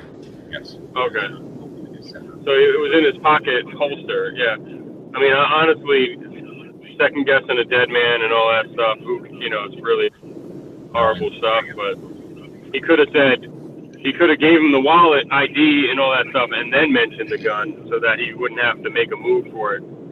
So You know, if it's probably right-handed, he's probably carrying the gun in his right pocket, closer to the inside of the car than the outside of the car. They ask him for something else. You know, I read Rob Pincus had a whole breakdown of that. I'm not a giant fan of him as a firearms trainer. Some of the stuff he teaches, like his doctrines and stuff, but you know, he's a smart guy. But he had a breakdown of it, and he showed like a stat from like 1982 or 1983, and it was like at the time, I think there was like maybe 4 million concealed carry permits or something like that. It was such a small number. And then he showed like it was a map and the stats and per state. And now the map now in 2016, I think was what he was showing, how many permits there are, concealed carry permits. It's outstanding, like how many there are compared to the 80s and the 90s. And the police training hasn't changed much at all since then. So like the police need to have a refresh in their training about like how many people actually legally carry a gun. It's not, you know, the training that they're getting might not be there in relation to how many people are carrying. You know what I mean? Like, anyway, I mean, I listened to the footage. I agree with you. It's the number of people carrying, but you have to also account for the lack of any violence or any issues with those people. So they can't just have this old-fashioned paradigm that if there's a gun, there's danger, and we have to have control immediately. There's no time for fucking around. Well, here's the other thing, G. On that specific case, in his article he wrote too, which was, and I think it was brought up in the case. So they're treating this as a routine traffic stop. That's how they were kind of acting. Although they were pulling him over because they suspected he was a bank robbery suspect. So it was weird because if they would have approached the car as if it was a bank robbery suspect, then everything would have, that guy would have been alive today. You know what I mean? Because if they would have came out guns drawn, told him to get out face down, lap, you know, on the concrete, face down, you know, hands up, all that stuff, and treated him as who they suspected he was, then it would have happened like that. Instead, they treated who they thought was a maybe perhaps bank robbery suspect. They treated him as if they were pulling him over for, like, you know, running a stop sign. So that's why his demeanor, the cop goes from like 0 to 100 once gun is mentioned. You understand? It wasn't just like he pulled over, you know, old grandma and she was like, oh, I ran a stop sign. Oh, well, by the way, I got a gun in my purse. So they pulled him over and they thought there would be action. They thought in the back of their mind, this could be action right here. Like it could be going down. And then as soon as he said gun, that guy just went from fucking 0 to 100. So it was also procedural. Like they probably should have fucking treated him as a dangerous person if you thought he was a dangerous person. And maybe he wouldn't have had the opportunity to fuck up like he did, or the cops got fucked up like he did, if you follow what I'm trying to say. Don't treat what could, in your mind, if you're pulling somebody over and you're like, okay, this could be our armed robbery suspect, you wouldn't, why were you treating him like he was like no threat and could have just been, you know, ran a stop sign? Well, I agree with that, but the dude should have had more sense to make any type of movement toward his gun side. I mean, I hear you, man. I hear you. I mean, it should have. Yeah. Yeah, I hear you. And on top of that, though, G-Web's bringing up all these statistics. We live in a gigantic country, and I can guarantee you where they were was probably high risk for the police more than any other, like more than average place. That guy himself had been pulled over and arrested a whole bunch of times, and they're not felonies and stuff, but like, you know, they're in a bad neighborhood, socio-economic, probably high crime. They're pulling him over because they think he's a bank robber. You know what I mean? So those kind of cops are on edge more than, like, let's say, the average cop in the middle of America, you know what I mean, or wherever, you know, or in the suburbs or in a nice part of town and whatever the fuck. I mean, in the country and stuff like that. I mean, not all, you know, if you're a fucking cop working downtown Philadelphia and you're in a bad neighborhood in Philly or something, you can't compare that guy's stress level to a cop who's in Idaho, you know, and or in like Golden, Colorado, or something. You know what I mean? Like it's just a different story. I acknowledge that. So why would we also suggest that this cop was like startled and he didn't understand or he didn't know procedure? These are usually cops that know the fucking deal and deal with it constantly.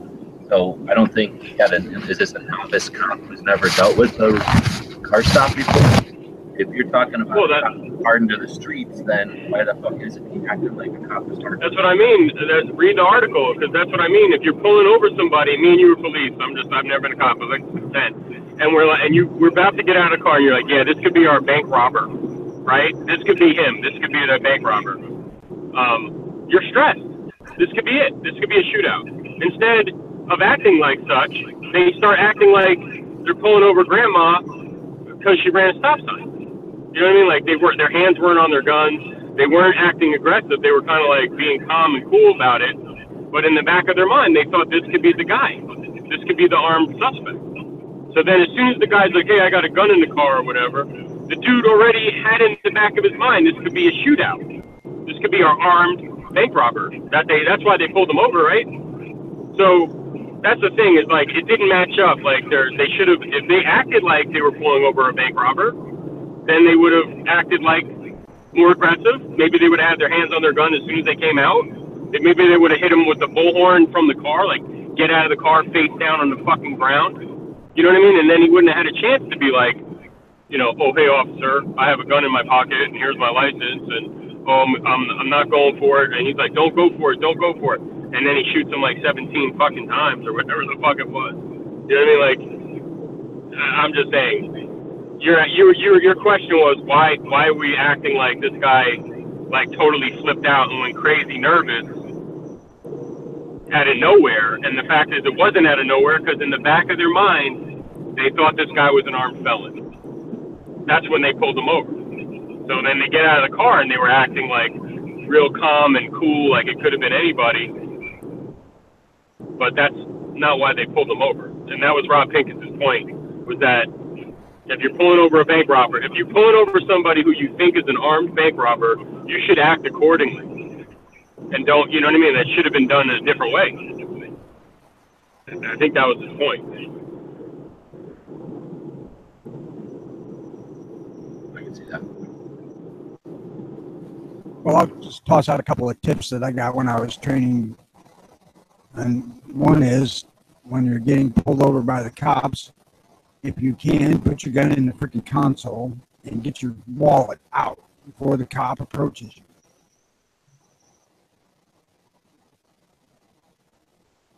And keep your fucking hands on the steering wheel. Wait a second, like unholster it and throw it on the passenger. I've never heard that before, and I know cops are trained. When you're doing shit like that, they can see it. So they know you're moving around in the car. They know you're putting something or doing something, and you're putting something in the console.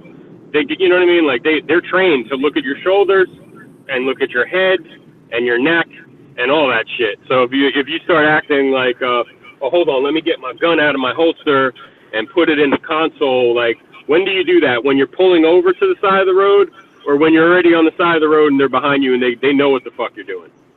You know, like doing it before you're stopped. So now you're handling a loaded firearm out of the holster, driving. I mean, it's weird, dude. You know what I mean? It's just, I don't know. I've never heard that before. I was always told just leave the gun where it's at. Just pull out your wallet while like you're pulling over. Like I said earlier, that's why I keep both my licenses and my insurance in my front left pocket in a separate case from my wallet. Yeah, here's the pro tip, and I think I got my shit. Here, this is what I do. You know, I'll show you right now as I'm in the fucking car. Right? Here, look. Can you see? Probably not now. I'm going to get a fucking haircut. Saw for a bit, and then it just went away. All right, now it's back. Yeah. That's stupid. Anyway, you see my visor? I keep that shit there, man. That's everything they need right there in my visor, because they know there's no fucking gun in your sun visor. You know what I mean? Like, either way. And if I wanted to, it could come out before I get to the full stop. And if not, and they're like, okay, I'm not going in my glove box, You know, I'm just not, because I think that's like, to a police officer, put yourself in their shoes. Like if you go into your glove box and they're sketched out, nervous, apartment, anything can be in there. A fucking gun, a knife, who knows, right? But on your sun visor, Probably. come on, man. You know what I mean? Like, probably gloves. Unless you're Sean. I have a gun in my glove box right now, dude.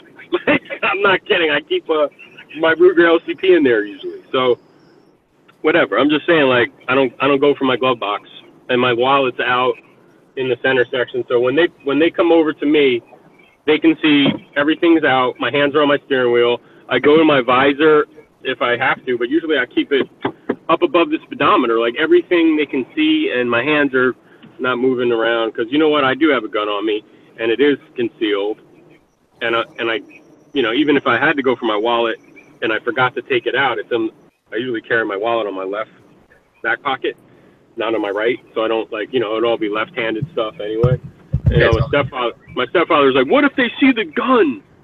Well, I mean, I don't know. I don't think you can see my gun because I carry really concealed. So even if they did, then we got a problem. You know? And then if they're like, step out of the car, that's when I'm going to hit them, because that's my fate. I don't have a duty to notify you.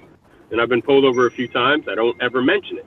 You know, and it's just like, here's my speeding ticket, goodbye. You know, if they tell you, okay, now step out of the car, that's when I'm going to bring it up. Okay, I have a concealed carry permit, and I am carrying right now. So now my hands are on my steering wheel when I'm saying that. You know, they shoot me 17 fucking times. It is what it is, you know what I mean? But that's where I'll get nervous then, because I've heard too many stories of cops going, oh, you have a gun? Okay, I have to control the gun now. I need to make the gun safe. Step out of the car, and I'll take the gun, and I'll put it in my car, and then I'll unload it and make clear and all this weird shit until the traffic stop is over. And, you know, I don't want to get shot in the leg by a cop by accident. Where, you know, I don't want to go for my gun in front of a cop. Like, they could tell you, okay, go take your gun out now. And then another cop could be, like, coming around the other side of your car and blow your fucking brains out. You know what I mean? Like, the whole thing is just weird. I'd rather just keep it concealed and in my holster until I absolutely can't anymore. And that's usually when it's like, step out of the car, sir. I'll be like, okay, well, now I'm fucked. Here's where it's going to go down at, right? That's just me. But, you know, don't forget, though. Well, if your hands are... Oh, well, I had a good life, I guess. Yeah. It's fucked up, dude.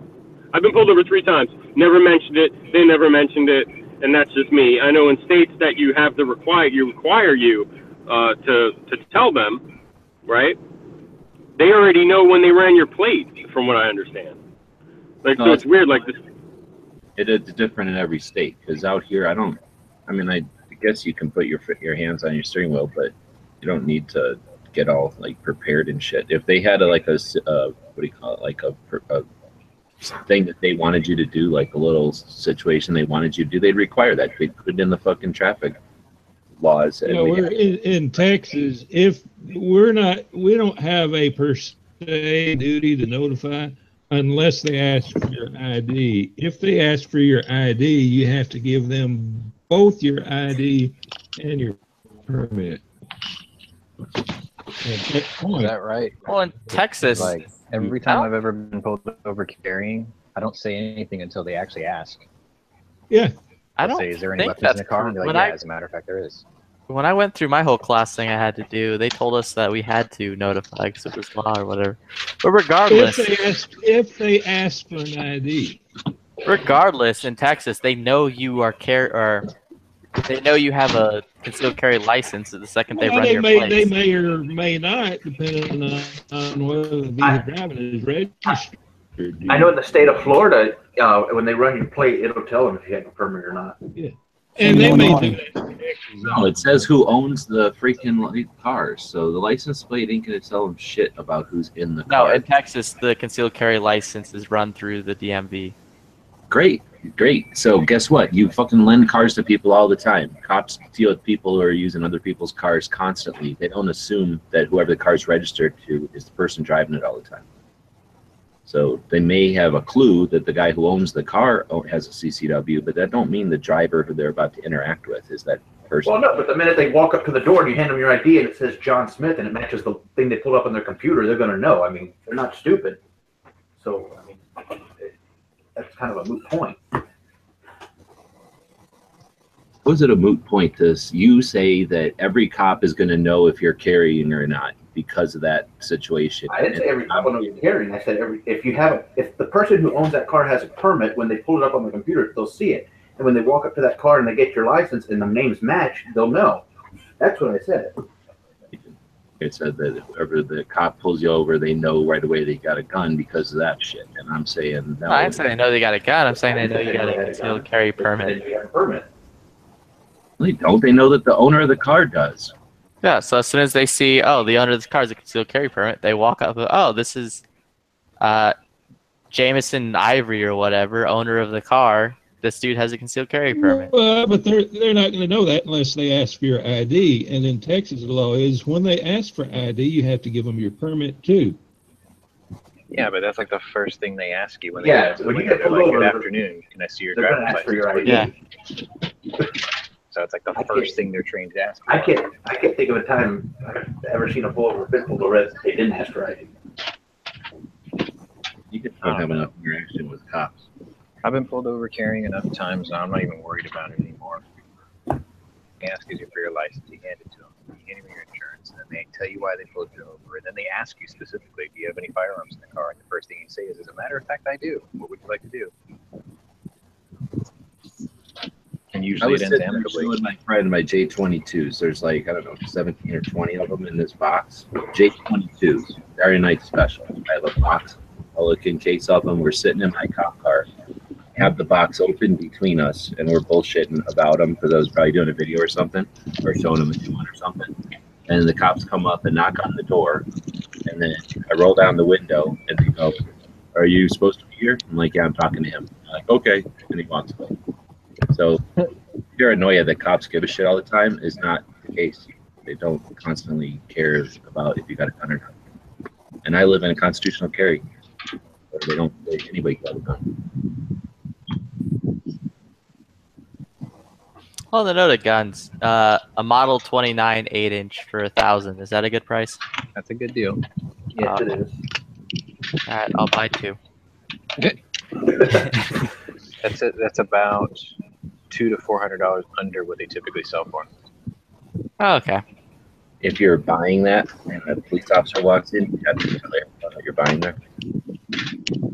If a police officer walks up to Flip you carrying a Model 29, the first thing the cop's going to say is, "I got to know." From the movie, come on. What are you aiming to do with that, Puppy? I don't know. Be dirty. Stupid things with it. That's one of those like 401k grade firearms. Like you can buy it, you can shoot it, you can enjoy it, and it'll only go up in value. Wow. You need to get a 3-piece suit and a shoulder holster for that thing when you go to the range. Wow, the stream would not let me say stupid things about that gun. I was literally like mid-sentence saying, "Oh, probably chop the barrel off and do something dumb with it," and there was like, "Nope," it ejected me straight out. You got NRA popped in. Yeah. No carving of the sacred cow.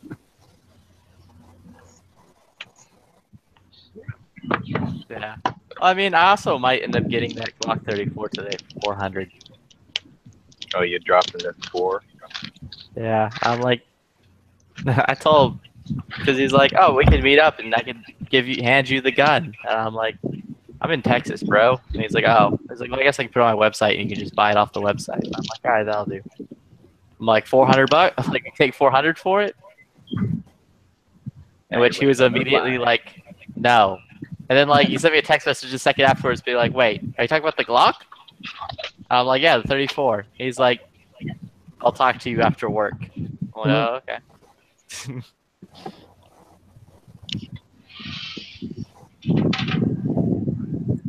You know, that'll be my new concealed carry gun.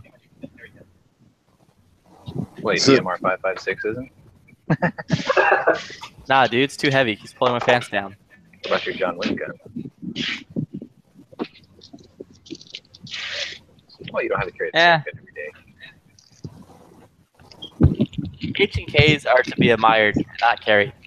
Tomorrow's Wick Wednesday. So. Dude, today's Wick Tuesday. A buddy of mine's coming over to watch John Wick. Like, never seen the movie. Like, that's no good. Like, I can't be your friend until you watch this movie. I didn't watch it until like everyone started gushing on it here at Gunchannels. Like, I saw the name, and I was like, Keanu Reeves doing a movie called John Wick. I'm like, what's the big deal? And then all of a sudden, everyone here was like, oh my god, you have to see it. I'm like, I'm glad I watched that.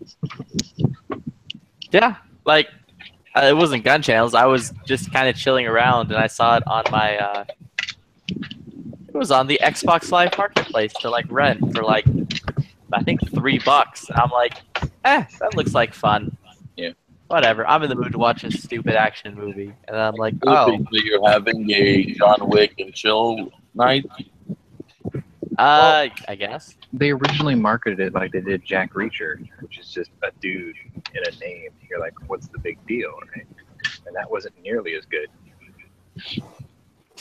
Yeah, Jack Reacher was kind of lame. Jack Reacher 2 was, like, especially lame. Yeah, it was super weak. Because it took place in New Orleans. Bullet to the Head took place in New Orleans, and that was a decent movie. That was a Sylvester Stallone. Never saw it. It's all right. It was made in like 2009. It's got that guy from. It's got the guy that plays Han in Fast and the Furious in it. Hans Gruber? No. The Asian dude who plays Han in Fast and Furious. He's like the co-star with Sylvester Stallone. And like the chick who plays his daughter, she's pretty hot. I was like, holy crap.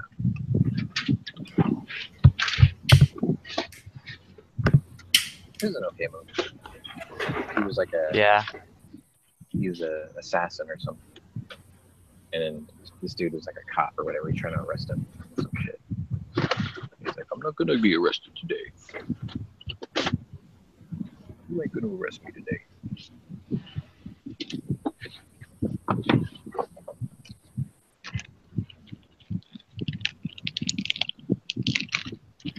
Here you go, Clippy.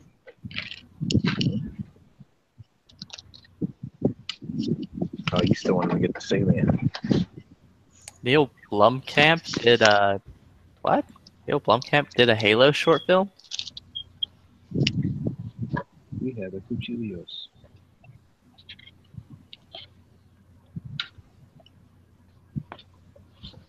You like my car of the day, Knives? Tell me that car ain't sexy as fuck. Sexy. Car of the day. What was your car of the day? I chose 1957 BMW 507, once owned by Army Elvis Presley. Serving in the Army, Elvis Presley. $2 million car these days if you can find one that's in good shape. It's basically what they made the Z8 based off of that 507, which I have a better chance of finding a Z8 than I do a 507, which I'm fine with. If I can find a Z8, I'll buy it.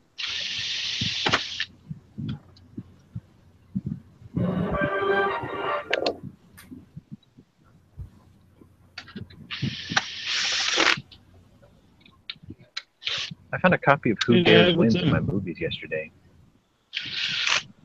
I don't remember ever actually watching it all the way through. What movie? Who Dares Wins. Like, I looked at it, I'm like, what? Never seen it all the way through? I don't think I have. I don't recall. Watch it. I'm home from work right now.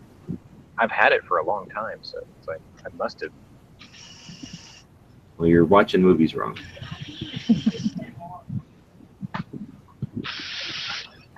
I did something right because it's in my collection. So. I bet I'll get about a quarter of the way through it and go, oh yeah, I saw it. There it is. Get a quarter way through it and be like, oh, didn't properly take care of your weapon, son. Did not properly maintain your firearm, son. Yeah, I'm gonna watch both of those tonight.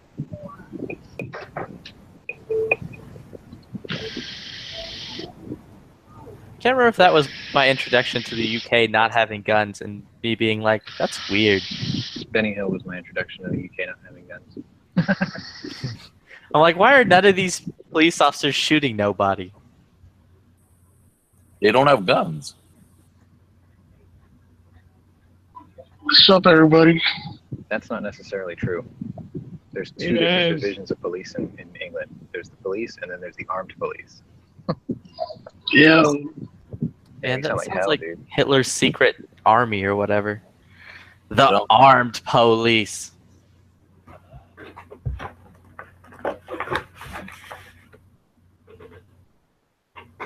And I don't know how I feel about the armed police. Don't they carry HKs? That's got to give them a little bit of cool factor. I have no idea. Dude, they probably carry some crappy British gun. From 1922. Yeah, they'll all walk you around with Webleys. They usually want to get their hands on. You know, apparently the Brits can't build a gun anymore without the Germans getting involved and making it work. There's a little bit of truth to that. There's a little more than a little bit of truth. Yeah. It's the whole stupid reason why 416 magazines are like retardedly made of metal. Because they're like, oh, or made of steel. Because they're like, oh, we're producing these same magazines for the stupid Brits. Let's like ship them over to the United States too. And make it so they don't take PMag. So they have to buy these stupid $60 magazines from us. They engineered a ripoff. Yeah, which apparently the new 416, the A5, they beveled out the magazine well, so now it can accept any magazine on the market for a AR. Probably because the fallout was huge. Yeah, it was. Like everyone was like, "This is stupid."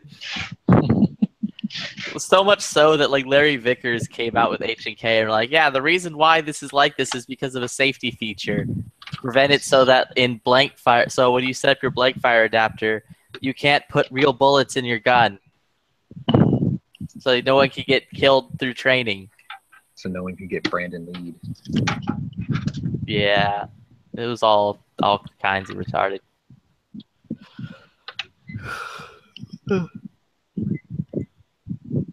And they're like, these are special proprietary magazines, so that way, like, you know, no nefarious person can do that. You received a text. They use that same little bell. Yeah. Well, that's my cellular device telling me that there's a text message.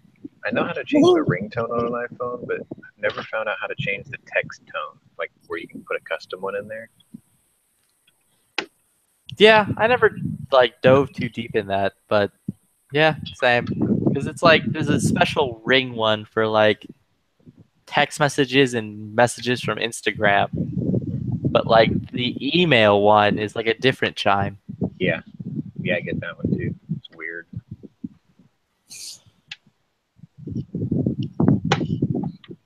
It's pretty funny handing an 81-year-old phone or 81-year-old man her phone too, because like I was sitting there on the treadmill for my stress test, and all of a sudden, like I got an email, and he looked like someone hit him with like a cattle prod. Like he got shot, and he looks at me. He's, "What the hell do I do?" I'm like, "Just relax. It's just an email."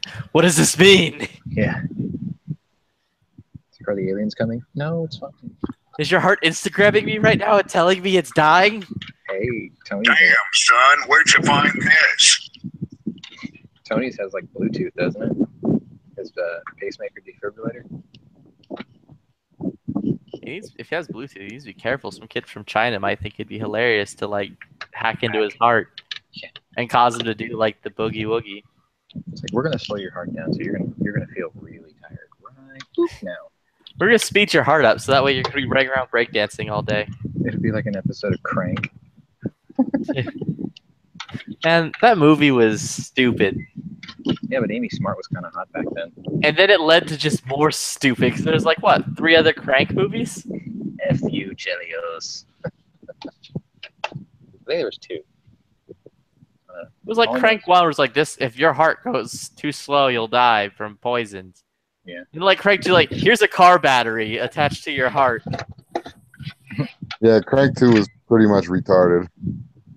Still think Amy Smart was hot in those though. That she was.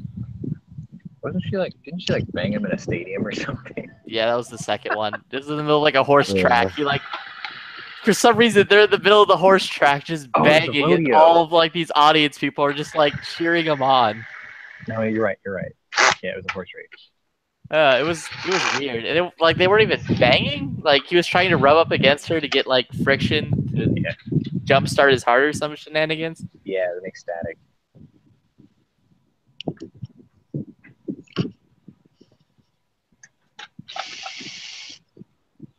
Tonight on Celebrity Deathmatch, Amy Smart versus Amy Schumer. Oh. Man, Amy Schumer's just gonna eat her. It's not even gonna be funny. You know what? You know what Amy Schumer makes me do? On the channel.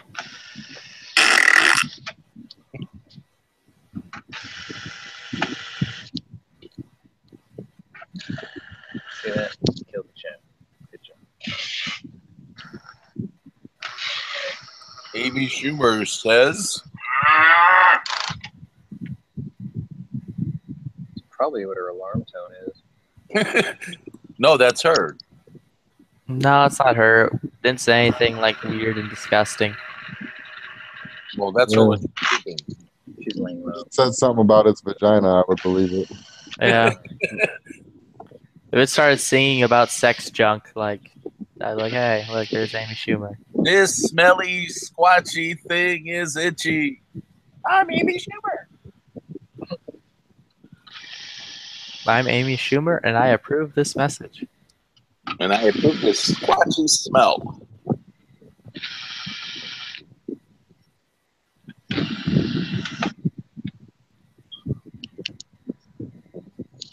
So, anyway. Yeah, so I was faffing around on the eBays looking for stuff to buy. And I ran into this painting, or not painting, but a digital print on a canvas of like a 416 that was like X-rayed. It was like a black and white portrait thing. It was so rad. I'm like, man, I need one of these. And like the price tag is like $800 for it. I'm like, man, I need to find the image of this and make it for almost free. Why was it X-rayed? Did someone swallow it? No, like they just stuck it in a machine and X-rayed it. Oh, okay. It was cool. No doubt. I gotta find the image and then I'll make one. I'm going to find you one, or you can find it. I was not having luck earlier today finding it. So if you find it, that'd be cool. Two of you, Flippy. I don't know. Like the chat broke or the thing broke and it didn't kick out the other one.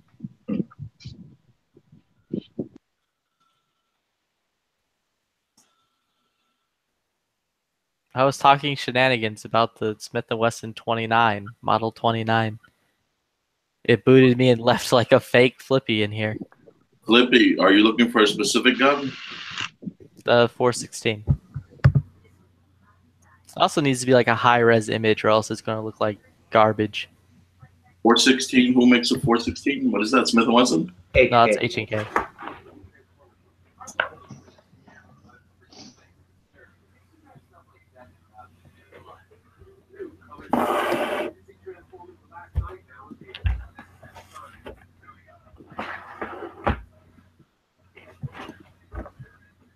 Yeah, like I was trying to find the...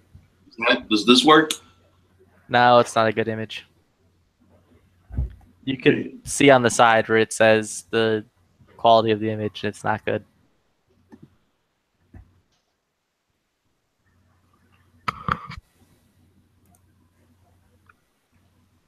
Well, there are not too many images.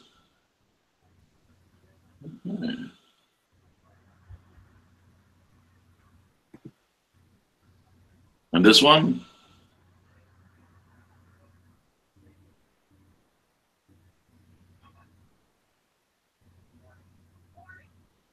Still not good?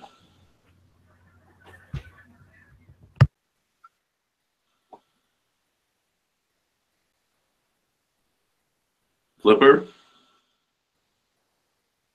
Is he still there? Nope, there's going to be a third one soon. Oh, people are getting NSA popped left and right. Oh, Flippy? Oh, Jimmy just dropped too.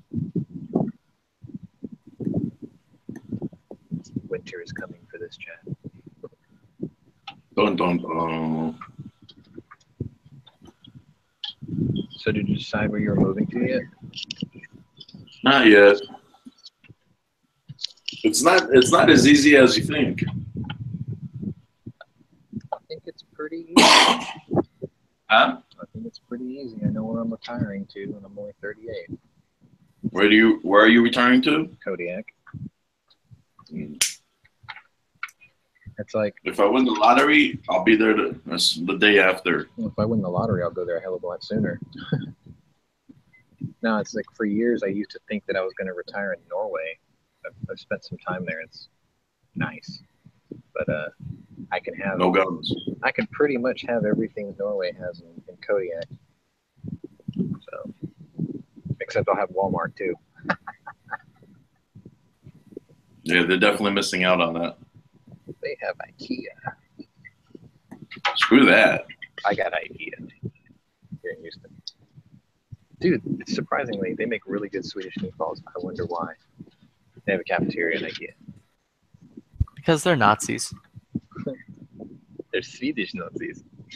Das good Nazis. Das is good. Yeah, they're Swedish Nazis of Italian descent. Das is good.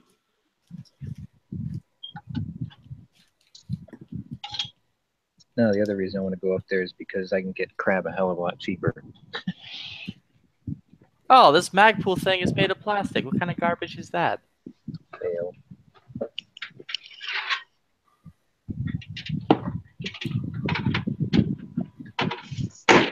Good. Oh, shit. Flipper, how big of an image do you need? At least a back. Like as big as you can find it. 8K resolution at least. Like maximum resolution. If you really need that picture, just jump on 4chan's K-board and someone will bring it to you. They'll serve it up to you fresh and hot.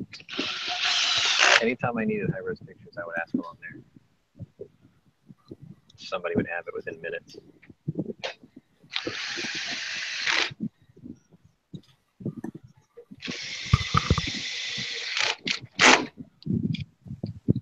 I miss old 4chan. Like really old 4chan.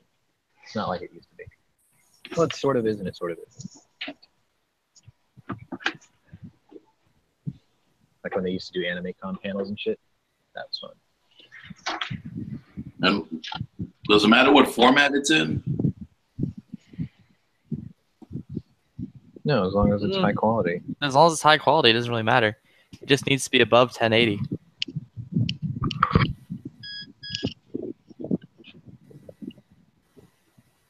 I think Knives is just fapping to my car of the day or something. He's been quiet. Oh. There he is. What?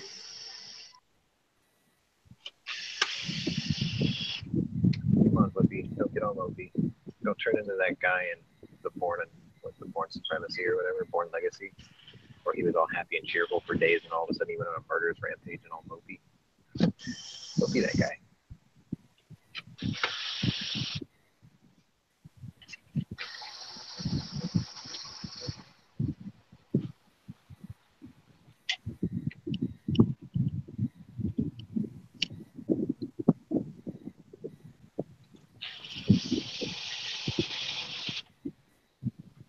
Put my money where my mouth is, and I bought both T-shirts and a lapel pin from the creators of Hollow Knight yesterday. It's going to ship out of Australia, so I don't know how long it's going to take to get here. Like, I saw it and I had to have it.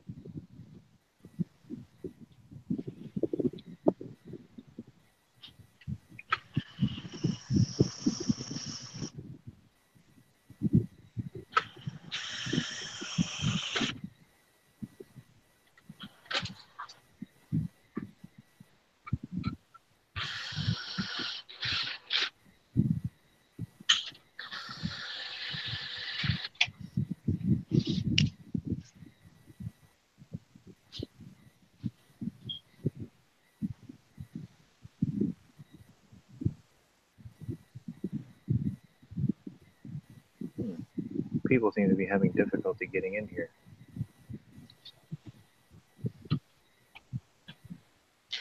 Yeah, I did too earlier. It was saying that it was all full or something. Chat is full. Kind of looks like it. There's two of me because I'm remote hosting. There's two of Flippy because he got NRA popped. He got black bagged. His other account's in like a van speeding off to like Quantico or something. Tell us what you know about the Russians. Why do you have this Nazi wonder weapon?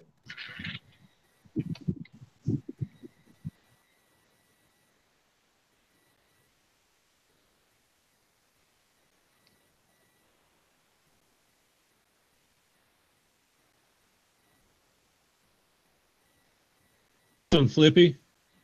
That's like 4 megapixels.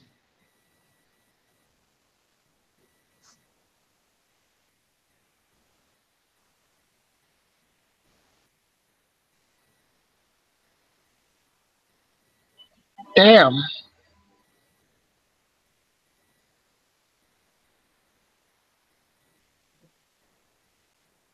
Yeah, that's a pretty picture right there. I tell you what.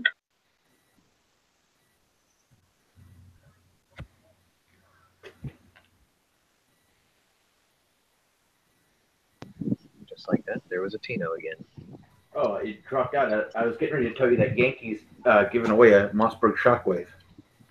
Really? If you, What? Yeah, he's posted on his Facebook that if you donate to some dog surgery that he just posted, you know, select a random person to receive a Mossberg Shockwave. That's very cool. I was trying to say that, then I got booted for some reason. I don't know what the hell's wrong with my internet or Google or whatnot. My dog needs surgery too. It's just $4,000 don't fall out of trees. Well, that's almost exactly what the amount of this one is. It's $3,700. Huh. Yeah, mine needs double cataract removal. It's frustrating watching them too.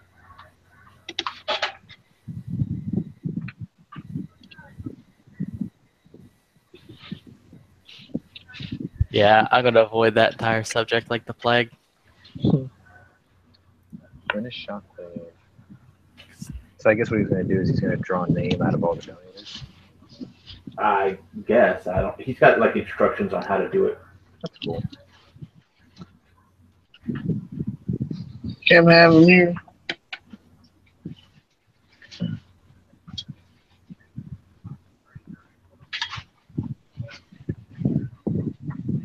Who was it that got the Remington TAC 14? Was it Pants? Or Aylward? Somebody got one last week. Oh, yeah, they're not with us anymore.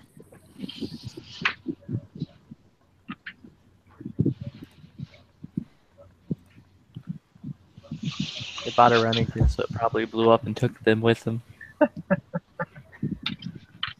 Yes. Sure. Anyway. It was yesterday. My bad. I couldn't unmute quick enough.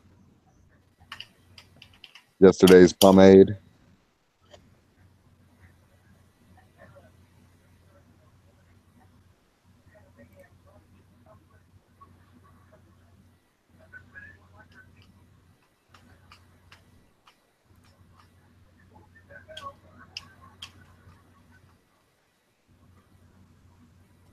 It's like a weird rubber buffer at the bottom of this magazine.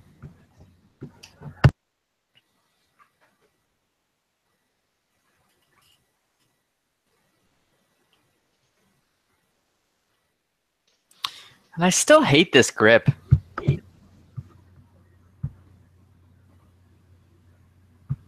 On the HK? Yeah, this grip just sucks.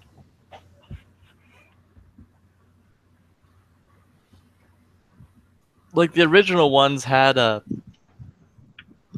basically was a Tango down grip. When they moved to this one, which is some weird BCM almost thing that's terrible because it's like a stupid nub that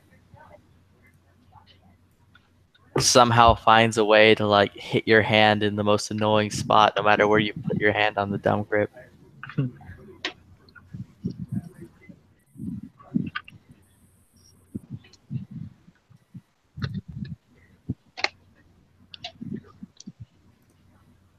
Oh yeah, pomade. That's who got it. I wonder if he shot that thing yet. Or if Flippy's right and that's why he's no longer with us.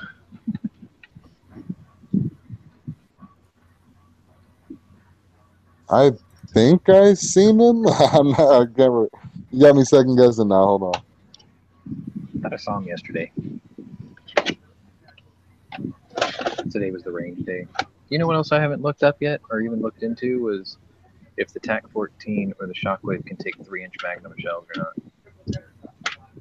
Not that I intend to shoot those or anything.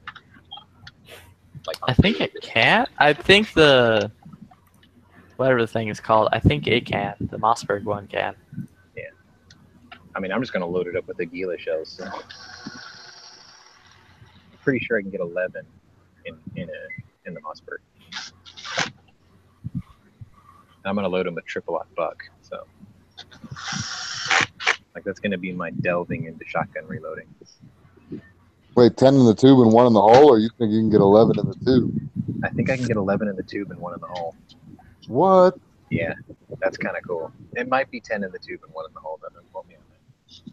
Still, though, dude, that's still pretty I good. saw a video of a guy who did that. He laid out all the shells, and then he fed them in the tube to show you how many it held. I think it was 11 plus 1, but it might be 10 plus 1. That's still impressive. Shit, yeah, dude. Because it's like the Aguila mini shell is like a 1 3/4 inch shell, and put them in there with triple-aught buck, you can still get 1,000 feet per second out of them. So I mean, it's not like a slouch of a round, even with a shorter shell. And for like self-defense distances, and my house has a bunch of tight little corners, so it's like it'd be perfect for that. Little shells, not exactly high velocity. I mean, it's gonna fire. I think they said I can get 6 pellets in there. So it's like firing 6 .38 caliber shells all at once. Well, don't they still have those like Aguilas where you have the option of getting high brass and it just has a couple less balls in it or something? Well, that's what the mini shells are. They're a real short shell. Oh, but it's still so it still has the same power. Just I think it has a lower power, or like a smaller powder charge, because it's only doing about 1,000 feet per second. oh, I got you. So it's slightly diminished. But like you said, it's going to have less shot in it. You know, like a standard triple-aught buck, I think has 9 rounds or 9 shells in it, or 9 balls in it. I think I can get 6, maybe 5, but that's still great, you know. If it was 5, it'd be like emptying an LCR in a single shot. Shit, hold on. If it's 6, it's like emptying out a 686 in a single shot. That's pretty good. The 2 3/4 inch triple-aught buck has 8 pellets in it. 8. So the 3-inch Magnum's the 9. Yeah. Got it. Yeah, so like 5 or 6s. That's fine with me. Dude, you're still getting the fucking wallop right there. Oh yeah.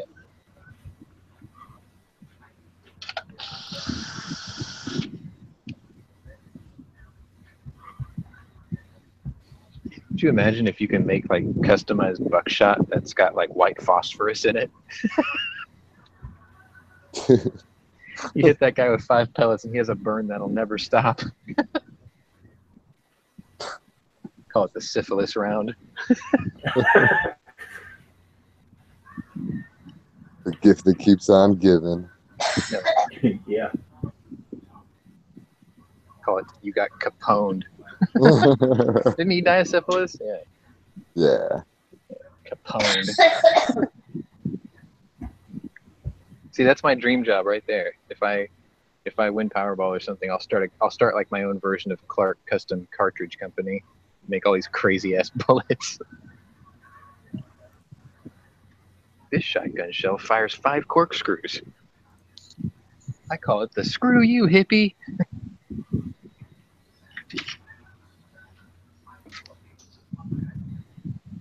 Still gotta make Angry Shake and Bake too.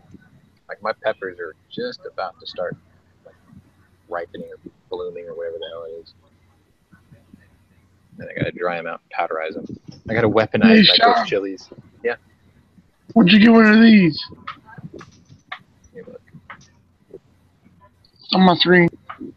Oh my god. I think I saw IB8888 with one Oh, of those those. stupid black aces, man. This is so dumb. Try again. They're like stupid expensive.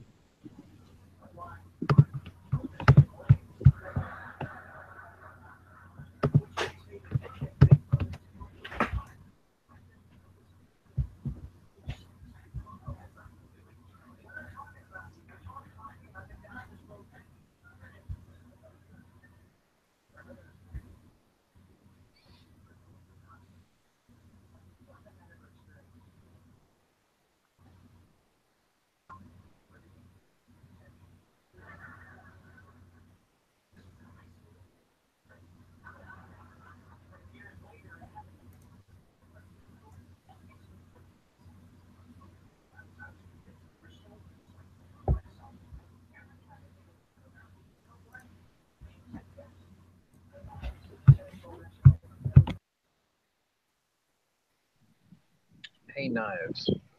We're almost near the top of the hour.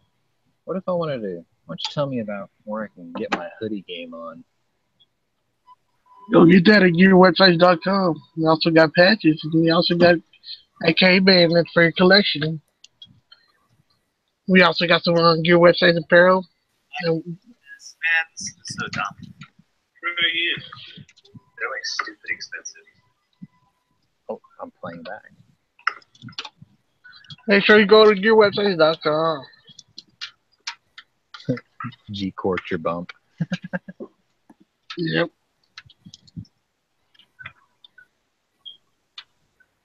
Coming soon. Gun websites, thongs, and pasties. The G pasties? Yes. And the gun spins. Somebody sent me a video of some chick who made fidget spinner pasties. That'd be awesome. So that's what they were for. It's like That's the chick, innovative. yeah, the chick showing them off, she was well endowed, I suppose. She had hipster glasses on or whatever. And what's really funny is the two people who asked me to send them a link, one of them was 71 and the other was 75. I'm like, why are you guys wanting to see this? I have a feeling it's not about the fidget spinners. Like, Go get that at gearwebsites.com. We also got patches, and we also got AK bandits for your collection. We also got some. Knives is face palming right now.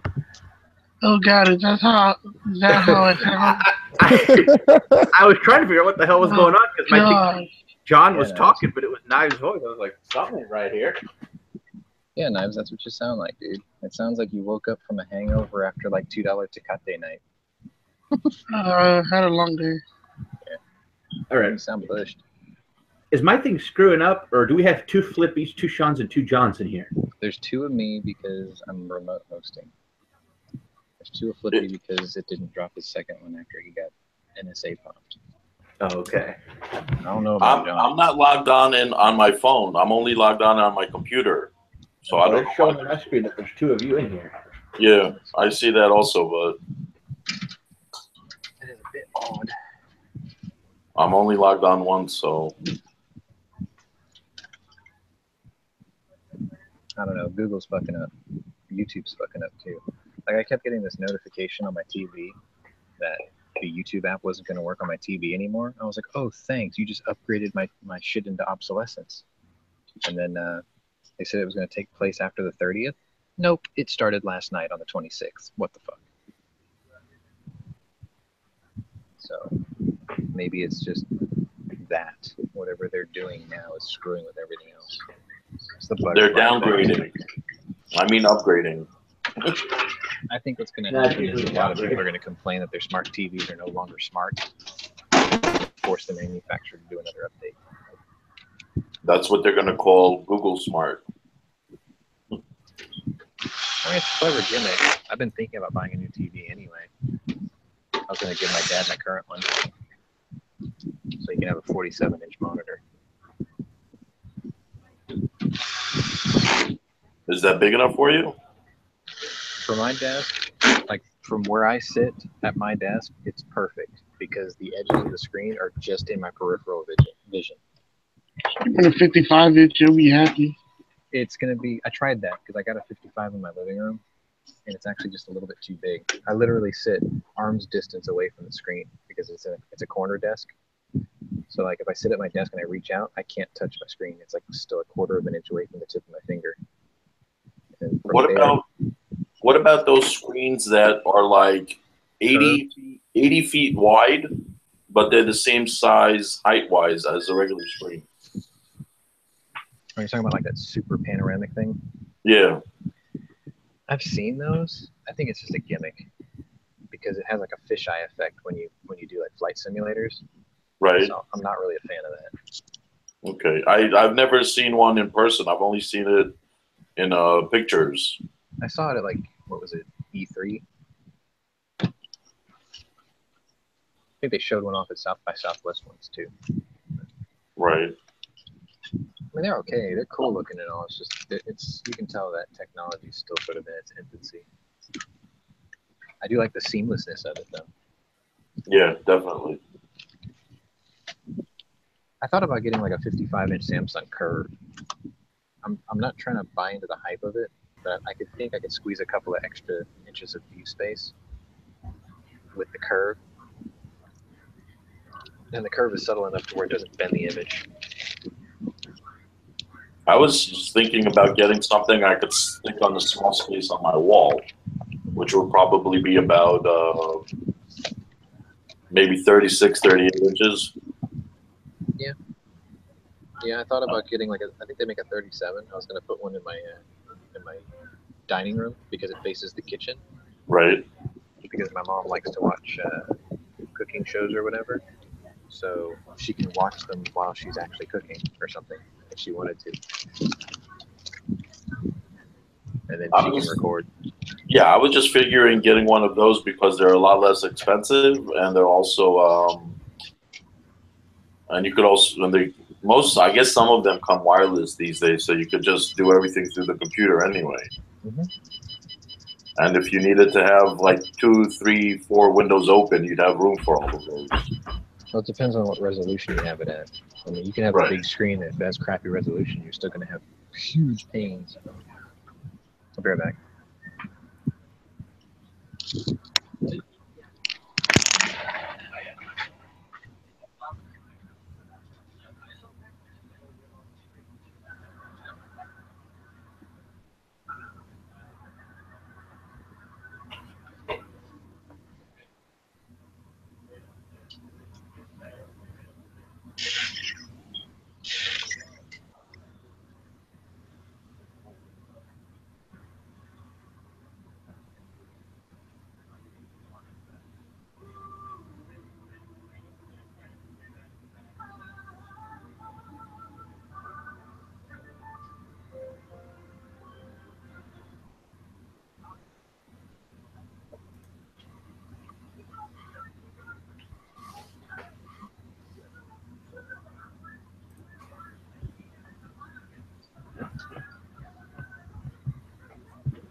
Yeah, I'm NSA popped again.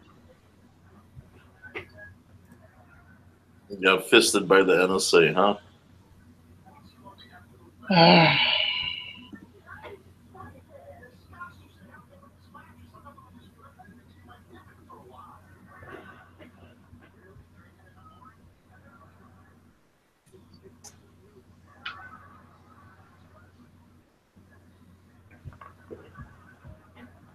Hey, Sean, did we miss a girl today?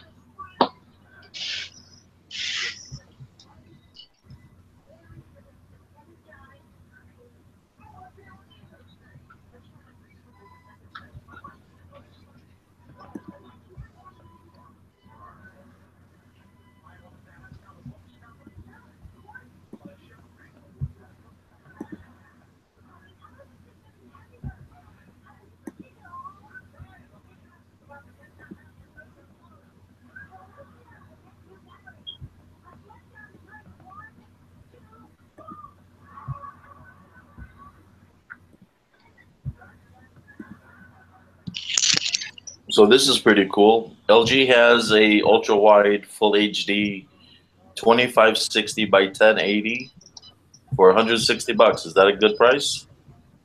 What is it? You're gonna have to repeat that. I just got back. LG has a ultra wide full HD 2560 by 1080 for 160. Is that good? What's the refresh rate?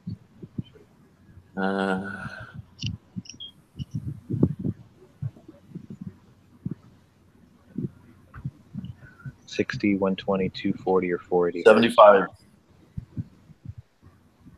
That's pretty low, right? No. It's usually 60, 120. Are you looking at monitors or TVs? Monitors. How much was it again? 75. 75 bucks? No, 75 refresh. Right, but what's the? You said how big was it? I got it on screen share. It's 25 inch. 159. No, avoid.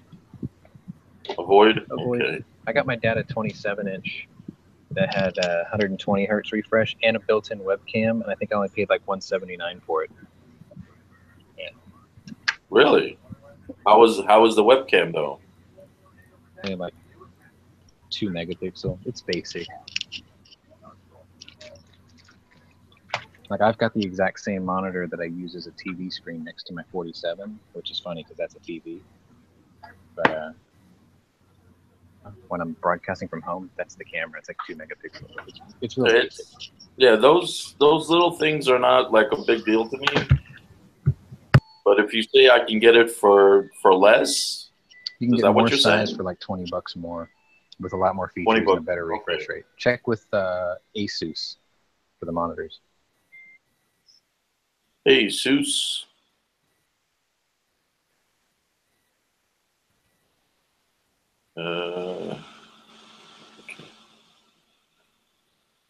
You're saying I should check with Asus the company or Asus the brand?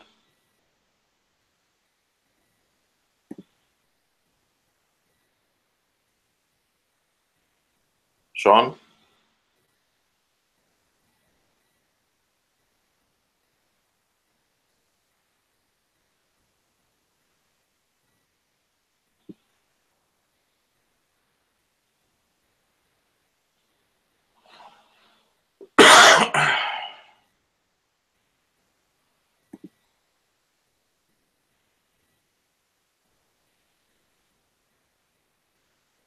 Copy that.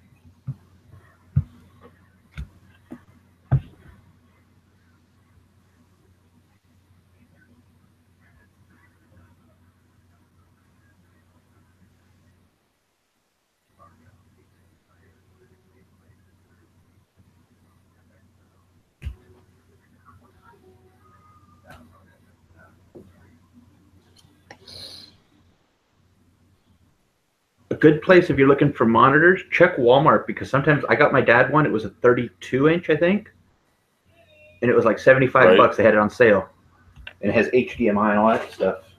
But I don't know why it was on sale, but he likes it just fine. And what did you say is a good refresh rate?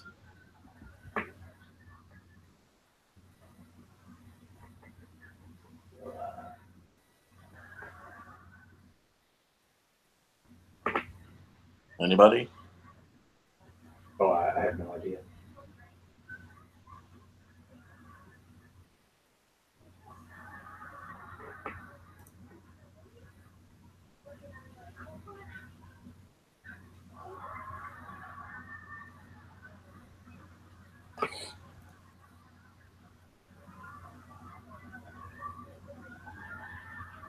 And how big was that monitor you said?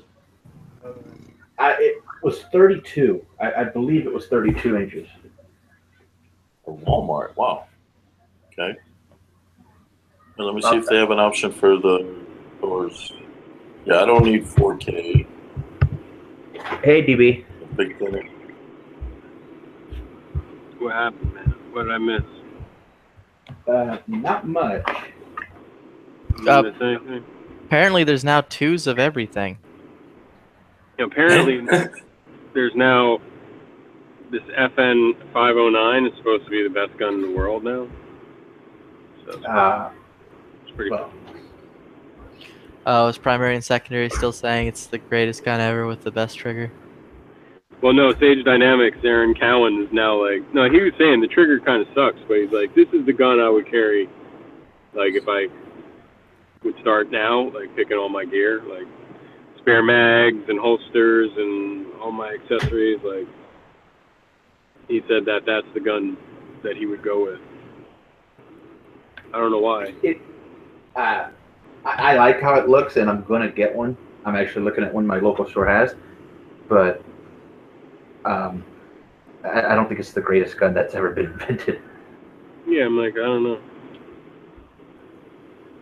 They like the texture. They like the, I guess, the ambi stuff. The slide release doesn't get, there's a guard for it, so like you can't push it up accidentally when you're shooting or something. Whatever. Other than that, whatever. Well, I mean, it is. It does feel good in the hand, but it's like it's just another striker fired gun. It's not. There's nothing new about it. I mean, another Glock, man. Well, I think it's a little bit better than a Glock, but maybe. But there's not a lot of holsters for it. You know, there's not a lot of. There aren't a lot of sights for it. Well, I guess no, there are because it's the SIG sights. The way that was smart that they dovetailed the slide for like SIG sights instead of like waiting for all kinds of sights for themselves. They would have been smarter if they made Glock cuts. You know what I mean? I could accept all Glock sights. That would be fucking insane. But whatever. Whatever's, man. I mean, I'll get it, try it out, see if I like it, and go from there. But always resell it.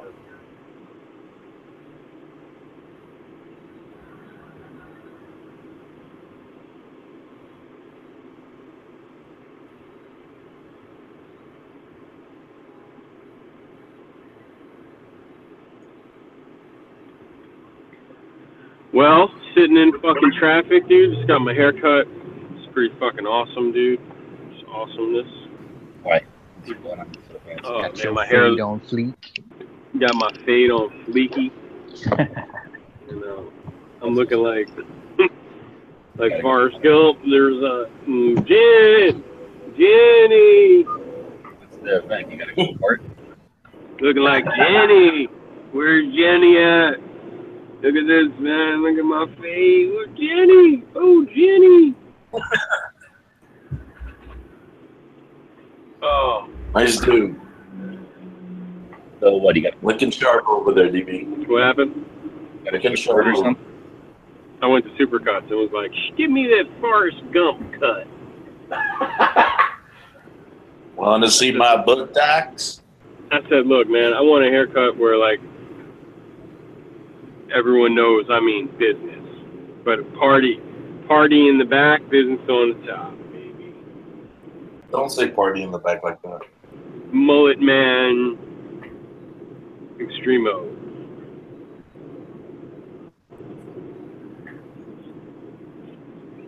Yep.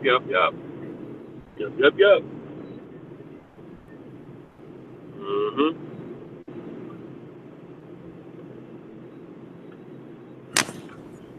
You've been watching that primary and secondary all the time? I haven't. The last one I listened to was really good, but I haven't listened to the last couple ones they did. The last one I listened to was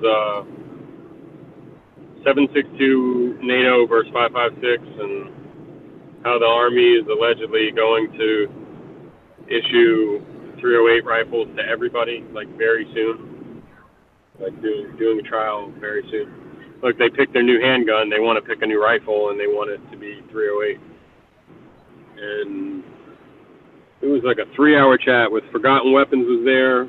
All the guys from there were there. Forgotten Weapons, that guy Chuck Pressburg, Roland, and who else was there? It was a good chat. Really interesting shit. But no, I haven't listened to anything else. That was like It was 2 weeks ago. it was a couple weeks ago. Last week's was like with Varg. Oh, yeah. And no one else I really cared to hear, so I was just like, eh.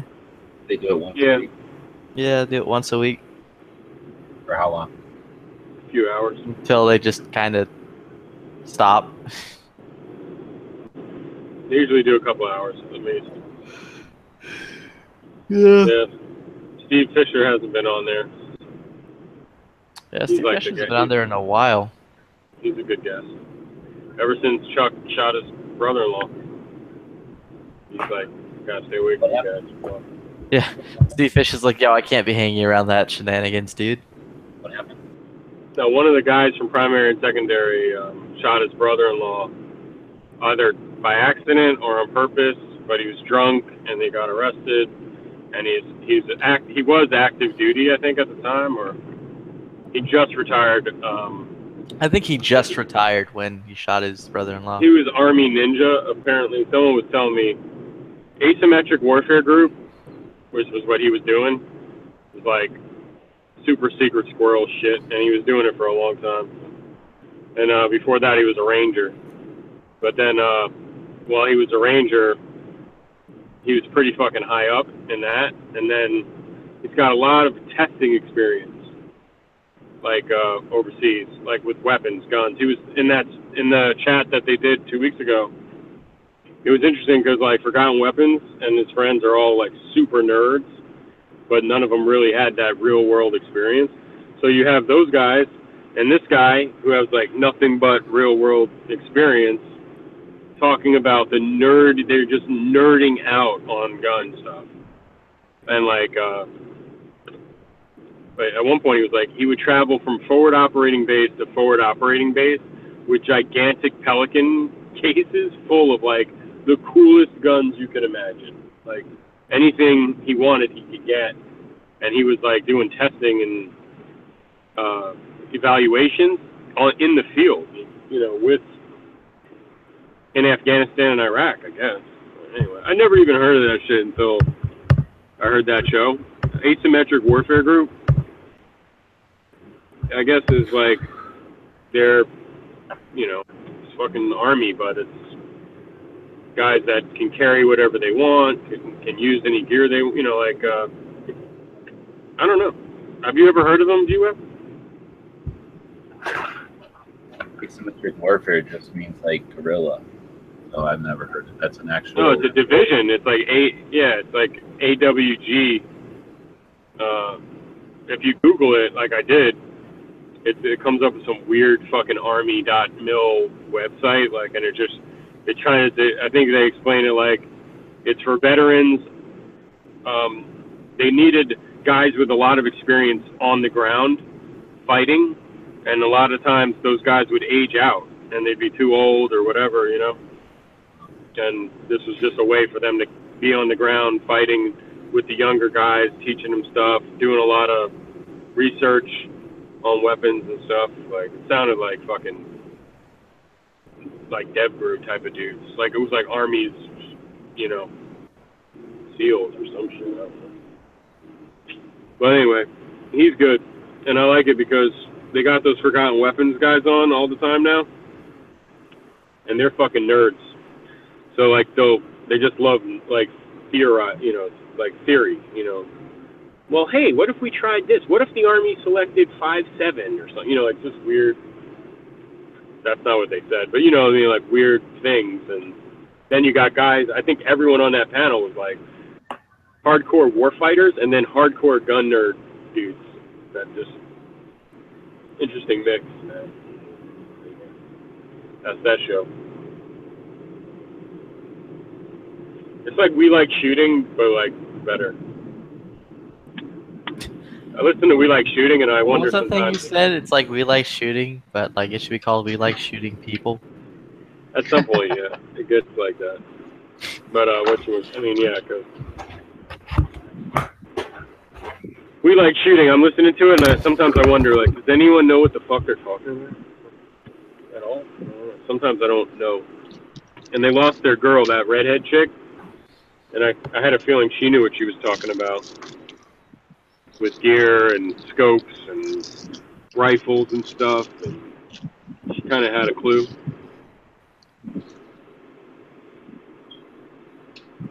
I want to learn shit. I want to listen to stuff and learn stuff. You know what I mean? Not hear a guy talk about. He thought the 1911 he was carrying for the last couple of years. He thought he could carry it loaded. He was carrying it loaded, chambered, hammered down, and somehow thought when he pulled the trigger that the hammer would come back. Dead serious. He thought it was on double air, action. and that's I dead serious on air. Oh, shit. Like had no, and they were all like, "What? What are you talking about?" I forgot which one is his name. Jeremy or not the guy who was the Marine. That guy's Jeremy, I think. There was one of the hosts, Aaron, somebody, and it was just like I'm listening to it. I'm like, listening to the show could make me stupider. Like Yeah, I could that's a get gun guy actually faux pas. dumber. You know what I mean? Like I don't want to get dumber. Listening to dumb shit. I feel like that's the tagline that we use for the daily show. That's like these chats. Like you get actual knowledge. You can become a better person in life if you listen to these chats on Gunchannels.com. Yo, DB. Everything. You just start eating healthier. Start being nicer to people. You start carrying 124 grain 40 cal. I knew that was coming.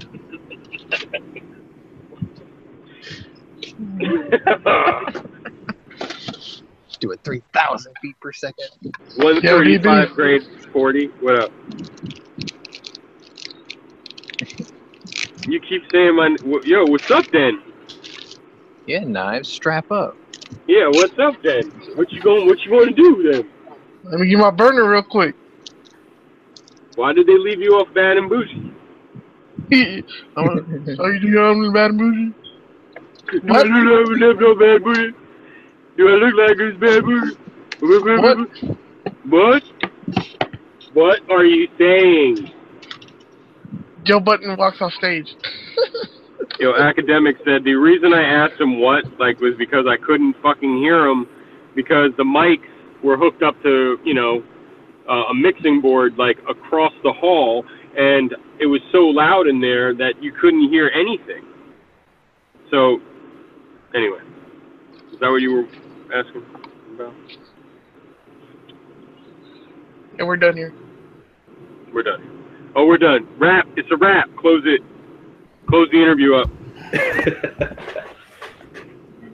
That's what I would have done if I was on We Like Shooting, and they were like, and dude was like, "Yeah, I carry my 1911 hammer down. I just can pull it out of my holster and pull the trigger, and it'll fire." And they were like, "What? What?" All right, we're done here. Whoa, rewind. Yeah, close it. Take it off air now. We're done. Pack up your bag. I got a question. Jeremy walks off stage. Does anybody here know anything about TVs? TVs? Yeah. Oh yeah, tons of it. I'm like a fucking expert. Okay, I'll ask everybody in that case. What's a good refresh rate if you're gonna get a TV to use in place of a computer monitor? It Anybody? doesn't matter. Unless you're like playing video games, it really doesn't matter. I'll be right back. So 60 hertz is still acceptable? It doesn't matter. Won't they say on there like can be a video monitor? Well, it's a TV, and you could use it audio, Well, video, PC, I computer. got a TV that's as big as my wall, right? Like 1984. It's fucking huge. It's like a fucking movie theater screen, and Okay. it's up to a computer through the shitty old VGA port. So whoever the hell bought this was like, "Oh yeah, great, it'll be a computer monitor." So it's like 760 resolution. So sure, it's big, and if it was going to be in like an airport or something, it'd be great because the letters would be really fucking huge. But you can't use it like a cool computer monitor or nothing. But Yeah, it's I'm not looking to do anything like high tech. well, I'm talking shitty 760 is pretty shitty. That's huge fucking letters. I mean, do you want to have a monitor with like, inch big letters or whatever the fuck? Giant Well, letters. this TV is 1920 by 1080, so that's not bad. I know this TV is as big as a fucking wall. It's like 4 foot fucking big. It's huge. But I'm saying to hook it into its computer, it comes out as like a shitty 15-inch monitor or something. So it makes the letters fucking massive. Right. Yeah, that's way too big. All I'm saying is if you're buying TV first and they say they can hook up to a computer, then I don't know, at least make sure that it's going to hook up through HD fucking ports or something, not right. I think I have an extra HD cable at home, HDMI cable. I think I should be okay. Not the cable. Make sure that the monitor you're buying has a HD out to the computer and not just an HD out, because this one has HD outs to plug it into like video games or something. Right. But that's all. You can't plug a computer into those VGAs. It'll just sit there, or those HDs. It'll just sit there not knowing what device is plugged into it. Oh, okay. I got you. Are you trying to hook up your new TV to or your new monitor to your computer? I have a laptop, so I'm trying to get. He's asking what TV to buy that could be a monitor. I'm trying to say, buy a fucking monitor, or be damn sure that the specs on the monitor side of the TV are anywhere near what you want to actually get, because it'll be a big TV. It'll be a good TV, but it's make sure it has a display port input. Pretty much, that solves it. Like if you have a TV that you want to use as a monitor, if it has HDMI, that's fine, but you're probably going to be limited to 105 hertz or so. Then it starts going crazy because it's not enough bandwidth. But if the TV has a display port input, which looks like HDMI with a corner cut off basically, and your video card on your computer has one of those, then the sky's the limit for you. You can go crazy with it. Okay, my laptop does have that. Yeah. And the display TV port. And the TV says it does have it as well. Okay, it should be. So I should be okay. Yep. Okay, because the reason I want it is so I can keep my computer closed and just use a keyboard and a mouse. Yeah, you can do that. Just make sure you tell your laptop that when you close it, it doesn't go into sleep mode. Right. There's a BIOS setting for that. Other than that, I mean, DisplayPort shines past 120 hertz. So I mean, if you were trying to go for that, that's your solution right there. Okay. Like I fucked up the first time I bought the TV I got now. I got it with HDMI, but it's capped at like 105 hertz. So well, my next TV is not going to do that. This RCA LED 24-inch says it's capable inputs 360 refresh rate.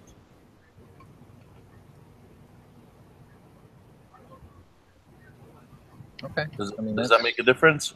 No, it's pretty decent. I mean, to put it into perspective, 120 hertz was popular maybe 8 or 9 years ago. Right. 240s were like the big thing then. That's when I bought my Samsung in my living room. And then I didn't see 360s. I saw it go from 240 to 480. So 480 seems to be like that next step. Okay, so since I'm not looking to do any heavy duty stuff, 360 is really good. It'll be fine. Okay. Like your video card can't put that out, so I mean it'll be fine. You're most likely your laptop's only going to put out 120, if that, if you're lucky. It's just you have to find the bottleneck, and then once you do, then you have to get, then the most important thing, obviously, the cable itself, because there are cheap DisplayPort cables, and then there's really good ones for high bandwidth traffic, like a lot of data streaming, especially if you're doing high resolution with high refresh rate. Right. You want a really good quality cable. Otherwise, it won't be able to transmit the data fast enough, and then you get ghosting, or it won't even put a display on the screen. How do you know what your graphics is capable of doing? I have an NVIDIA GeForce 9400. That's old. And it only has 256 megs on it. That's really old. Yeah. Like, it's not even going to do 120. There's no way. Well, it's capable. The resolution is capable of doing 1280 by 800, but That's I nothing. don't know what the refresh. That's like nothing, dude. I mean, let me put it to you in perspective like this. After your 9000 series card came out, there was a GTX 200 series, then there was a 300 series, a 400 series, a 500 series, a 600 series, a 700 series, and a 900 series, and now they're in the thousands. There's been 8 new models after yours. Yeah. And my phone keeps ringing off the hook all of a sudden, so I'll be right back.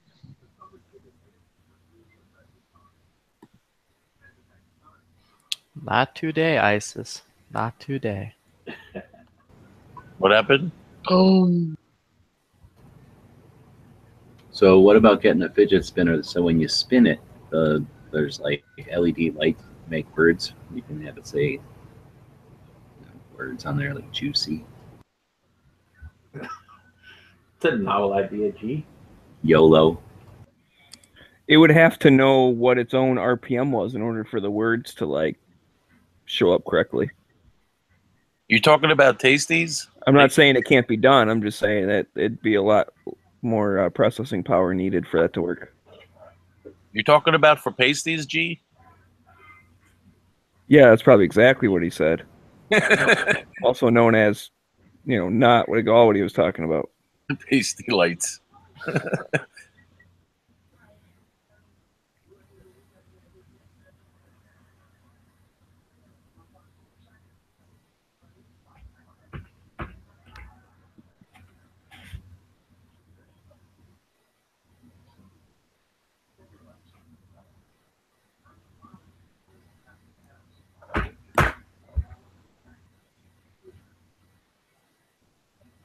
Ooh, and a Glocktober.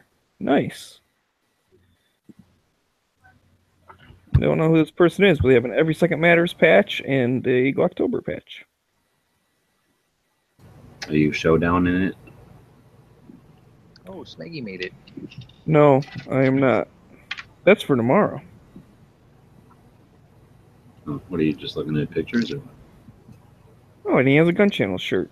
I wonder who the heck this person is. No, yeah, I saw someone, Gunchannels Instagram reposted a person. He had a plate carrier, and he had an Every Second Matters patch on it. So I was like, that's neat. And now I'm going through looking at his other pictures, and I'm seeing he has some of the other patches also.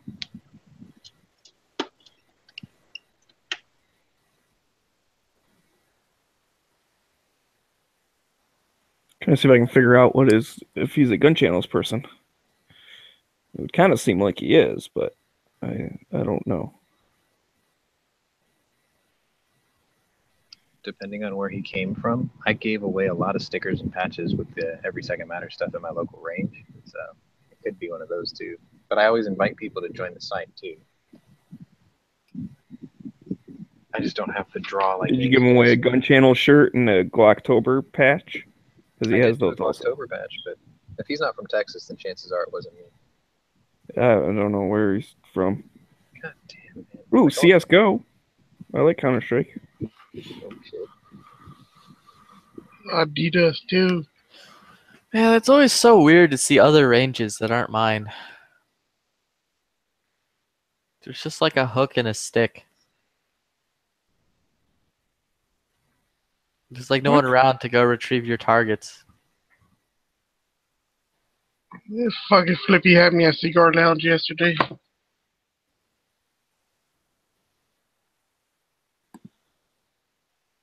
And a bar. Mm-hmm. Fully stocked bar. They even got that Pappy's. Pappy Winkle? Yeah. Why is this person happy that the Red Sox beat the Tigers? Screw you.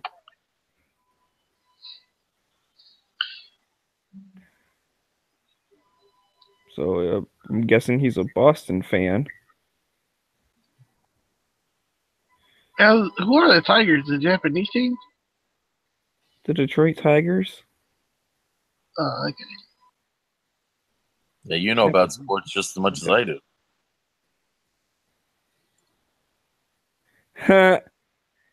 If Fe equals iron, then does female equal Iron Man? What does Fe mean? Fe is the symbol for iron. Oh, okay. It's a designation of iron on the periodic table. That's kind of funny. Periodic table. What? It's been a long time since I heard that term. That was so bad it drove Tino right out of the chat. Yeah. Apparently the NSA liked it.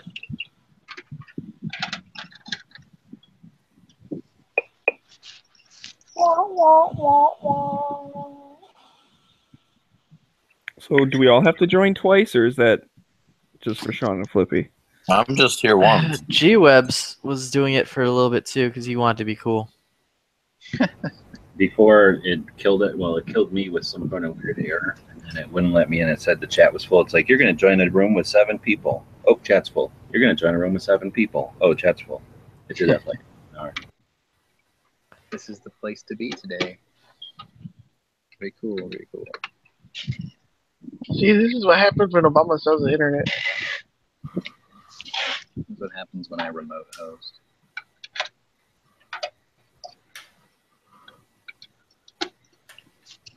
This is what happens when Knives talks about his lady hands. They're voluptuous hands. You're saying you have chubby fingers, aren't you? Yes. Like you've got it where your knuckles are, when you hold out your hand, your knuckles have dimples in them. Yeah. Hashtag fat hands is now trending on Gunchannels. I think one of my instructors called, look at them mittens. Yeah. It's like, I'll show you these fucking knuckles when I make a fist, motherfucker. They got that voodoo palm. Catch these hands. Right. Catch these hands outside. Mm-hmm. What the heck? Do I follow Gun Gossip nowadays? Did you just... Or is that someone who changed their name? Did you just catch these hands? Fucking warehouse guy's about to. He's wandering off with my shit. Maybe he's supposed to leave until tomorrow. It's Gun Gossip. I ain't even about You to can catch do these that. hands with arthritis. Did you hear about that UFC chick who pooped in the middle of her fight because she was stuck in a rear naked choke? What the hell? Wait, what? There's a. She I go to pooped this her website. pants in the middle of a fight? Yeah. Or Yep. She shit herself while she was in a rear naked choke, trying to get out of the chokehold. Like, I guess the struggle was real, and she squeezed a little too hard, and then there was like little imprints on the octagon. It was gross. You got a video? Yeah. As a matter of fact, they do. I'll put the link in Gunchannels chat and make No. it sick. Don't do it. Don't do it. You don't want to see it, okay? Nah, go ahead, do it. I'll tell you where you can find it. Just go to Pro Sports Daily, and it's on they call it the top 5 on the right side of the page. You'll see it there. Like every once in a while, they'll put something weird like that in there. Chat topics like this that make me want to poop. We're just talking shit, G. So Gun Gossip on Instagram. Didn't you guys follow that? I think it was like they changed their name to like NRA and SHOT Show and stuff like that. I think I'll have a steak delivered to my house. That sounds like a plan. That sounds I good. don't know, I'm trying to like decide what lunch should be. All right, thanks guys. Good help. I don't know. I don't have a fucking phone. Sorry, Smeggy. I'm not sure who that is either. Well, and that's the thing. I don't care about Instagram. Remember that name, and it makes me think that it must be like someone that I followed, and then they changed their name, and now I'm seeing it going like, who the heck is that? That's probably it. The red and black one. Are they red and black? Let me, I gotta scroll back up.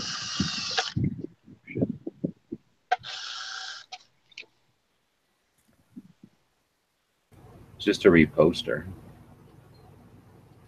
Right. Yeah, and it is the red and black one. But and that's where I'm thinking is like from back in the day, like they don't post that much except for like the NRA thing. They like posted a whole bunch of stuff around NRA, so it was kind of a cool place to like, you know, get a summary of all of that stuff. It's just a reposter. They're not even putting their own hashtag in, so. Right. That's what I think their channel name used to be called like NRA 2017 or whatever. And if these are the same people, because they reposted one of Gunchannels thing that has the patch in there, and like Colleen Noir and all that kind of stuff. But I think if you scroll down far enough, they start having like coverage from SHOT Show. I think that's I saw them during NRA like looking for stuff, and I started following because it's like they only really repost like during the major shows, and then there'd be like months of nothing. And apparently, just recently, they've been posting a bunch of stuff. I didn't know you were a Mac user. I learned a thing today. Who? Smeggy. Or is that John's screen that I'm looking at? That's me. Okay. Yeah, I agree. On my screen, bro. FTV's like most X number of whatever videos are. What do you guys think about this movie? Dumb. Well, it had the worst commercial opening of any of them, but it was still almost 70 million. I just found out about it today. Oh, I seen it. How was it? It was long, and it has Marky Mark in it. It starts out in like King Arthur, and then it fast forwards to like Marky Mark, and then there's dinosaurs, robots in it, and I don't know. I didn't pay that much attention to it. I guess it was okay. There was a lot of storyline. Okay. I don't think so. I didn't understand it. I don't know what the hell's going on. Evidently, Earth is someplace that nobody knew, except now everybody knows. And then there's a new thing. Like before, there was just the one head of the one robot, and now then it was like the stone inside of the heart of the robot, and now it's like a whole nother thing that, oh no, now we need this thing. It was all here accidentally a long time ago. Is there any talk of Unicron? No. Dude, your synopsis is really weird. Were you talking about the Matrix in the chest? Stone? Something about the freaking robot movies, Transformers. Right, but the stone in the chest thing sounds like the Matrix of leadership in the animated series. Yeah. No, the Matrix is a different movie. No, I'm talking about what the thing in the chest is called. Oh, I have no idea what it's called. It's in the movie where there's a tank and they're driving up and down the streets of a city most of the time. Yeah. Prime carried the Matrix of leadership in his chest. It was protected. I was curious whether Pachugo is now on favor. I could get me some Pachugo gelato. I was curious if they're going to bring out Prime. Does that make a nut or with the dairy? No, it's a like Nut weird milk. Italian version of ice cream. It's What, nut gelato? milk. Yeah, gelato. I like gelato. It's actually pretty The good. place itself is called Pachugo Gelato, and it's now on favor. So now I can have gelato shipped directly to my house. Pistachio. I like gelato. Yeah, I can't really decide what I want for food. I don't like know I'm chocolate. hungry. I've never eaten more than like a tiny little spoon of it because they, if you ever eat it, they give you like a little tiny thimble of it, and then they give you that little tiny mini spoon, and you have to pay like $8. I ain't buying that stuff. Just go to Costco's, walk around, eat all that free food they got there.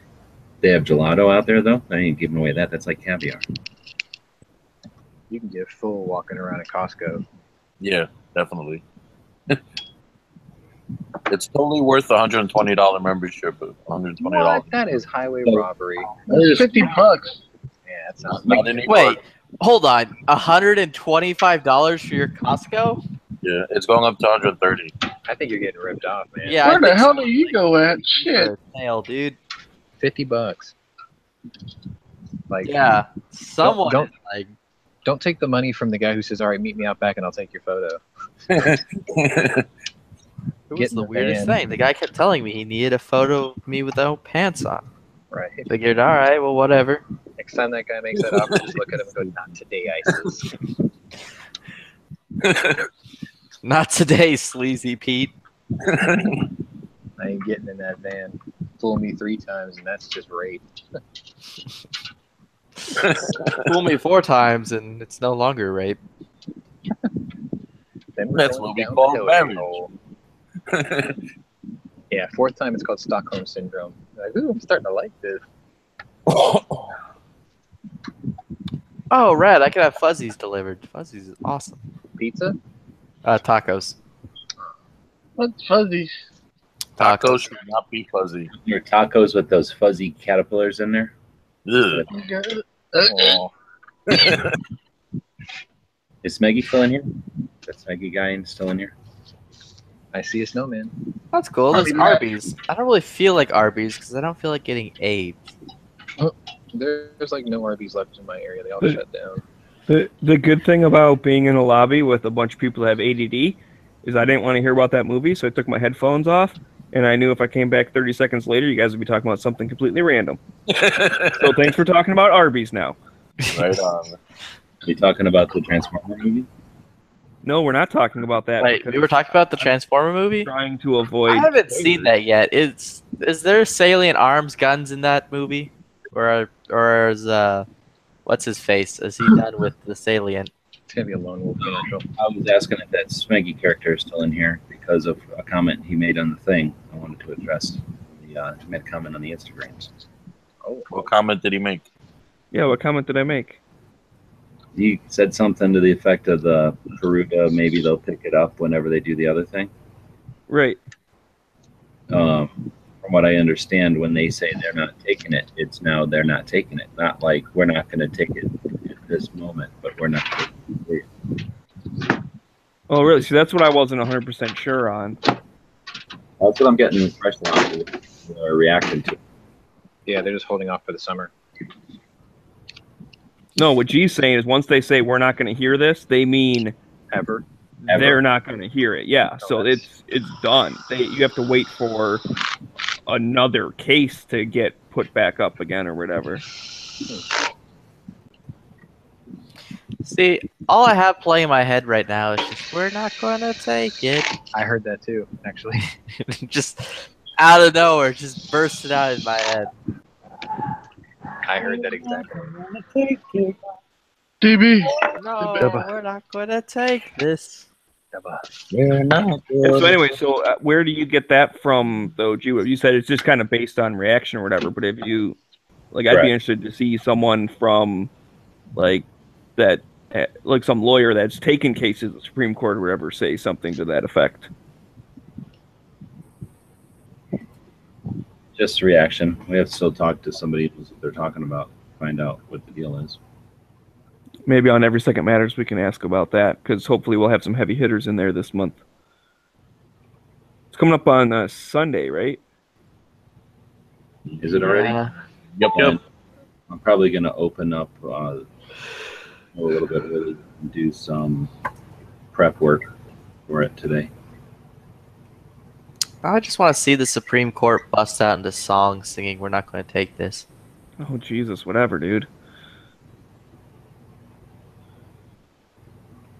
I want them to take Sounds the rad. case and be like, yo, the right to keep and bear arms means keep and bear arms. Quit frickin' infringing on it. Not actual keep arms of bears. That's not what they said with Hiller. So No, I know, You and know. that's why they need to go Okay. back. And like Heller, although it was good, was not perfect because they were like, well, I mean, I guess you have to have it in your house. And it's like, no, dude, how do you bear an arm like outside the house? Like, you need to say that that's covered also. But they No. didn't. With the they said it permit, was up to the states. if your state says it's cool, then I guess it's okay. But if your state doesn't like it, then you're not carrying outside the house. Right, and that's what I don't like that because the Second Amendment is pretty darn clear.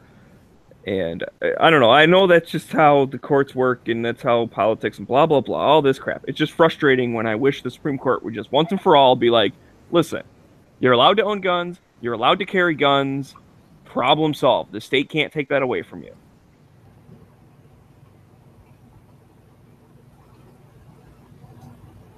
So, and especially for the states that don't have the open carry, with like the Norman thing. I was talking about that today with my favorite anti-gunner who's retiring on Friday. What the hell am I going to do with my life?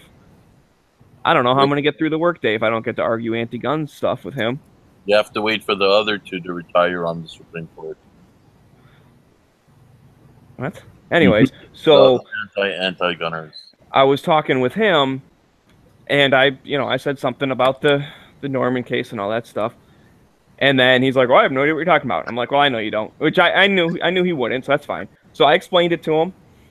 And I said, yeah, dude was carrying a gun. You know, it ended up becoming exposed. Like his shirt wasn't covering it. Someone called the cops. Cops show up. He gets arrested. And because he's open carrying, blah, blah, blah, whatever. And then he's like, oh, cool. Yeah, whatever. And he instantly, like, he always looks for an angle. Not knowing any facts, he just, like, justifies how come, like, that was the right thing to do or whatever. And I'm just like, dude, it's like, I agree with you. The way the law is written, Florida doesn't have open carry. I'm just saying that is dumb and that they should have open carry. And then he ended up finding that video that shows when he got arrested. And so he comes back. He's like, well, no wonder it was open. His pants were sagging below his ass. What an idiot. Blah, blah, blah. And I'm like, oh, so now we're going to start arresting people because, like, did he make a mistake? Yes. If Florida doesn't have open carrying, he was exposed to a gun that was open carry.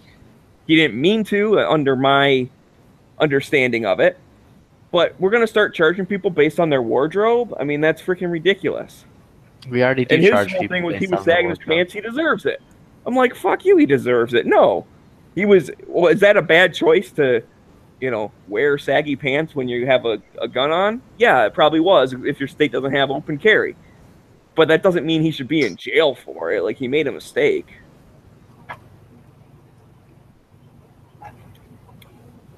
Making mistakes are never fun. Yeah. Oh no, dude! I made a mistake and I stabbed that lady 8 times. Oops! I shouldn't be in jail for it. I made a Well, mistake. there are different types of making mistakes, man. I mean, and like I said, I understand that he did break their law, which is kind of the whole point of where they're trying to say we need to change the law because this is dumb. So that's where I'm saying, morally speaking, yeah, he wasn't concealing when he should have been, but he tried to conceal. He just didn't realize that his shirt got ridden up a little bit and his pants sagged down a little bit. He should have been wearing thongs. Well, if you want a Monday morning quarterback, yeah, he should have been wearing his belt up high and wearing a nice long shirt and then, been obsessed with making sure his shirt didn't bunch up. Because sagging or not, like, I've had my shirt ride up over the handle of my gun. And I don't wear saggy pants or anything. It's mostly when you go from sitting down to standing up, it doesn't always fall, like, on the outside or whatever. So, like, when I get out of the car, I make sure I just kind of, I don't know what you ever call it, like, straighten my shirt a little bit and then make sure that it lays flat. But I try not to, like, constantly touch it all the time because that's another thing that new concealed carry people do is they're always fidgeting. They're always touching it. They're always readjusting their shirt or hiking their pants up or doing something. And that almost draws more attention than if you just left it. Like people that are worried about printing or whatever. Most printing, no one's going to notice. You know, if it becomes exposed, yeah, people might notice it. But most new concealed carry people are paranoid that everyone's going to know, everyone's going to notice them. And as you get used to it, you don't worry so much about it. And as my understanding, this dude was like, it was like his first day he had a concealed carry permit or something. Like he was brand new to concealed carrying. And it sounds like he learned a pretty valuable lesson right off the bat. One he'll never forget.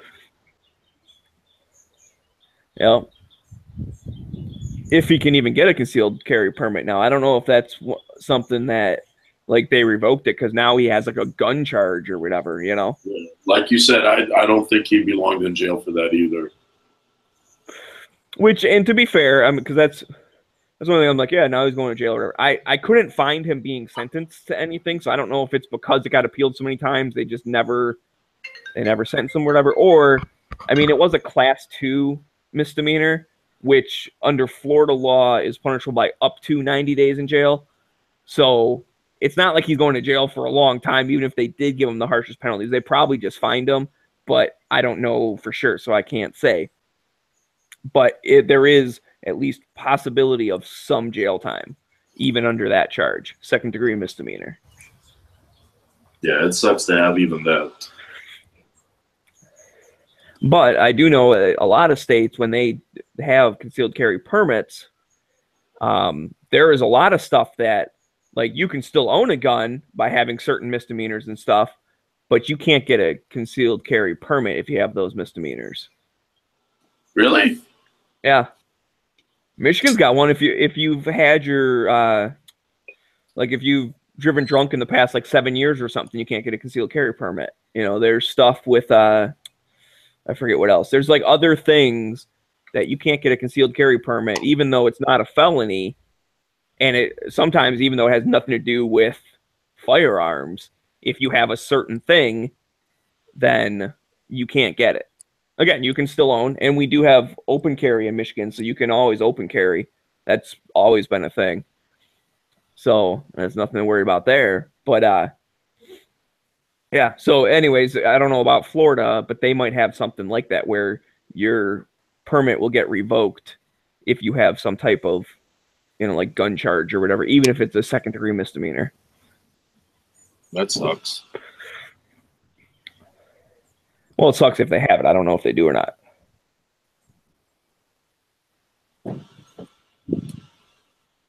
But it is possible. Do you know if that's in line to be called up before the next session, or we'll have to wait for the next session? They haven't filed it yet. So probably next session then. From talking to the Florida Carry guys, Eric and Sean, on the 22nd, they were saying they'll most likely get it like they'll file it during the summer break. So once they come back, it's whatever time if they decide to take it.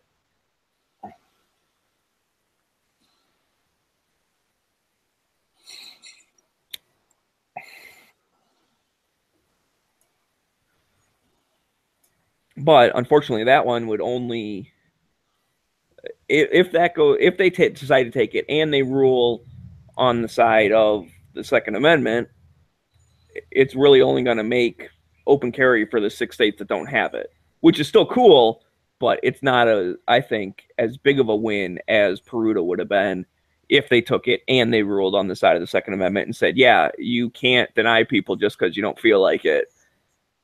So that would basically turn all of the May issue into shell issue. Which would be awesome. Which means, yeah, if you're not a bad guy and you've jumped through all the hoops they said you have to jump through, they have to give it to you. Yeah. Unfortunately, some states are not like that at all. Right. They say you have to have just cause, and oh, by the way, self-defense is not a just cause, so think of another reason why you need to carry. Well, not even it just right of self-preservation, really. Yeah, but that's what I'm saying. They say that's not a good enough reason because they're like, well, you're just a regular civilian, so what do you need protection from? Michigan used to have that. Used to have to go in front of a gun board, and Really? each county had a gun board, and you would go in front of them and give just cause. And it was kind of like California.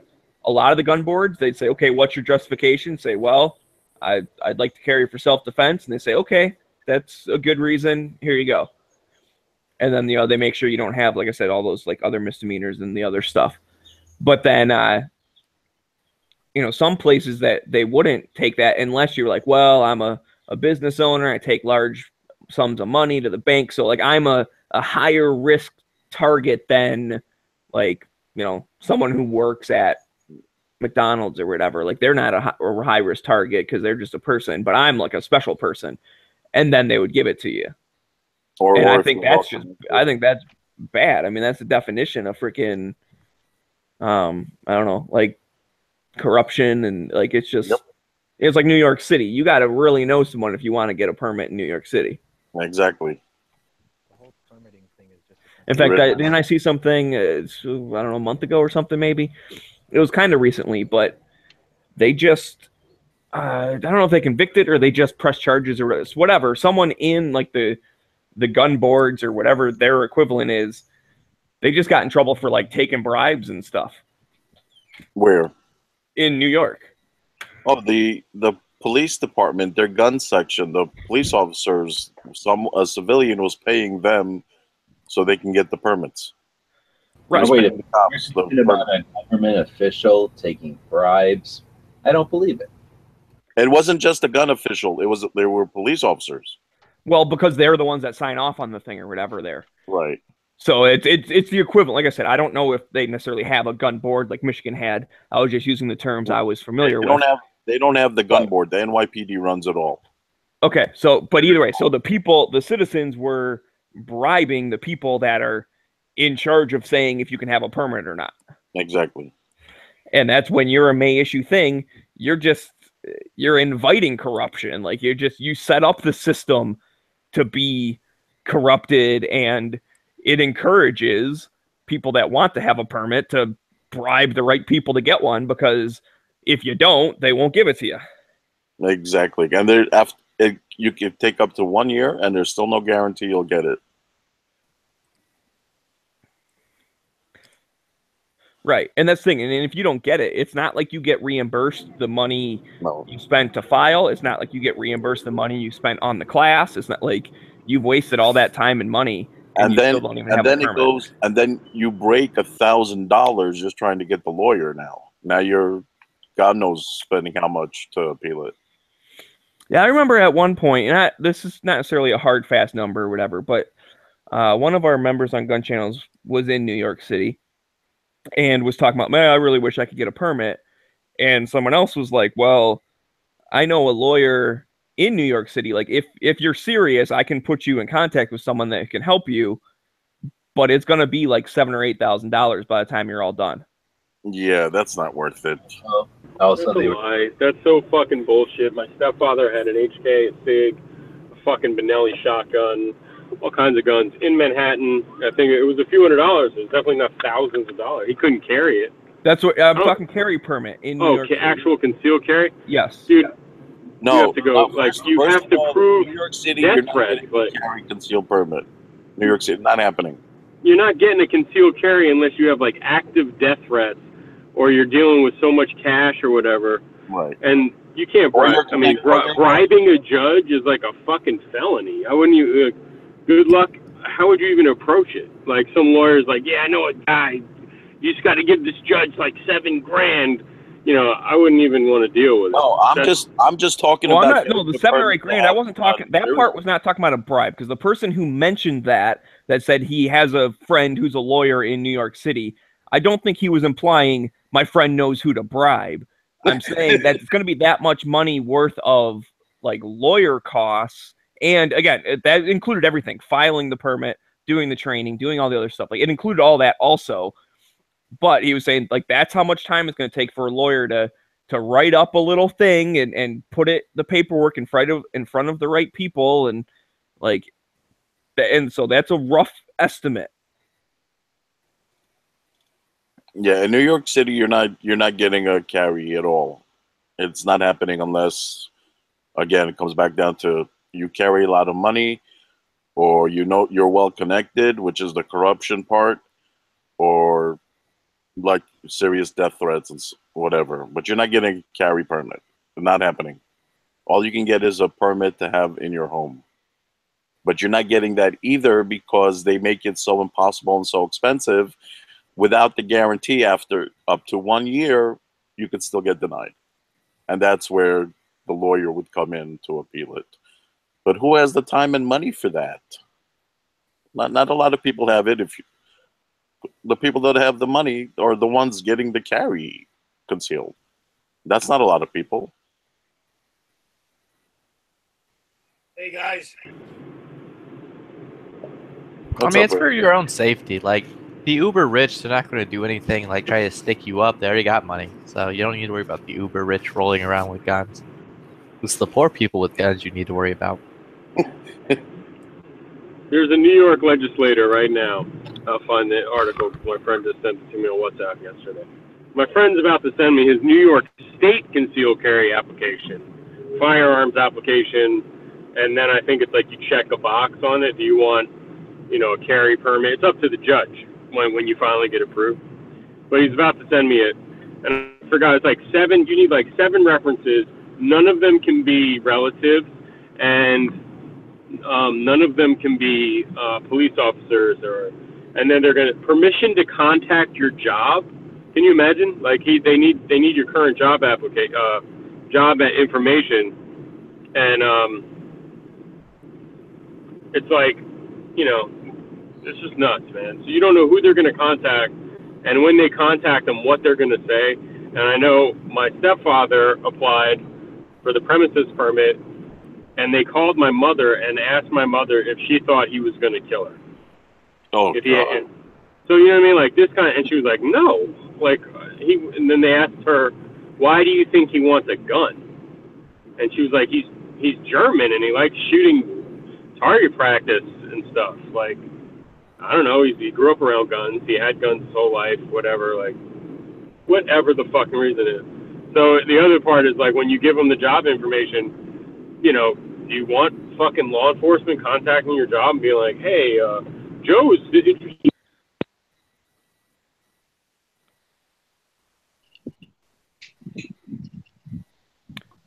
Yep, I agree, DB. You kind of cut out there, but yeah, I wouldn't want them calling my job. Not that my job doesn't know that I'm all into guns, but I can't imagine them calling up my boss and being like, so, yeah, this dude's thinking of getting a gun. Like, do you think it's because he's crazy?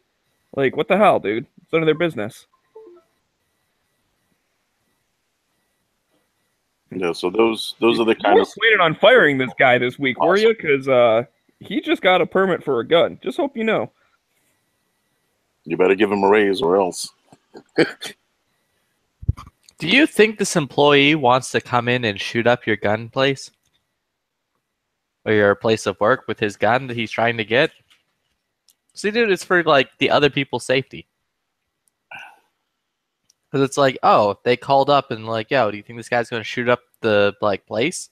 And he's like, maybe, we're about to fire him. And it's like, okay, now everyone at that place is safe. Oh, that's ridiculous. God, I'm so sick of your freaking anti-gun shit lately. I don't know why you turned into being an anti-gun troll recently, but there are plenty of people who own guns who get fired who don't shoot up their workplace. That's fucking anti-gun thinking. I think that someone's going to go on a rampage because they got fired. Most people are like, well, that sucks. And they might be upset, but most people are not murderers. The vast majority of people are not murderers. Hey, can you guys hear me? Yeah, we can hear you, Rick. Okay. Bad day in Rhode Island, guys. Why? They did. Bill 5510 passed in the House last night, which means if you and your wife have an argument and she gets a restraining order against you and goes to court and gets a restraining order, the court can confiscate yours. Well, that's shitty. Nothing happened. Yeah, that's not. I missed the end there. The court will come take your guns. He did cut out, but that's what he was talking about. Is someone can like petition a court and be like, "Hey, this person's bad. Go take their guns." So basically, what they've done is they've turned arguments into de-escalated situations now because they can get restraining orders. They'll say, "Just get out of my house now." Kick the wife out before she gets to the point of getting a restraining order. Just throw her out of the house. She could still go through the thing and be like, Yeah. "Look, this dude kicked me out of the house. He must be mad at me. I need you to take all his guns away." I'm sure they'll take your statement in that case, but be like, "Yeah, my wife and I had an argument, and before things got heated, I told her to leave." You know, if you do it calmly, they'll probably side with you in that case. Oh, they won't. No, it's the same thing when you 100% always they're going to side with the woman unless No, the that whole thing about women when you accuse like abuse, it's the same thing, right? I mean, they take the side of the person, you know, complaining, like say, "Oh, that I'm scared he's going to beat me" or something. Like they'll take that side 99 out of 100 times. All right, so now what you're saying instead is then they're just making it easier not to get married. They're like, "Look, I'm not even going to marry this person because..." No, it probably covers long-term, like boyfriend girlfriends also. I don't know 100%. If Rick is not breaking up anymore, he could explain that. But I know one of the other states that did that, it was any partner, boyfriend, girlfriend, you know, anything. No matter what kind of domestic relationship you have. I'd just throw her ass out of my house. Like, get out. Yeah, and then she'll be like, "I'm pissed you threw me out of your house. I'm going to call up and have them take all your guns away." It actually gives them more... that part doesn't matter. It gives them more power to take your shit away.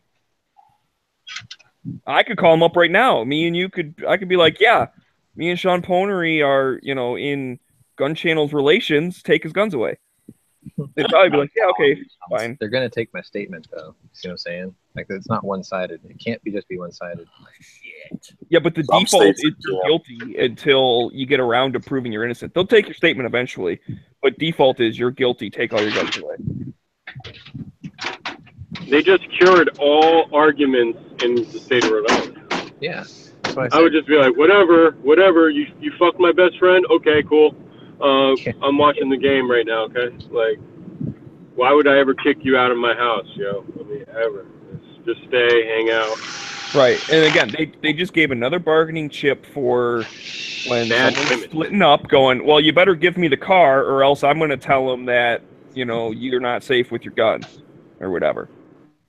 I mean, they already do that in custody battles all the time. Like, most false accusations of abuse, I'm not saying the actual ones, but like the false ones, are during divorces and normally when custody's involved, because the woman says, "Hey, he's not trustworthy with the kids. Look, he beat me once, like a long time ago." And by the time that comes up, there's no, like, they'll be like, "I didn't report at the time because I thought we'd work it out, blah, blah, blah, whatever." And so then it's just her say versus your say. Tell the judge, "Look, I was drunk at the time, you know, and she was really asking for it. So it's better now." Stupid. Oh, Judge, you don't understand. It was a thing we did. She was asking me to strangle her and stuffed all her bills down her mouth. It was some weird, like, stuff we were into. Judge, she told me that her canic was just like my boss. Siding with you. That's just the way it's set up, dude. That's why I don't have guns, and I'm waiting for constitutional carry, so then I'll get a gun and a permit. Fuck it, man. I thought you just if I was in Rhode Island right now, fuck Rhode Island. That's what I'm saying. Fight with my girlfriend. That's all. Don't fight with her. Everything will be okay. And install video cameras everywhere and audio. There you go. Yeah, wear a body cam 24 hours a day. Yeah, that's right. It's like the gun. When did this alleged fight occur? Hang on a second. Let me pull up my freaking record. Dude, I swear to God. Wait, I was sitting on the couch taking a nap. Yeah. That happened to a guy I knew. I swear to God. A girl accused him of rape, and they came. They arrested him. It was really fucked up. And he showed them all this porn that they did together. And I guess her story didn't add up at all. Like, she was like, yeah, we hung out and he raped me. Like, and that was it. Like, she didn't tell him, like, they were in a relationship for fucking a year or something. And then he showed the police all the porn they did. And they were like, oh, fuck. And they just let him go. They were like, Jesus. You know what I mean? Like, anyway, it's good to have cameras. You want that. Donuts and a boner. You're saying it's You want really that, man. always record. Always record, man. Always. Better safe than getting pounded in the ass in prison. Amen. Amen.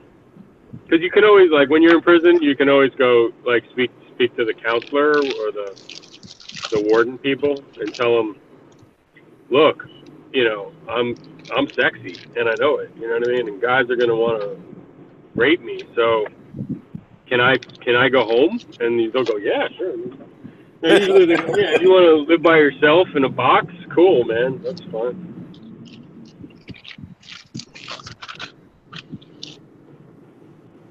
Okay, I'm back. So how polite is Rhode Island now? Like, women and men are getting along better than ever now. Absolutely.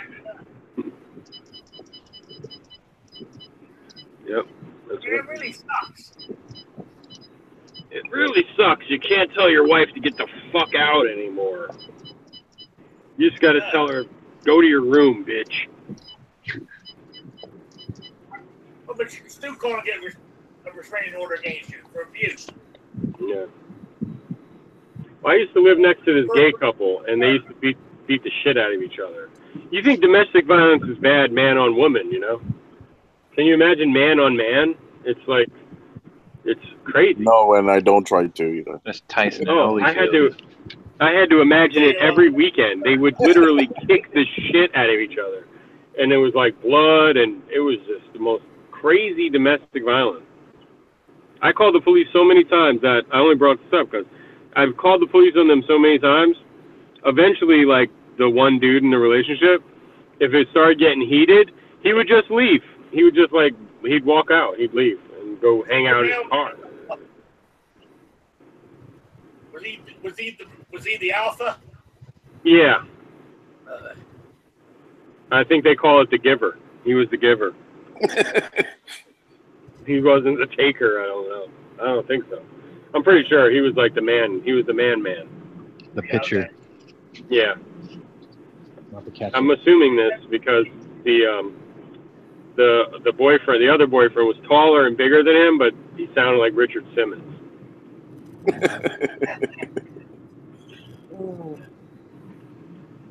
K-47 is getting it here in Rhode Island. So,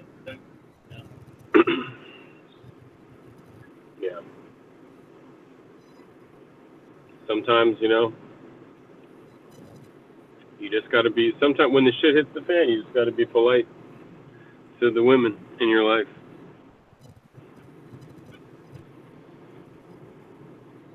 If you want to maintain your freedom. right. Hey, is G-Web still around? Maggie, or who else out there is savvy? What's up? Right now, I'm using my phone as a hotspot. Be on the internet here because my internet keeps dropping on me. Okay. I agree. You're using your phone as a hotspot. We got. So what's the question? Whoa! I called up there's got to be something wrong for mine to keep dropping all the time. You think there's a problem with the what dooley bop over there I got sitting on the wall? So when you pay for what, a cable modem or DSL or what?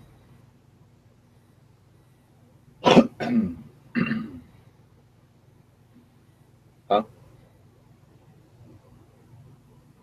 Did you drop out? Mm-hmm. Rick, are you there? Yeah, he's gone. Bueller. Bueller.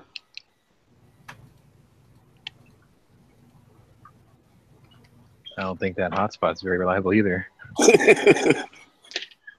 He probably just usually when I had a Time Warner Optimum before I got rid of them, I would have to call them up all the time to find out if the service was on or off. And a lot of the times the service was just acting up.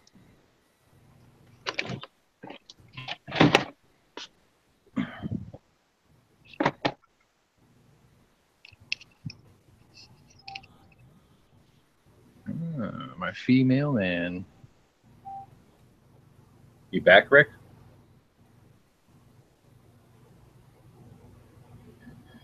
I feel like he's fucking us.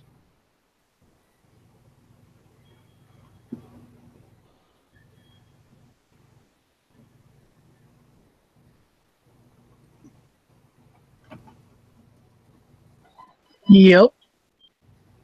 Are you back, Rick? Nope. I think he's his account is locked in until it fully logs out. I don't think he's there. Oh, well, it said he joined. Yeah, he's gone.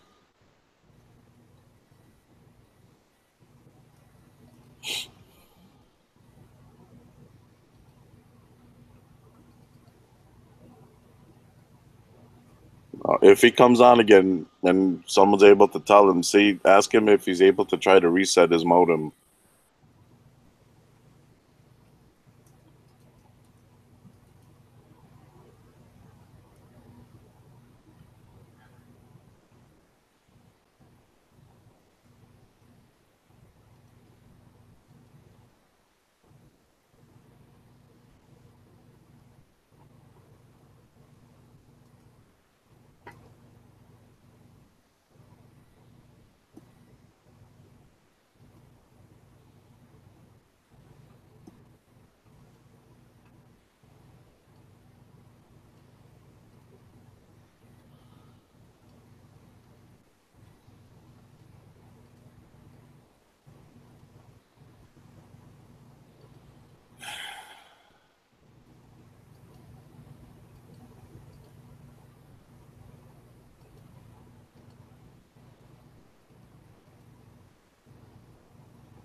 Yep.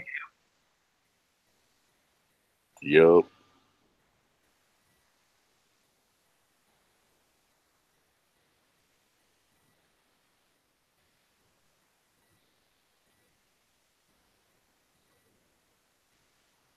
Every time someone says "yup," it makes me think of King of the Hill. That's why Knives does that. Hmm? I think that's why he does it. Yup. What the hell? Why is there a gay flag on YouTube today? Is it gay day? It's gay weekend or something. There's some kind of parade going on here in the city, so I'm assuming it's gay pride. Shit. Save us. But it won't. I can't live my life straight because you're straight. I can't. I just gotta live my life for me. What the fuck? How come we gotta live our lives without guns? Amen to that. I guess I ain't going downtown Long Beach today.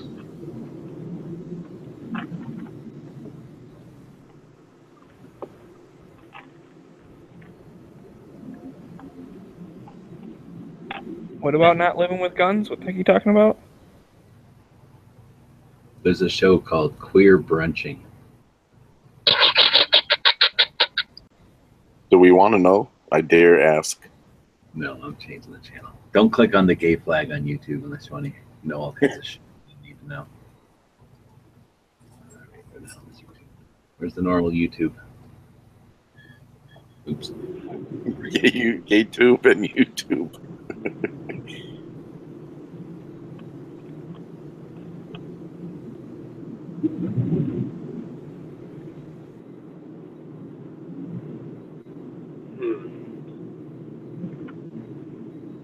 You bad and bougie? You gay and bougie? Nope. You're not going to the gay parade today? Oh hell no. All right. You straight and bougie?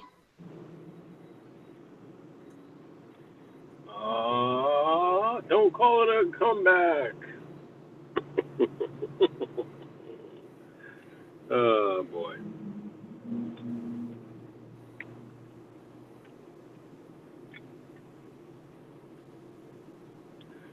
Trying to head home, man. Stuck in traffic. Good luck, son.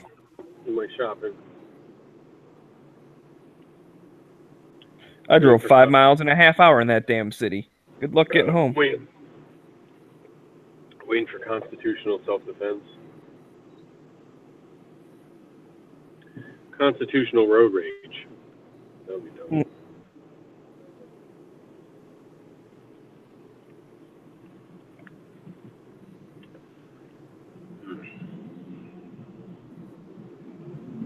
Reciprocity for constitutional rage. Something about reciprocity came up, and this guy in New York was like, I can't find it now, so I deleted it. It said something like, ISIS will be paying close attention to this new law that lets people carry in my state if they have a carry permit in another state. Like, ISIS is going to be paying attention to a gun law? Like, fucking idiot. You can't make this shit up, man. People are fucking so stupid.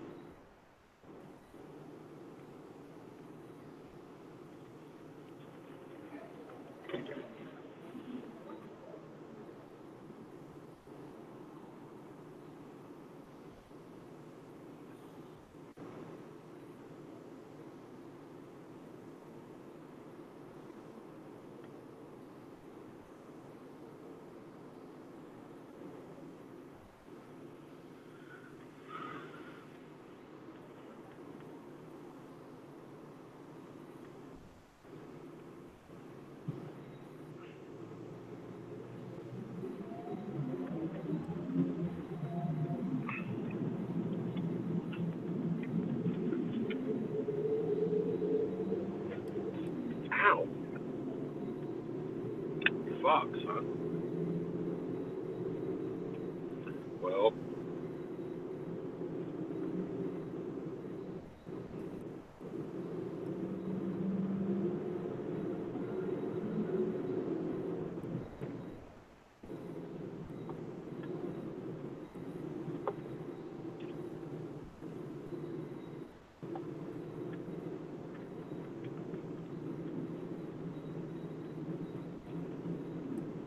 Yep. Yep. There's that. You could be listening to Yep. Fox News right now. Yep. Yup. Yup. Uh-huh. Mm-hmm. Right. Alright. Era.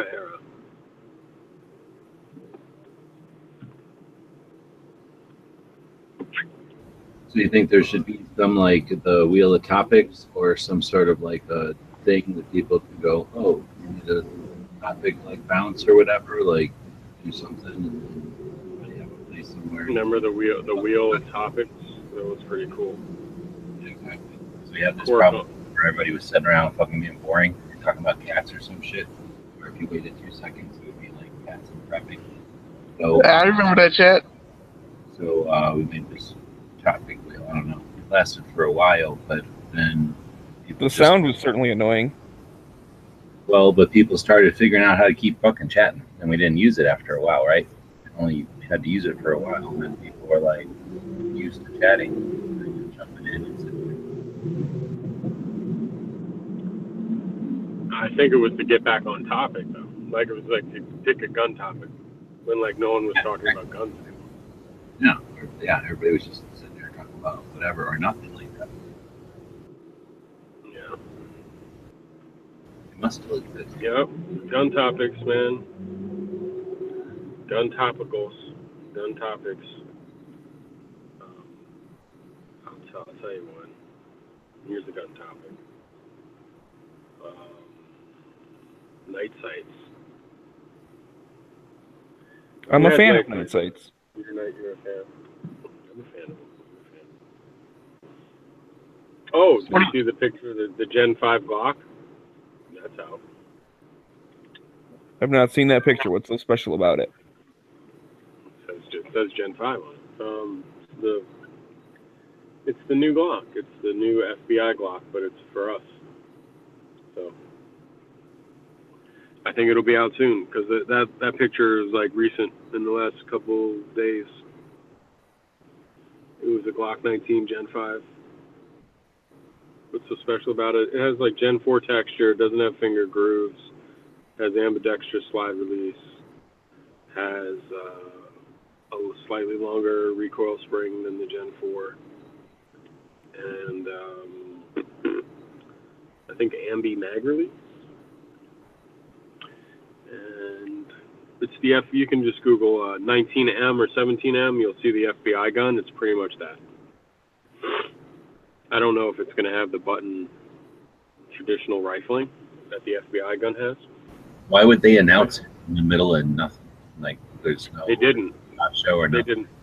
It just leaked. Like the photos leaked. Like the 17M and the 19M. I don't think they never like showed it off. It was just pictures leaked from police departments that got it. I think the Indiana State Police got it, and then they had issues with it, and they did a recall, and they sent them all back. But as soon as they started hitting the little law enforcement agencies that had ordered them after the FBI contract, photos started leaking out. And this looked like a leaked photo, but it looked real. I mean, there was no doubt about it. It was a real photo. Let me figure how many fucking Glock Glock generations do they want to make at once? They got the 3, the 4, and the FBI generation, the M. And then you've got to figure like they're gonna just do a Gen 5 for that. But it looked cool. You see, Glock is suing the United States military for the trials. Why? They something about they think that the Department of Defense messed up the calculations of the final bid in terms of like parts, replacement parts, or something like that. It was like it looked like SIG came in like $100 million cheaper or some crazy shit. Like whatever I don't know the dollar amount, but it was like they came in at like a 16 something, and Glock was coming in at 26 something. So maybe 2.6. I don't know I forgot the dollar amount.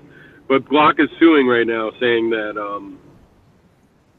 they messed up the calculations, and that if anything, they would have had a chance to correct it, so they would have been closer to the SIG. It's going to get the thrown SIG came out. in way underpriced. It'll get thrown out because in the end, they still didn't make what the military required. No, it did. It came down to those two guns, and then it came down to the price, and then they came down to SIG was cheaper by a certain dollar amount, and they're claiming the DoD messed up the calculations of the final dollar amount in terms of like armor courses and parts and all the type of shit like that. You know what I mean? So Glock had a modular offering. Like I thought that was part of the. Oh yeah. Yeah, we never saw what Glock offered the military. Oh. I know that from primary and secondary. Like the guy was saying, like if you thought it was just like a Glock, like it wasn't a Glock. It was like a Glock, but it wasn't. They didn't just put in like here's our Gen 4. It came. Right. It was like that 509 was a part of it. And I don't even think the 509 that they're showing us is like. Does that have a modular serial number? Anyway, I don't know. But like, no, it came down to Glock and Sig, and it came down to price. And then they went with they picked the Sig. It was, like I said, I can't. If you look up the article, I'm in my car. The dollar amount, I don't know how many zeros, but it was like Sig was at 16 something, and the Glock was at 26 something. And Glock is claiming in their lawsuit that they never were given a chance to correct it. That was a mistake in DOD's like calculations or some shit. And I don't know. I mean, it definitely came down to those two guns. Now I'm just curious what Glock actually put up in the trials. That was probably a fucking Glock with a serial number that popped out. I mean, that's all they really wanted, right? Was just some sort of fucking serial number popping out. Yeah, because I think what they probably had was a 26, a 17, and a 19 with the internals that were like removable. Right, which is hard for them because the current gun, the rails are molded into the polymer, right? The metal rails in the polymer. Yeah. I'm sure some sort of pop-out system. Man, I'm kind of curious what that looks like now. Yeah, I mean, there's definitely hasn't been any photos of that leaking, because if it did, it would have come straight from the Department of Defense, like people who were doing the testing. Yeah. You know, and they all signed, I'm sure, non-disclosures and all kinds of shit. I'll try to find the article now that I'm at a red light. So you think the M92A3 that we're getting now from Beretta is pretty true to what they actually had in testing? Like that got rejected, right? That got rejected, but did that have a removable serial number piece? I don't think that did either. Now that you mentioned No, it. I don't think that's the gun they submitted either. They submitted the APX, I think. Wherever that new fucking weird gun is. Yeah. It had to be striker fired, I think. Was part of the right. So it wasn't fired. Right. Safety. Had to be ambi. Yeah. Yeah, if I go here, Glock suing Glock suing the United States Army. They filed a complaint, and this is from guns.com. They filed documents. They're suing the they filed documents with the GAO, Government Accountability Office. And it says here, wow. So the iconic gunmaker's complaint comes a month after SIG got the award for the next pistol, with a contract valued at $580 million. That's fucking shit, though. $500 million for SIG, right? Yeah. So their claim is they weren't given ample time to make it correct.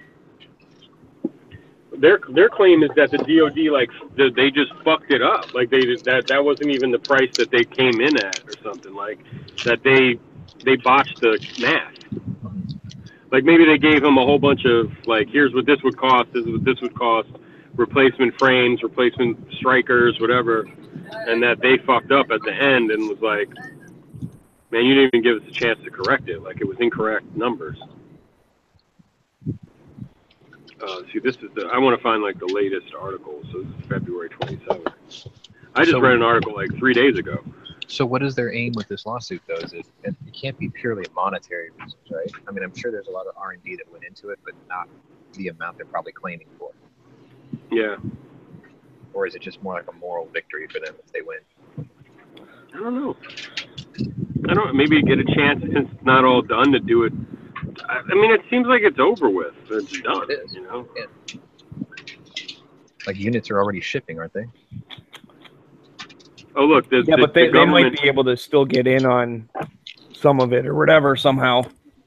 Like it's they'll get a IOU, you know, like later. The final install would be, okay, Glock, we'll let you build the SIG 320. Yeah, dude. That was the fucking craziest thing. Was that what was it? Maybe Flippy remembers from that show that they were talking about when the saw was up for bidding, like the whatever that saw rifle is, the 290. What is that shit called? 249. When that shit was up for rebidding, Colt beat out FN on cost. Like they put in their bid, FN put in their bid. The military was like, all right, Colt, you can build the fucking saw. I guess that the FN had already been building. Yeah. So Colt couldn't do it. They just couldn't figure out how to do it right because the fucking receiver was all riveted. And like, I don't know, like they just hadn't. So they wound up contracting it out to FN. Can you imagine? Like, well, this happened at the end of the day, they fucking FN made it anyway, but for Colt. The same thing happened in World War One. Steyr and what was it? Roth. Steyr and Roth fought against each other for a military contract with, I think, the Austro-Hungarian army. And what happened was the Roth, designed by Krinka, won, and they made Steyr build it because they had the production facilities to make it in the quantities required for the military. So Steyr had to build the gun that they lost out to. Yeah, but it's not like they had to build it for free, so I'm sure they're. Oh yeah, they made their money. Other than it's kind of a slap in the face, like, hey, your design sucks, this other one's better. Yeah, it's a they're still getting the money for it, so I'm sure they weren't crying too hard. Yeah, they got paid for sure. But like the Roth Steyr isn't actually made by Steyr at all; they just manufacture it. What would be interesting? Oh, going back to this FN thing, is if did FN charge Colt more than they were getting from the government, or did Colt actually make money off the deal? No idea. Because if I was FN, I'd be like, oh, you can't figure it out? Well, guess what? It's gonna cost you this much per unit. Oh, the government's only giving you that much? Sucks to be you. I think they contracted out, if I remember right, the fucking receiver. They just maybe they could do the barrel and they could do all the other stuff. They just couldn't figure out how to make the actual receiver. So, yeah, and here the only article I can find at the red light was that this month the government rejected the lawsuit. Maybe that's what it was at. I just read this article. Yeah, they're done with it, pretty much. The government said goodbye, and we're done because. And Glock's claim was Glock's claim was that they improperly evaluated everything. Right? Oh, so it wasn't that Glock said, like, we're going to make this gun, it's going to cost you X amount of money.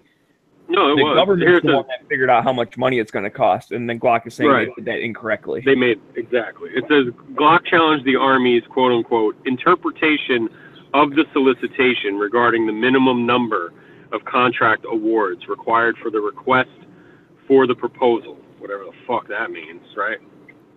And it says, the GAO denied the Glock's challenge, finding that the proposal itself allowed the Army to make one award, although 3 were permitted. Maybe that's what they were. I guess the Army had a chance to like maybe let more than one gun win. But that's just an option. They chose not to do it. They're allowed to do that. Yep.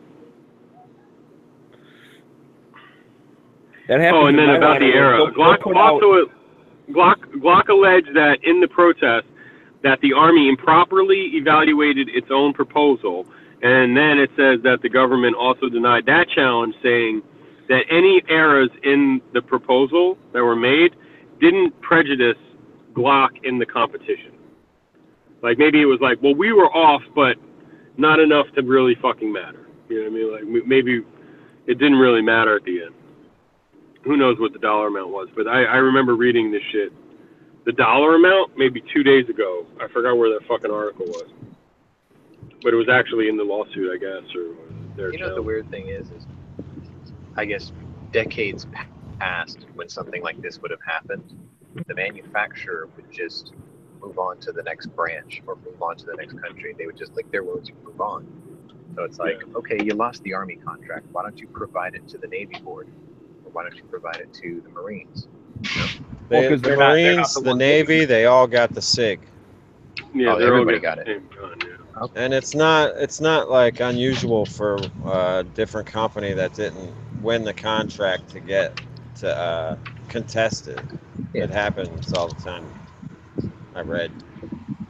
I remember years ago, Sig challenged, I think it was the air marshal thing, and said in the challenge that the government, it was like you put too much emphasis on reliability. It was the laughing stock of like the gun industry or whatever. It was on all the forums, man. I forgot. That It was was for like the the FBI PC-90. trials, right? No, I think it was before that even. It was like I remember. Sky Marshal, Air Marshals, or it was like another, maybe it was another government, like another country's gun. And they were like, nah, you put way too much emphasis on reliability. That was their challenge. Like, what? What, you want this to work?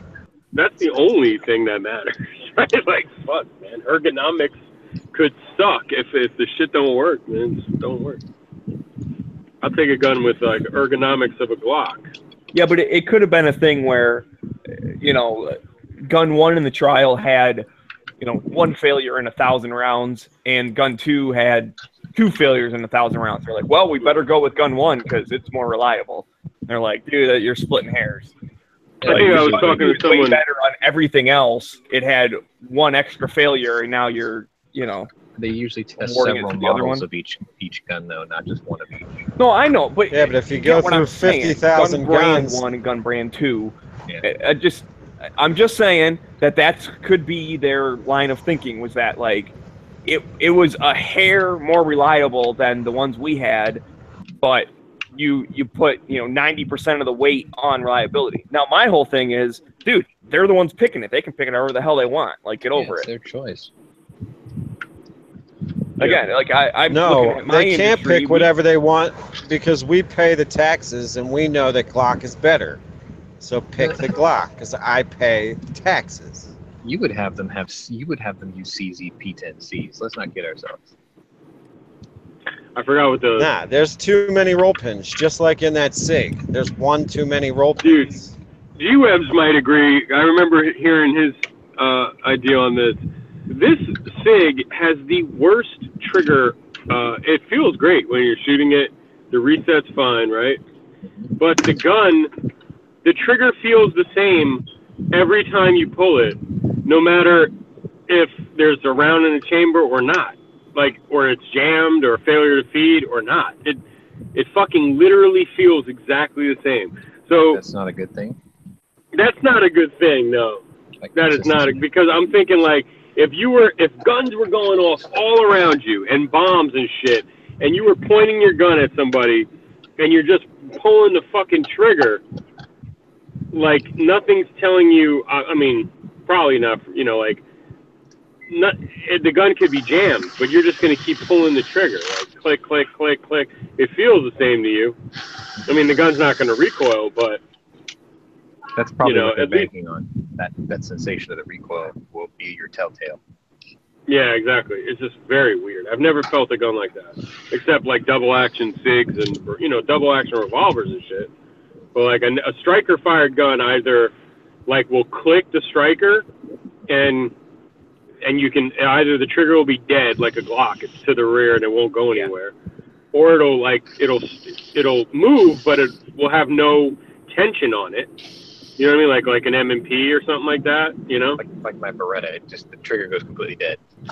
Yeah, it goes completely dead. This thing actually like clicks and feels exactly the same every time. Like fucking strange, man. I'm sure it doesn't matter to nobody. But whatever. I mean, the gun seems cool to me.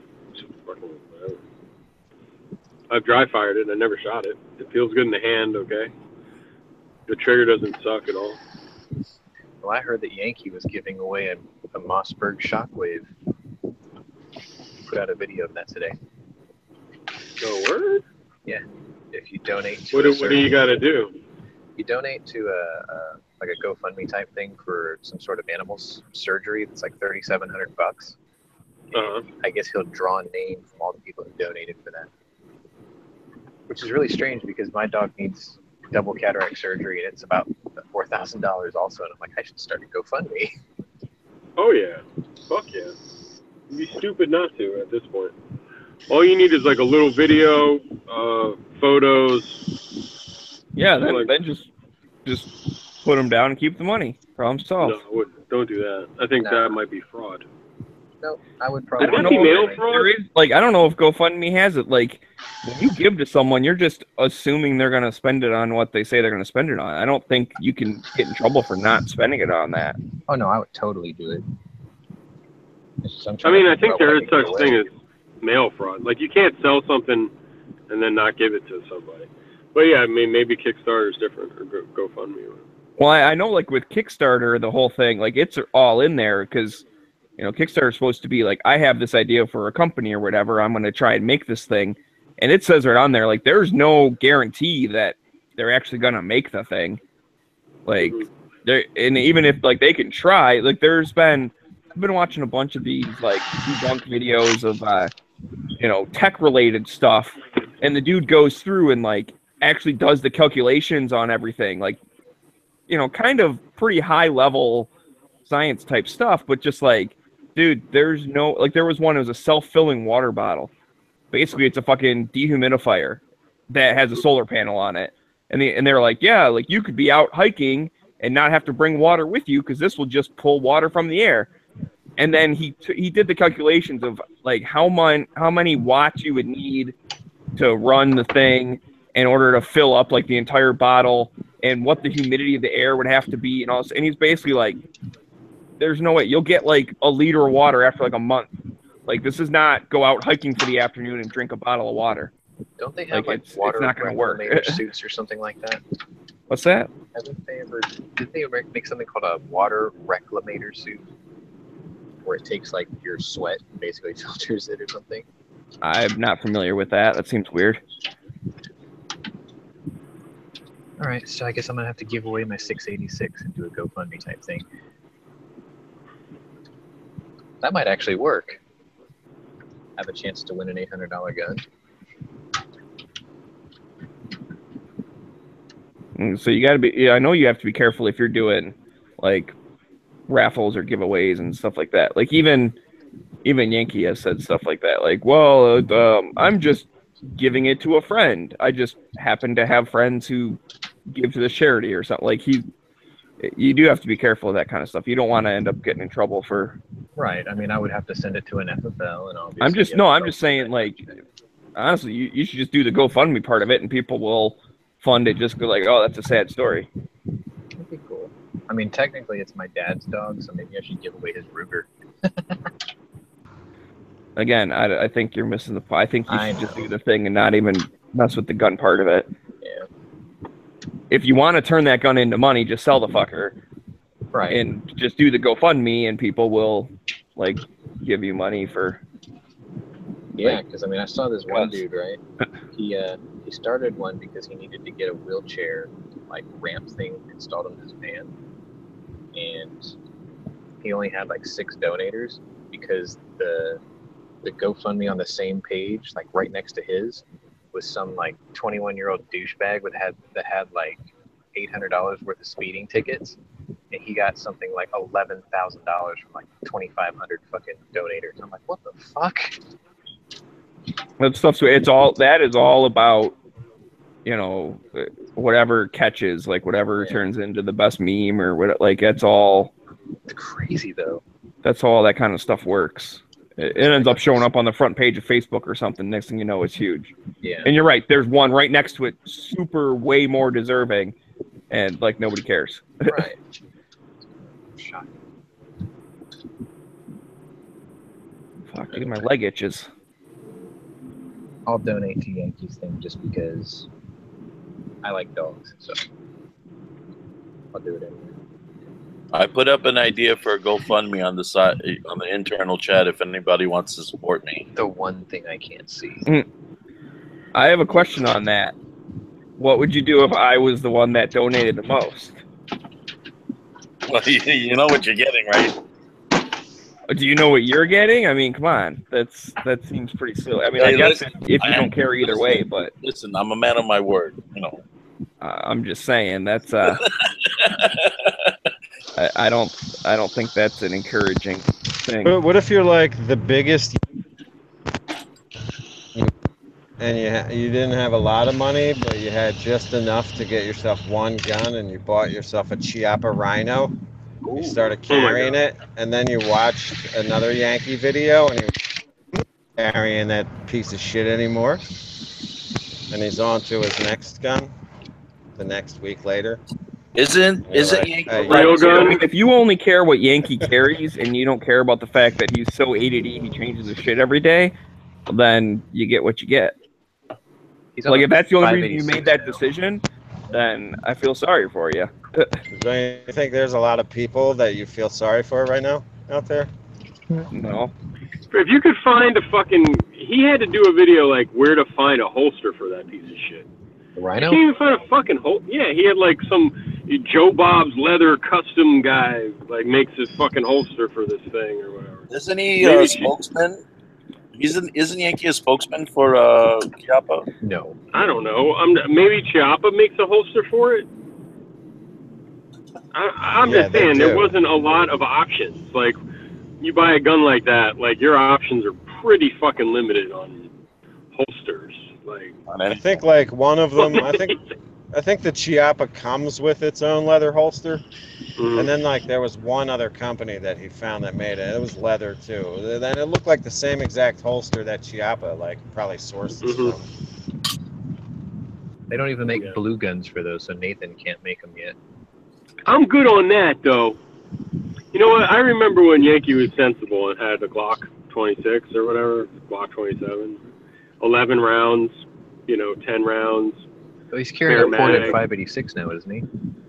Yeah, but he's carrying like 5 speed loaders and like fucking all kinds of weird shit. Like, I don't know if he's still doing that because he did a video where he's like, "This speed loader I have for aliens," and he was like being dead serious. He's like, "This is the speed loader I would use in a mall shooting where I'd have to make a shot through a glass, like plate glass windows or something like.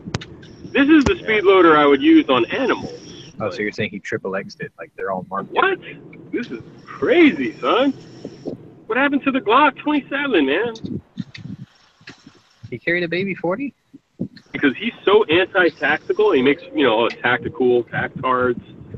There ain't nothing more tactical than a dude carrying fucking different speed loaders for different shit. That's like super tactical. Like, it's like, the haven't definition you of ever to shoot through the glass at the food court before? You're gonna need a 357 and a 40 at least.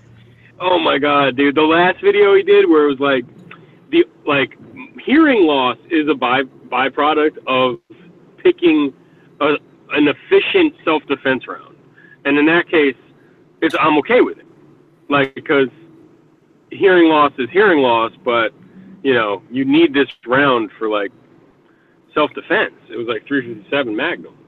I guess because people were getting on him, like, dude, you lost hearing. You had whatever the thing was. My point. I mean, it was just weird. It was like, it's a sacrifice I make to carry a round that I find sufficient. I was like, wow. Okay. Whatever. Hearing loss. Not. I'm sure 9mm will give you hearing loss too, in a car or something like that. Oh yeah, I can attest to that. I'm sure it will. I had a friend do that shit. He fucking popped off a round out of a Tech 9. He just barely had the window in my car open. I couldn't hear for like 3 days.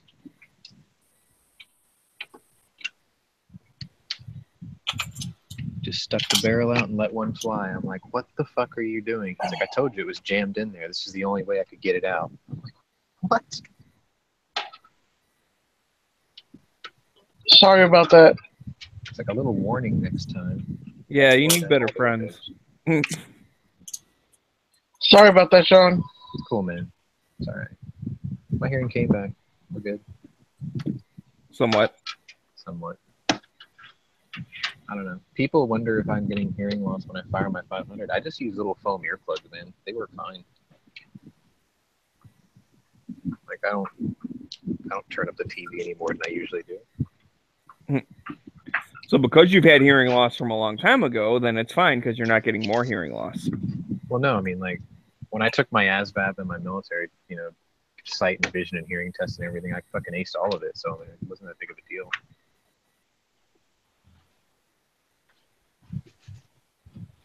I failed at the vision part.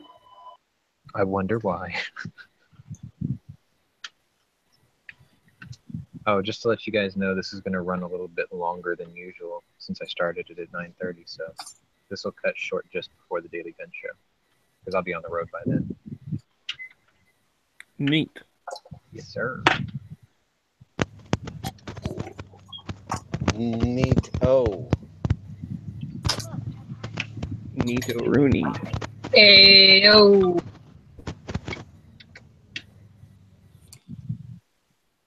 Yeah, man. It's not a tumor. I don't do the whole multiple speed loaders thing, like with different ammo. Like I try to figure out what round can do everything I need it to, you know, and just carry that.